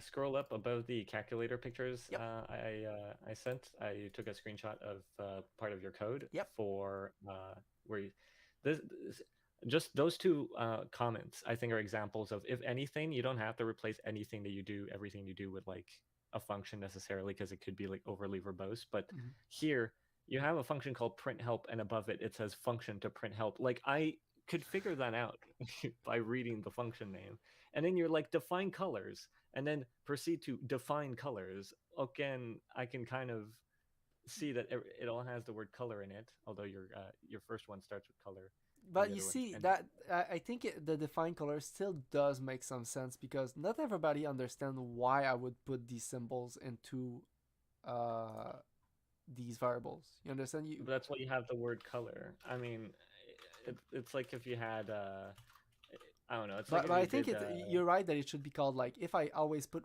color at the end, I should call it reset color and not color reset. Um, that is a good consistency advice. Even though when we speak, we would say like it's a color reset, not. But yeah, I would invert that in the final function for sure. But maybe an explanation even. Like I told you, I don't. Either I go full on like you. I put all my documentation of my programs in a documentation directory, or I keep putting all the documentation inside of the program. But you know my philosophy. If it can be in a single file, it should be in a single file. Like if the file doesn't get too big, ridiculously big, but even then, um, I don't see the benefit in jumping through files because the division that you're making is just fictional at the end of the day. Like you say, you might be not including some part of it in some example, but I never met an example where I needed to ignore one of the functions, and even then, you can just comment it out or not use it inside of the code instead of not importing a file. So maybe it saves space at the end of the day, but I don't know. It's just not my priority, but it's two different workflow, and I'm not decided yet. I'm still deciding on maybe your way of doing documentation is better than just comments everywhere. Well, look at this. I sent you one thing in an element just after all of this. Yep. It's just if you do things like this, I think it's a little too much. You know. I mean, this got a lot of hate by programmers that like, but does it hurt anyone? I mean, Yeah, because now you can change 3 here and not change the comment, and then it's lying to you. Okay, I can't wait to read that book. You gotta, if you want, I make the cover for it. Write the book, I'll make the cover. I wanted to show you this from the Televoid game, if that wants to load. Yeah. This is how I add various systems to my game, where I say any object that has, let's say, the transform and sprite components, we'll call the HG system sprite, the sprite system, basically, to render that sprite at that transform position. And HG system sprite here is actually a function. So I'm actually passing that function as a parameter to HG add system. So HG add system as a function will eventually call the system sprite function on every entity that has the components transform and sprite. Just an example of how I can I would probably need to see this in context to get a better understanding of what you mean by that. But I understand like that this function is basically sourcing your other function. Is that it? Yes. So you can say like I don't need that function. These functions, are they in different file or it's all in the same? They're in different files. Okay, but there wouldn't really be a need for them to be in different files. They could be in the same file. There's not often a need to put things in different files. It's for organization, but it can help a lot. But that's my point. That's my point. Like with organization, since my text editor does have a search feature, if I have good comment, the comment you say are useless, that's why they exist. Because I can just search for that section and teleport there using the Control F. So if you had verbose function names, you could also jump to the function names in the same way. Yes and no, because like for example, if I put every of my comment have an hashtag in front of it, then but your function names don't have anything that specify that it's a function. Like in Bash, at least it doesn't, because I don't put function in front of my function name, and I wouldn't like to have to type that when I'm searching for a function. So, but just putting a hashtag and being able to locate the function instantly. Instead of having other occurrence of the function, but because the function name in Bash, when you initialize it, is the same than when you use it. So you don't want to look for every place you use that function. You just want to look for the place where you initialize it.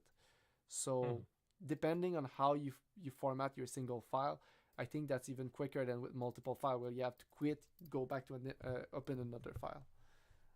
Well, the point is that let's say in Vim and a certain other searching like certain editors or plugins or whatever exist to search for entire project throughout an entire project, where you would state that one folder is your project folder, and you could search for things across that, which can be very useful. It's also useful if you want to have two functions with the same name exist in two different files, which sometimes is the case.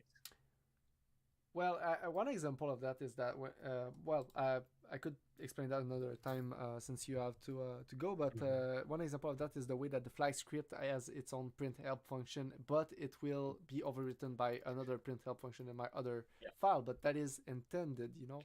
And if I had to, and also for reusability, but I don't mind just going into one of my old code and copying a function from it for my next code instead of just having to copy a file. It's different workflow, and honestly, I would like to feel more comfortable playing with multiple file in my code. I think for a larger project, it makes more sense, but that's where I realized that these projects are not really well suited for me. I'm not a large project guy. I want project that I can start one day, and ideally I can complete a working prototype the next day, you know. And then I can try to polish it. But if I cannot complete the project the next day, I don't have the adrenaline, you know, not the adrenaline, but the endorphins of having done that. Which is important, because programming, you need to be motivated to do that kind of stuff, right? So these short bursts of endorphins are something that keep me going, but at the same time, I guess that when you get used to working on larger project for work, you don't you get used maybe to this different workflow. It can sometimes, by the way, be useful with multiple files is for automation, not just during building, but you could define every action that your, let's say, program can take as a separate file. And then when you're loading up all of these things, you can automatically go through that list of files during the compilation part of it. So you don't have to manually include each one. But that's where like external library or library that are stored elsewhere on your system, like if you code in C or C++, can like be a different thing. Like, do you include your library locally when you code, or do you keep... I with my game engine, it was compiled as a shared object, as a DLL on Windows. I don't even know what that is. Well, I think it's that's .so on Linux. Basically, it's a DLL. It's code that you can execute. Basically, like OpenGL has a DLL or an SO as well. Code. I'll study that. Well, I'm gonna end the stream. So have a good conference or whatever that was that you have to do. Open source your mind test prop hunt code.